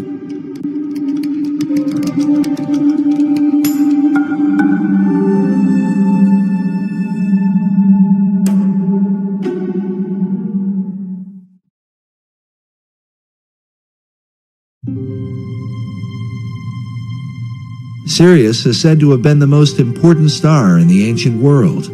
It was considered the brightest star in the heavens many times brighter than the sun. The Great Pyramid was built to synchronize with Sirius, so that the light of this star would shine into the Queen's chamber, supposedly to cast a beam upon an initiate during a ritual. Sirius is considered to be the dog star. It's considered to be the most evil star in the Egyptian pantheon. And the reason for this is because in ancient Egypt, they depended on the Nile.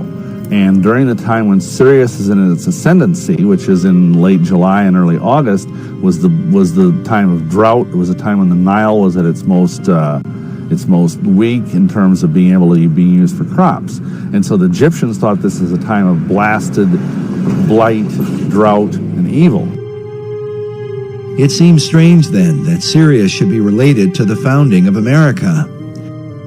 According to Masonic author David Oveson, the Declaration of Independence was signed when the sun was in alignment with Sirius in July of 1776. It is, however, appropriate that Sirius should be related to the most Egyptian-styled icon in America's capital city, the Washington Monument.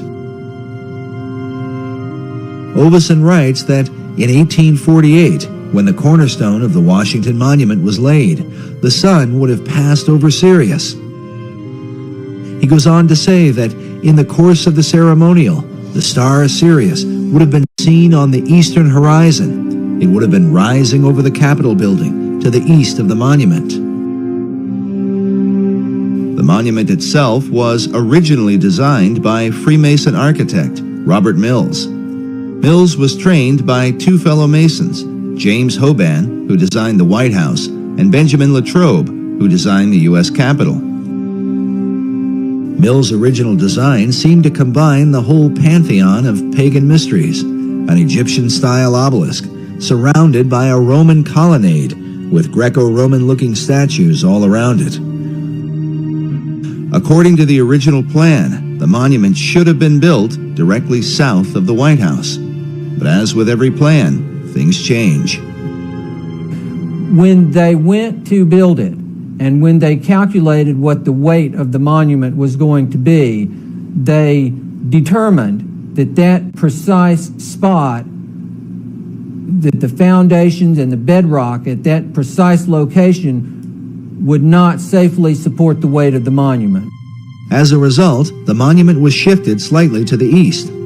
While it is not in a perfect alignment with the White House, it would end up in a perfect north-south alignment with the Masonic House of the Temple, which was built some years later.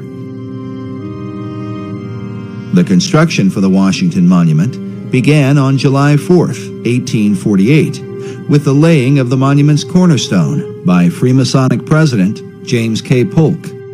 The project itself would take over 30 years to complete, during which time funding for the project would be scarce, the American Civil War would take place, and many ideas about the monument would develop. When the aluminum capstone was finally set on December 6, 1884, the end result would be a much simpler and more Egyptian figure than was first envisioned.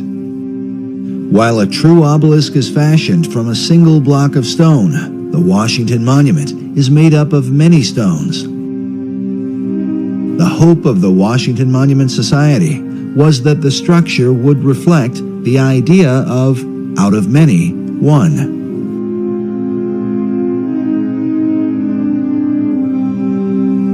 Meanwhile, the pyramidion at the top is made up of 13 levels, just like that of the pyramid on the Great Seal of the dollar bill. Meanwhile, Masonic author David Oveson is convinced that the Freemasons who signed the Declaration of Independence on July 4th and who laid the cornerstone for the Washington Monument on that same date would have been familiar with the rising of the Egyptian dog star Sirius, as it is an important symbol in Freemasonry. Interesting thing about all Freemasonry is that symbolism is ultimately very important. They don't put a lodge in the east because it's a nice place and it looks good. They put it in the east. The masters have put it in the east because the rising sun. It's the rising sun. You're catching the energies of the light. As Dr. Hieronymus revealed earlier, the real light shining in the east for the Egyptians was not merely the sun, but the light of the dog star, Sirius. This dog star also has relations to the idea of modern-day ceremonial magic and modern-day masonry. Masons teach that at the center of every Masonic lodge, there's a five-pointed star right underneath the altar upon which the candidate is obligated. But the thing is, what they don't tell you is that five-pointed star represents Sirius. There is perhaps no symbol that evokes occult suspicion like the figure of the pentagram, which from ancient times was associated with the dog star Sirius. Masonic philosopher Albert Pike wrote that Sirius still glitters in our lodges as the blazing star. The blazing star is an ancient Gnostic term for Sirius, and as shown here, is symbolized in Freemasonry by the five-pointed star or pentagram. According to Pike, this symbol in Masonry dates back to the pentalpha of the Greek philosopher Pythagoras. The pentalpha gets its name for the 5 alphas or Greek letter A's which make up its composition.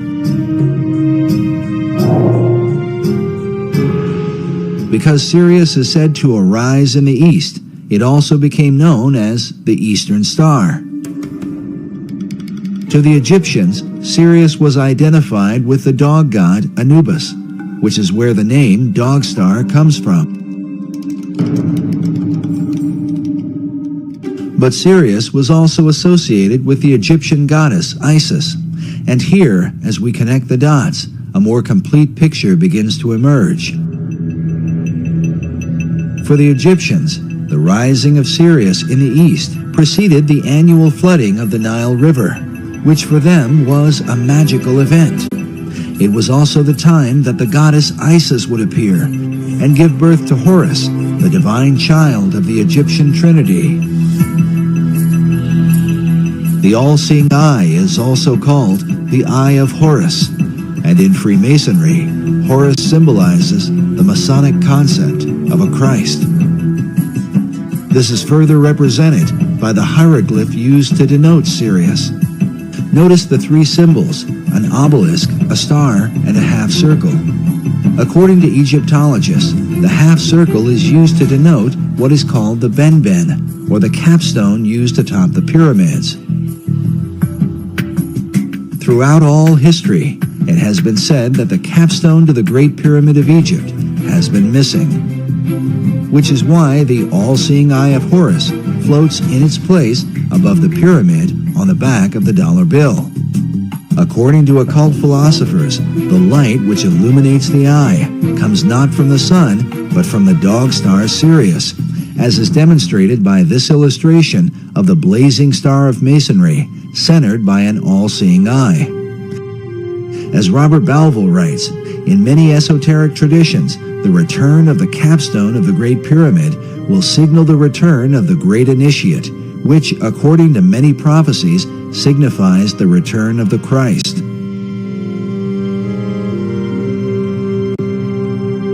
Albert Pike describes the Masonic Trinity as expressed through Sirius and the symbols that are seen in most all Masonic halls.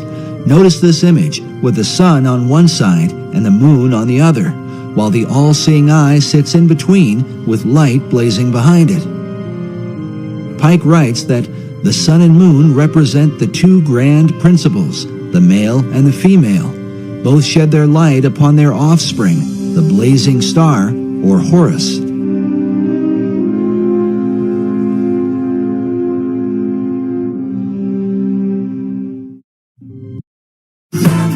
This fall, it's all about denim. So chic. So sweet. It's genius. Obsessed. Only at Old Navy.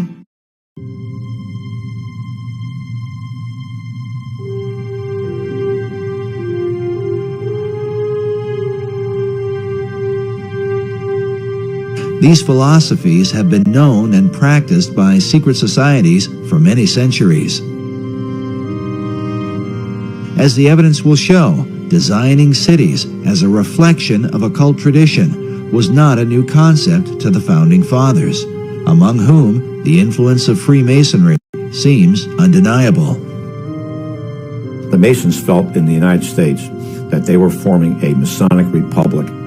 The concept of a republic dates back to the Greek philosopher Plato. Plato's Republic. That's a utopian theme, and that whole thing runs through our philosophy and thinking among the humanists to this day. They still think they would like to introduce Plato's Republic. Think about it. Every socialist country that's gone socialist have always called themselves a republic for that very reason. It was Plato who likewise set down the earliest known record of ancient Atlantis. Centuries later, Sir Francis Bacon would set down the New Atlantis, a tale which some believe was meant to be a blueprint for the New World, one based upon the teachings of ancient philosophers. Bacon didn't invent this New Atlantis concept. He was merely the inheritor of it. He was probably the most articulate proponent of it ever in history, but it preceded him. Bacon believed that the American continent was in fact the site of ancient Atlantis, a concept held by teachers of esoteric wisdom even today. The New Atlantis really was just America anyway. The east coast of America, if you take a look at the maps by other clairvoyants who have studied Atlantis, indicates that the east coast of America was the west coast of Atlantis. This country, America, is the remnant of the ancient Atlantis, and so is very susceptible to much of the history of Atlantis, the energies of Atlantis, and some of the actions, for instance, the religion of Atlantis. According to esoterics, the religion of Atlantis was in fact the mystery school teachings that were embraced by the ancient philosophers. Yet it might be said that none have been as prolific on this subject as 20th century philosopher Manly P. Hall, who wrote such books as The Secret Destiny of America and America's Assignment with Destiny. It was Hall that many Freemasons are said to have called Masonry's greatest philosopher. In 1934, Hall founded the Philosophical Research Society in Los Angeles, California, an organization dedicated to exploring the wisdom of all the world's traditions.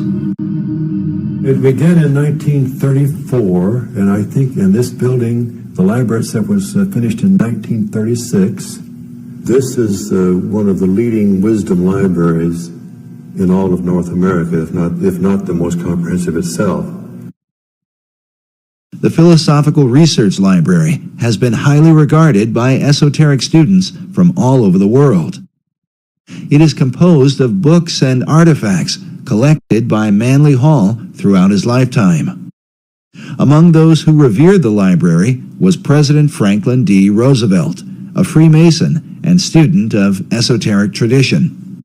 And Mr. Roosevelt himself, back in 1942, after the Pearl Harbor invasion, sent some of his people here to microfiche the works in this library because he looked upon it as a national treasure. He wanted to preserve it. When Hall died in 1990, his role as president of the society was succeeded by Dr. Obadiah Harris.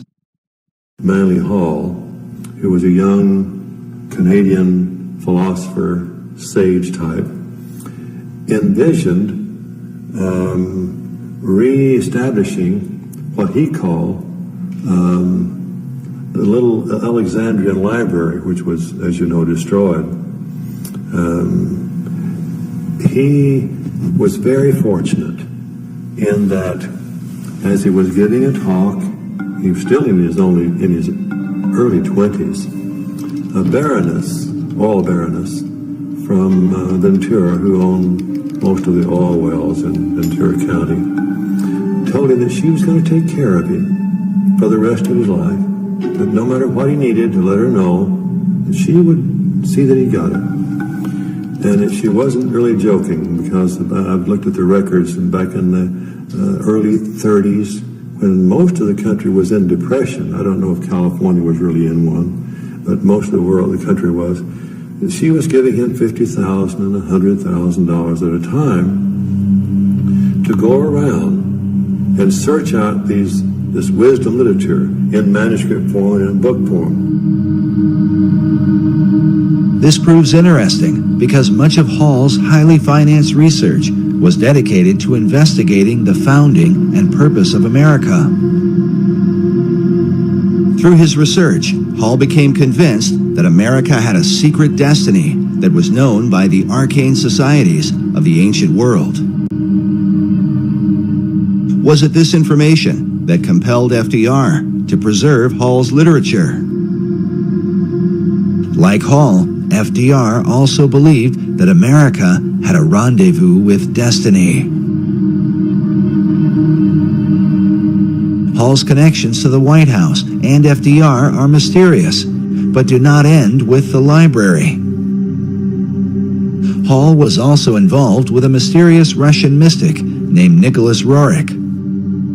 Roerich was a Rosicrucian and member of the Theosophical Society. He was said to be a kind of spiritual mentor to Henry Wallace, a 32nd degree Mason who would become FDR's vice president. It was Roerich's influence that inspired Wallace and ultimately FDR to place the Great Seal of the United States on the back of the dollar bill, with the words Novus Ordo Seclorum, the new order of the ages. Dr. Harris, will you tell us about this statue here? Oh, well, this would be a very favorite thing to Manny Hall. This is Nicholas Roerich. Today, a statuette of Nicholas Roerich can be found at the PRS Library. Well, actually, he lived even in the 20th century. What impact could the beliefs of men like Roerich and Manly P. Hall have had on the highest levels of America's government? They jumped a few decades from the New Deal, because the Novus Ordo Seclorum can be translated to the New Deal in English as easily and readily as to the New Order or the New World Order. I truly believe FDR believed he was creating a New World Order out of the Depression, and that he had with him and had, encircled himself by people who would facilitate that dream. These visions of New World Order or New World, the world of democracy, that's a part of the very soul that gave birth to this country. As the United States was born, the design for its capital city would begin under the leadership of President George Washington, who was himself a master mason. 150 years later, the fulfillment of its major construction, with such buildings as the Jefferson Memorial, the National Archives, and the Pentagon, would be completed under the leadership of another Masonic president, Franklin Delano Roosevelt. But was the city erected to represent the country's concept of liberty, or to reflect an ancient belief in America's destiny? According to Hall, Freemasonry plays a pivotal role in bringing forth this ancient plan. Manly P. Hall was a Freemason, wasn't he? Right, he was a 33rd degree Mason. He was really important as far as trying to figure out what the goals of Freemasonry are in this age. He gives you hints, just incredibly important hints at what they're all about at the root level, what it is they're really striving for, what is their core inner doctrine, which they really don't like much revealing to the rest of the world. According to Hall, one of the chief secrets of Masonry, handed down through the centuries, was the concept of democracy, which was said to be a threat to the kings and monarchs of the ancient world, who who ruled by divine right. Yes, it had to be secret because the idea of democracy was worse than heresy. It was treason. Nevertheless, these societies were determined to bring forth their great plan, no matter what the cost. In his book, The Secret Destiny of America, Manly P. Hall wrote that world democracy was the secret dream of the great classical philosophers, saying that the brilliant plan of the ancients has survived to our time, and it will continue to function until the great work is accomplished. Many researchers believe this great work is the secret behind the wars and rumors of war America has been involved in through the 20th century, right up to the present day. Could this plan of the ancients to establish a world democracy be the real hidden agenda of secret societies?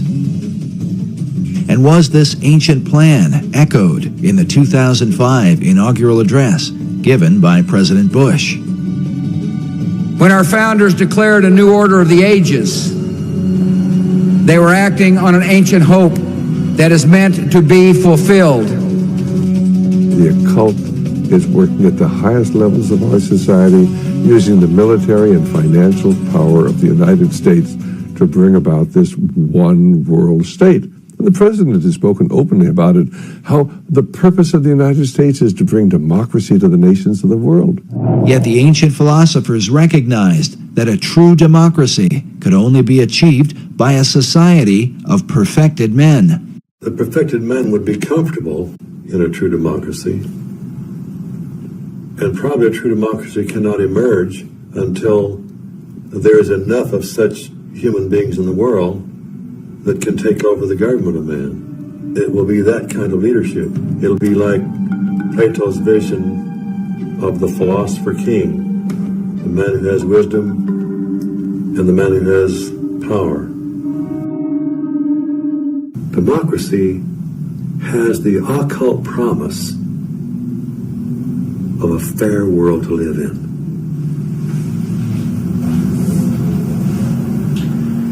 Now, you mentioned the occult promise. How would you define a term like that for an audience who's... Well, probably define that term by saying that promise is... Explain the word occult. Well, it's obscure. It's hidden.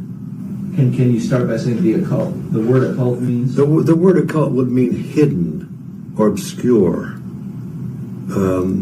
Not visible to the normal eye. So an occult promise is something that is inherent, but only visible to those who have that inner vision. So a fair world is a kind of occult promise at the heart of democracy. Is that a better explanation? But is this occult promise part of America's Christian heritage? And if not, could this account for why the many symbols that adorn America's capital city come not from the Bible, but from the ancient mystery religion? And if America were really, truly a Christian nation, what would all of these mythological characters be in our city? Certainly the Christian influence was very strong. From the Christian point of view, we were formed as a Christian nation. But from the occultist point of view, and those associated with astrology and the ancient mystery religions, America was, of course, and Washington, D.C. was to represent their position. So you've had the two forces, in America ever since its formation. While it seems that most of America's leaders have upheld Christian ideals, their reason for doing so is often questioned. If they were Christians, why would they erect monuments to pagan gods and goddesses? And if they were pagans, why confess to Christian ideals? Manly Hall suggests the reason may have been one of self-preservation.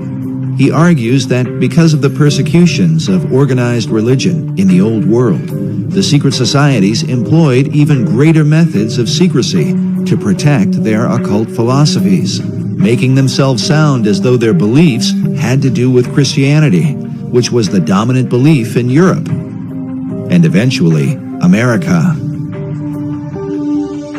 He says the pagan intellectuals reclothed their original ideas in a garment of Christian phraseology, but bestowed the keys of the symbolism only upon those duly initiated and bound to secrecy. It is for this reason that all secret societies have an initiation process whereby members are bound by blood oaths not to reveal the secrets of the order. A chief factor that contributes to confusion about the beliefs of America's founders is the presence of Rosicrucianism. The Rosicrucians are a mystical, arcane society that played a major role in the development of Freemasonry. The rose and cross, which symbolize the society, are also the source of its confusion. The rose is the symbol of secrecy and represents the pagan mystery religions, while the cross symbolizes Christianity. Rosicrucianism is when the two are combined. The Rosicrucians can write and speak about Jesus Christ, the cross, prayer, and the Bible. But with these things, they combine elements of magic and the mystical philosophies of the ancient world.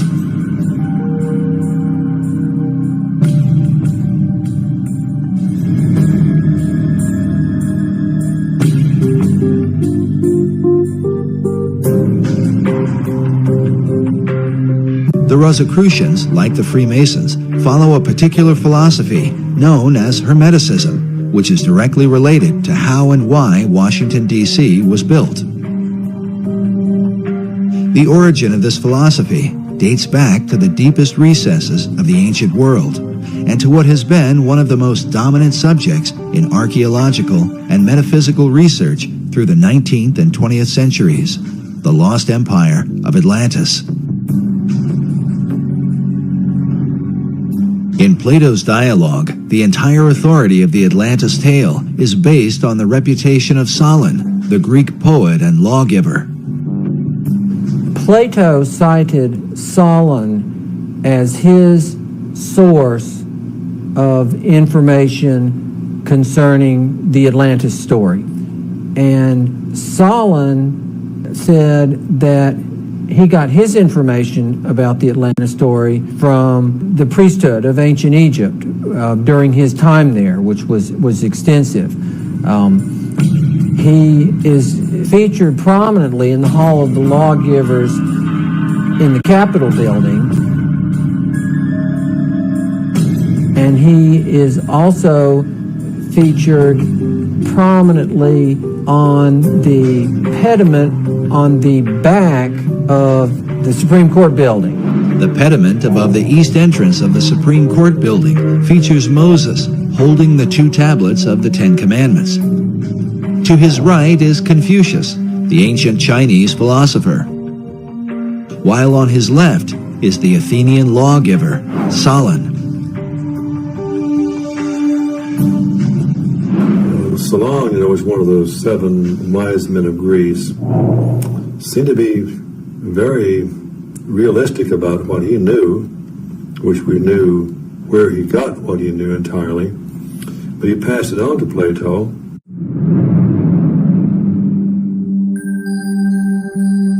Atlantis is significant to understanding the secret societies, as it is said that all the mysteries believed by them have their beginning in this ancient empire. Well, it's this concept that there is ancient, mysterious, magical knowledge, which we initiates only can provide to you, and goes back to the time of Atlantis. All knowledge, the power to heal, the power to destroy, godlike powers hidden within secret societies. The ancient mystery religion is said to have been carried in secret to preserve the teachings through the Dark Ages. It's believed the mysteries were adopted by the Knights Templar, who brought them back to Europe when they returned from the Crusades. Templars came over to the Holy Land, and this is where the Templars got a lot of their kind of outre heretical ideas that later on got them in a lot of trouble. In England, the mysteries were adopted by men like Dr. John Dee, and later by Sir Francis Bacon. When Bacon sent his secret societies to the New World, the mysteries came with them. In short, the ancient mysteries represent the pagan beliefs of Rome, Greece, Babylon, and Egypt. And before that, it's said to Enoch, who was the great initiate and king of Atlantis. And it said all the teachings come from Enoch. Enoch is mentioned in the book of Genesis, where it says that Enoch walked with God, and he was not, for God took him. According to Masonic historians, Enoch was later known as Hermes to the Greeks and Mercury to the Romans. Among the Egyptians, he was called Thoth, and the Book of Thoth is said to be a collection of his wisdom. Yet it is Enoch's identity as Hermes that seems most prevalent in the mysteries. And hence the term Hermetic. And supposedly there was this great, awesome teacher of occult lore who was known as Hermes Trismegistus, which means thrice greatest Hermes.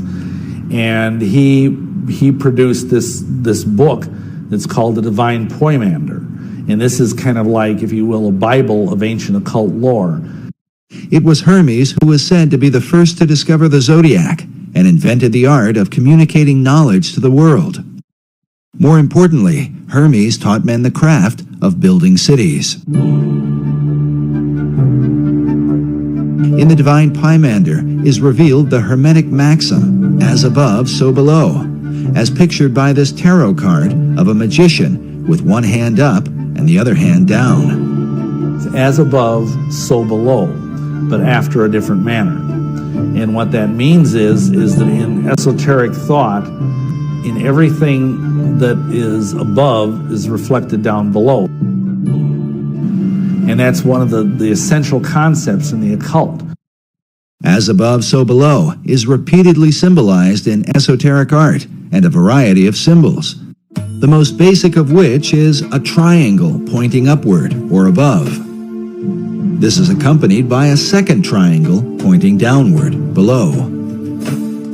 When combined, they form a hexagram, commonly recognized as the Star of David, one of the most dominant symbols in the occult. Removing the base of the triangles, one can see the outline for the square and compass of Freemasonry.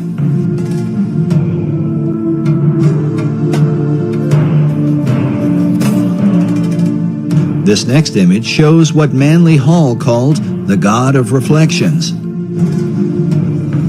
He is called the Ancient One, perched over a pool of water that reflects his image. Notice also how the placement of his arms and the crown upon his head form two triangles like a Star of David, while on his chest is a Maltese cross positioned upward and then reflected again down below.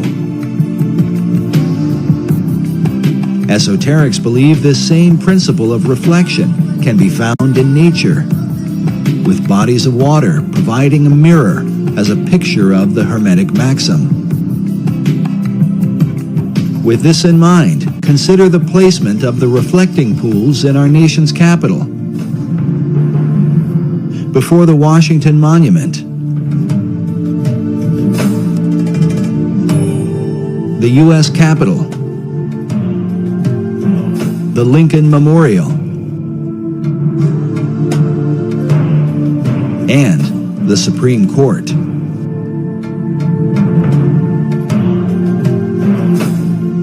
As above, so below is the philosophy that guided ancient cultures into building their cities and sacred monuments in alignment with the stars. While mystical sites like Stonehenge, the pyramids, and Easter Island are all examples of this practice, modern researchers believe that with them is the design for Washington, D.C.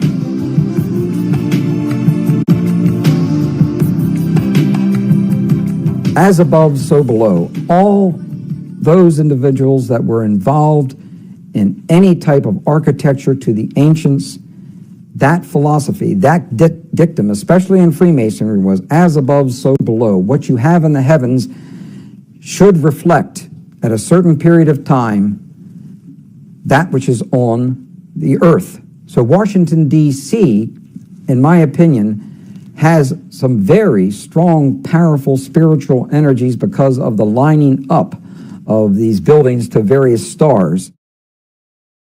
The debates over the design for Washington, D.C. usually begin with the designers themselves. Were these the sort of men to employ esoteric philosophy into the building of America's capital city? At every major level, the influence of Freemasonry is said to have played a pivotal role. So much so that many researchers claim to see a Masonic square and compass in the street design itself. Clearly, a lot of the designers and architects of Washington, D.C. were Masons, starting with George Washington himself, who was a high-ranking Mason and who was a leading force and a guiding force for both the location of the city and the layout of the city. Washington's authority as the father of a new nation would set the course for America's capital city, beginning with its designer.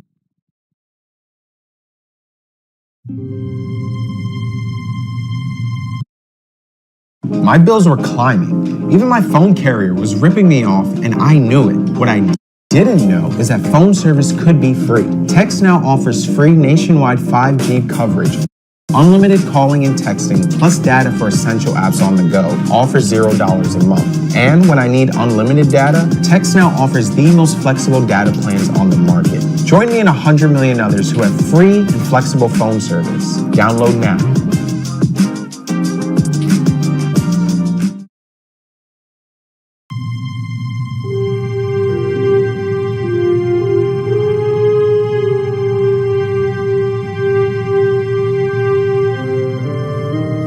George Washington was still president during the time that the plan for the city was conceived. Washington had commissioned Major Pierre Charles L'Enfant to work out the initial street design. L'Enfant had come from France with the Marquis de Lafayette and served with Washington during the Revolutionary War as one of his officers. He was known as a temperamental Frenchman, sometimes difficult, if not impossible, to work with. He, as I understand it, felt very strongly about the plan that he developed for the street layout of the city. So much so that when minor changes were suggested, he became irate. Absolutely not. No changes. No changes. But nonetheless, if you look at his original plan, which is, of course, available, you can see maps, his map, and it is very similar to the current layout of the city. L'Enfant insisted his original design be followed to the letter, something that would later lead to his dismissal from the project. Yet even so, one Masonic author writes that the early architects responsible for individual buildings did attempt with considerable success to honor L'Enfant's master plan. He goes on to call it an arcane schema to be established with the aid of interested Masons.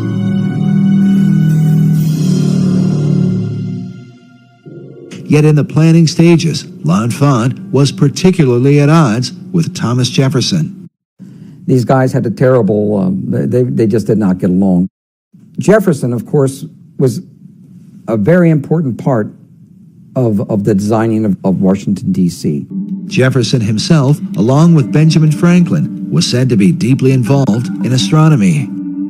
Jefferson spent 5 years as the American ambassador to France. When he returned, he brought with him the influence of European architecture. Along with Washington, Jefferson, and L'Enfant was Andrew Ellicott, the the surveyor for the city, and Benjamin Banneker, his assistant. Banneker has been called the man who loved the stars. He was a freeborn African American who published a famous almanac on astronomy. His influence on the design of Washington, D.C. has been greatly disputed. Some believe that when Pierre L'Enfant was fired from the project, he took his designs with him. Good day, sir. L'Enfant. And that Benjamin Banneker was able to recreate the plan from his photographic memory later on. Others argue that copies of L'Enfant's design were still available, and that the unfinished elements were then added by the surveyor, Andrew Ellicott, a little-known figure who some believe was a Freemason. While mysteries abound about the specifics, one thing all of the designers and surveyors seemed to have in common was an interest in the esoteric elements that would compose Washington, D.C. Ultimately, when the final design was presented, George Washington chose to call it the L'Enfant Plan. Perhaps the most influential researcher into the L'Enfant Plan and the mysterious, arcane elements of Washington, D.C. has been David Oveson, who wrote the book, The Secret Architecture of Our Nation's Capital. In his book, Oveson argues that the real mystery of Washington, D.C. is to be found in Federal Triangle.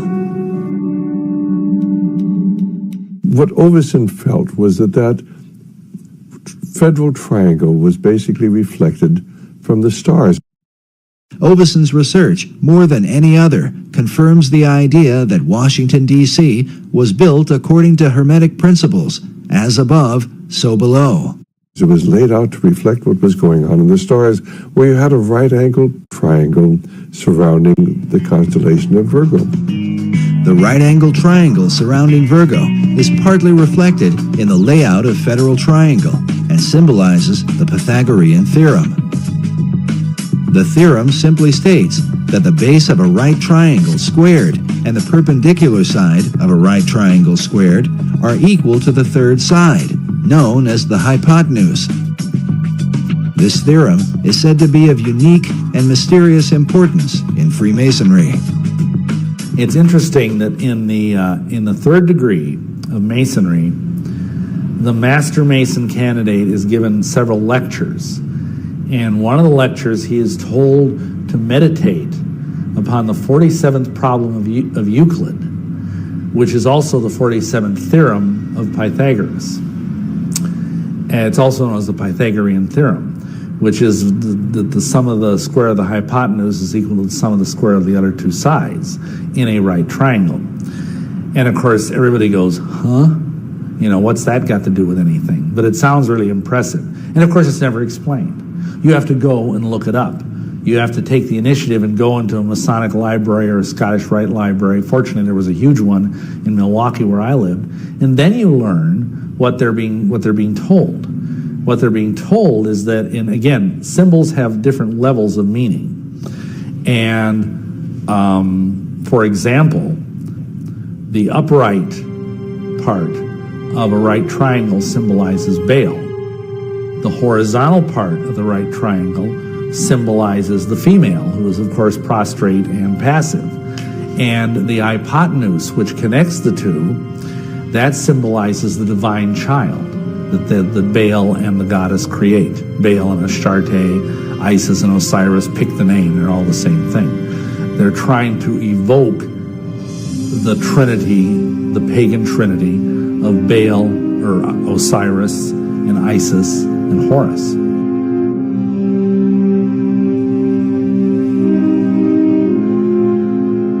The squared elements of this Pythagorean trinity resemble the letter Y. In his book, David Oveson suggests that Washington, D.C. was intentionally placed at the split of the Potomac and Eastern rivers to symbolize this Pythagorean Y.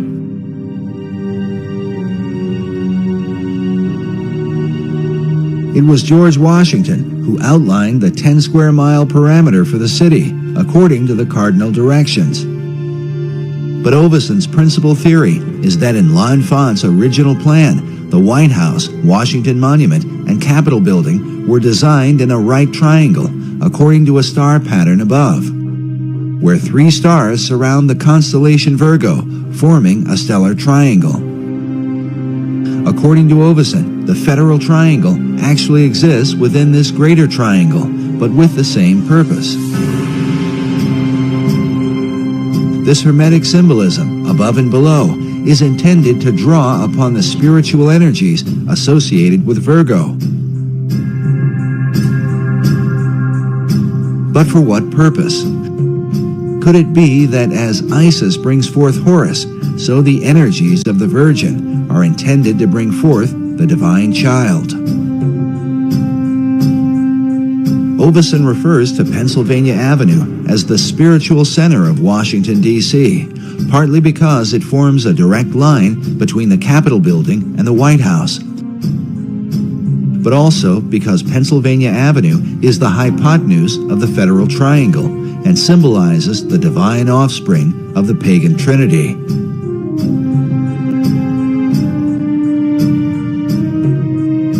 The divine child is supposed to be for lack of a better word, the New Age Messiah. He's supposed to be the product of the coming together of the cosmic feminine forces and the cosmic masculine forces to produce a synergy. This synergy of the masculine and feminine is said to be a key understanding of all occult doctrine. These are the positive and negative, like the black and white imagery of yin and yang. Sir Francis Bacon held to these ideas through the gods Apollo and Athena. Bacon took his mystical views from the teachings of Kabbalah. You know, in Kabbalah, it's taught that a man and a woman is a complete vessel, and that's the only way for the holy light to be held entirely. This concept of completion is further defined by the esoteric concept of alchemy. In Arabic, the term for chemistry is alchemia. In the European languages, that becomes alchemy, but it's an Arabic term that simply means the chemistry. Al-the-chemia, chemistry. Alchemy is like divine chemistry. You use that as a term. It's about transformation. It's about transformation of the lower self to the higher self. Some use the symbolic expression of lead to gold. This divine chemistry is sometimes called the chemical marriage or wedding. In the 17th century, the Rosicrucian order put forth a document called The Chemical Wedding of Christian Rosenkreuz. A Rosicrucian website explains the purpose of the tale, saying that alchemy is based on the view that man, as a result of the loss of his original Adamic state, is divided within himself. He regains his integral nature only when the two powers are again reconciled with one another. And so, just as there was an Adam and Eve, there's a husband and a wife, there's a man and a woman, because it's two different qualities, positive and negative, and together they make the whole.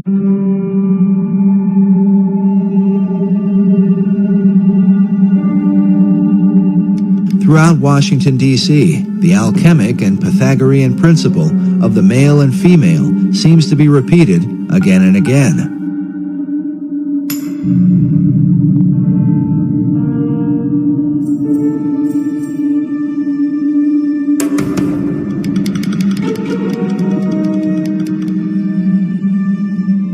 Notice here the James Buchanan Monument, with a male figure to one side and a female to the other, while President Buchanan, who also happened to be a Freemason, is placed in between them, where the perfected man would be.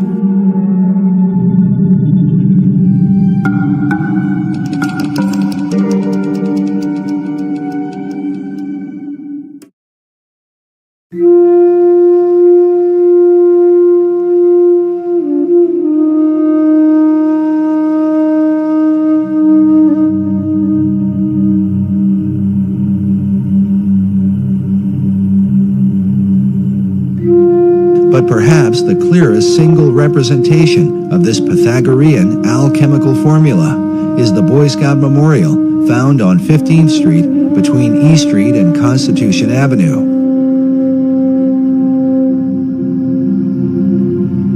The Boy Scouts of America were founded by a Freemason named Daniel Carter Beard. And so it seems only fitting that the Boy Scout Memorial would be a kind of American Trinity, where the Boy Scout himself stands in the place of the divine offspring.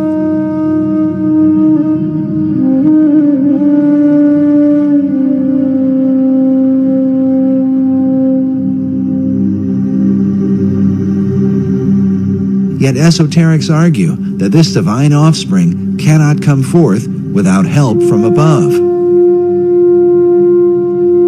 Primary sources indicate, as Jefferson and other of those who were involved with architecture, that you lined up the heavens with whatever you were creating, have it built at a certain time, and that would pull the spiritual energies and powers into that location.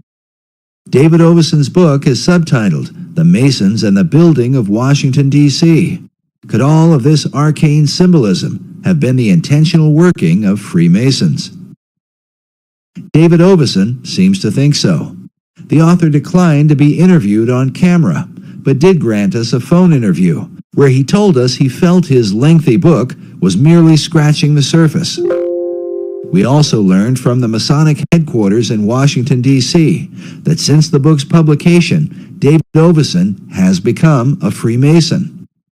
But while many Masons are proud to say that America's capital is full of Masonic symbolism, not all of them agree. From my studies of the design of Washington, D.C. and its history, I do not believe that there are any secret plans or designs related to Freemasonry. Dr. S. Brent Morris is an honorary 33rd degree Mason and the managing editor for the Scottish Rite Journal, Masonry's premier publication. His office is located inside the Masonic House of the Temple in Washington, D.C. Norman Vincent Peale, Harry Truman, Bob Dole, Gene Autry, John Philip Sousa, John Glenn. We know that he wore this medal. We're not sure that he wore it at the cornerstone. There is the apron that he wore. That apron is still in existence. So there he is laying the cornerstone. Now, while Dr. Morris is proud of Masonry's long heritage of prominent members, he disagrees with Oveson's notions of Masonic symbolism in stellar alignments and signs of the zodiac. Freemasonry uses the zodiac in only the most superficial way. I don't put much stock in Oveson's theories. Dr. Morris is a prominent Masonic apologist. He's appeared several times on the History Channel and has written a number of books, including The Complete Idiot's Guide to Freemasonry.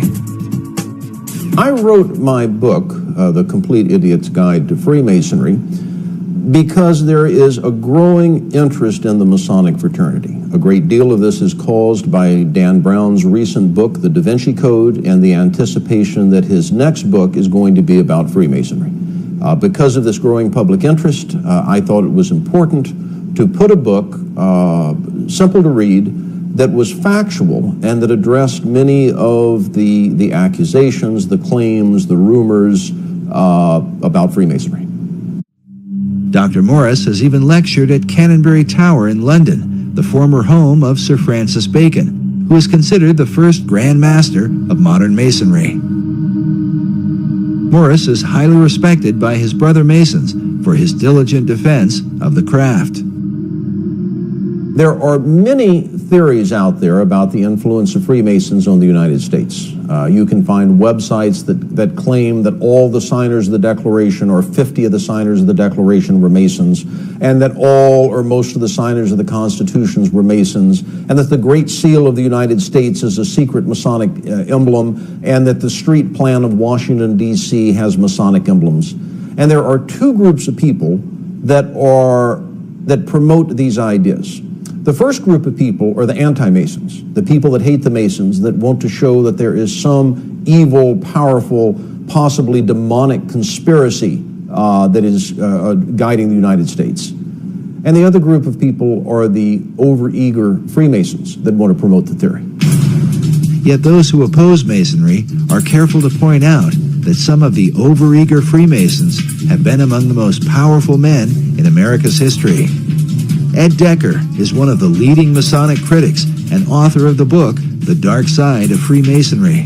Decker warns people about what he feels are the dangers of Masonry. Well, my background in Masonry comes from my family. We've been Masonic family for as long as I can go back to. I've traced it back to over 200 years of Masonic involvement. Every male member of my family, as well as the women and the kids, and it went down from my grandfather, my great-grandfather, my great-great-grandfather, to my dad. Decker even claims to have been threatened by Masons when exposing their secrets in the past. I've been shot at, beat up, accosted, spit on, you name it. But when they're shooting at you, you know they're serious. My life has been threatened, been shot at a number of times. Praise God, I'm alive from that too. Decker believes that Freemasons use clever tactics and word games to cover up their influence in America's history and to hide the truth about their secret rituals. I was on a radio show in California one time years back, and I was talking about the 30th degree of the Scottish Rite, where they drink wine out of a human skull, the top of a human skull, and they talk about that the bread you eat in this Masonic communion is the actual bodies of Zoroaster and Confucius and Jesus and all the great teachers and Buddha and so forth, and that the blood you drink is the actual blood of the combination of all these great leaders and great teachers of mankind and the great Masons. It's a form of Masonic transubstantiation, and I was talking about this as when you go to a ritual and they have you drinking wine out of a skull, you got a problem. And I got a phone call that came in, and the caller said, "I'm a Mason. I've been a Mason for 60 years, and you're a liar. We don't drink it out of a human skull." And I said, "You're a liar. You do drink it out of a human skull. Don't tell me so. I know. I've been there, seen it." And he said, "Well, we drink it out of a plastic skull, not out of a real skull." I said, "Oh man, it was a word game with him." The question has arisen for many: if some of the leading and most powerful men in America's history take part in such occult practices, what will the consequence ultimately be for America's destiny? A destiny planned by secret societies, said to be written like so many riddles in the stones of Washington, D.C.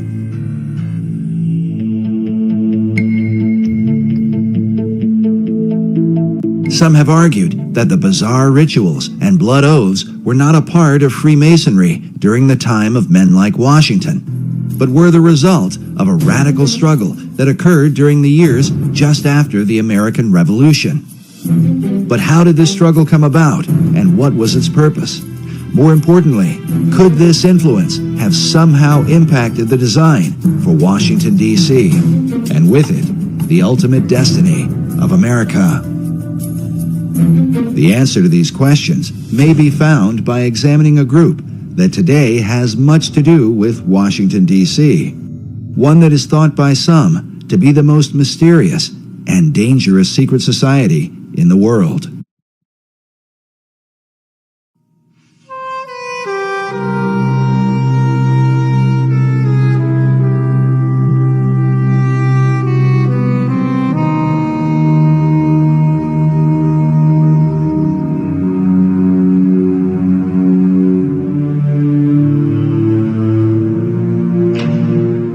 General William Huntington Russell was at a university in Germany, studied the ways of a secret society that is sometimes spelled S-C-U-L-L. Permission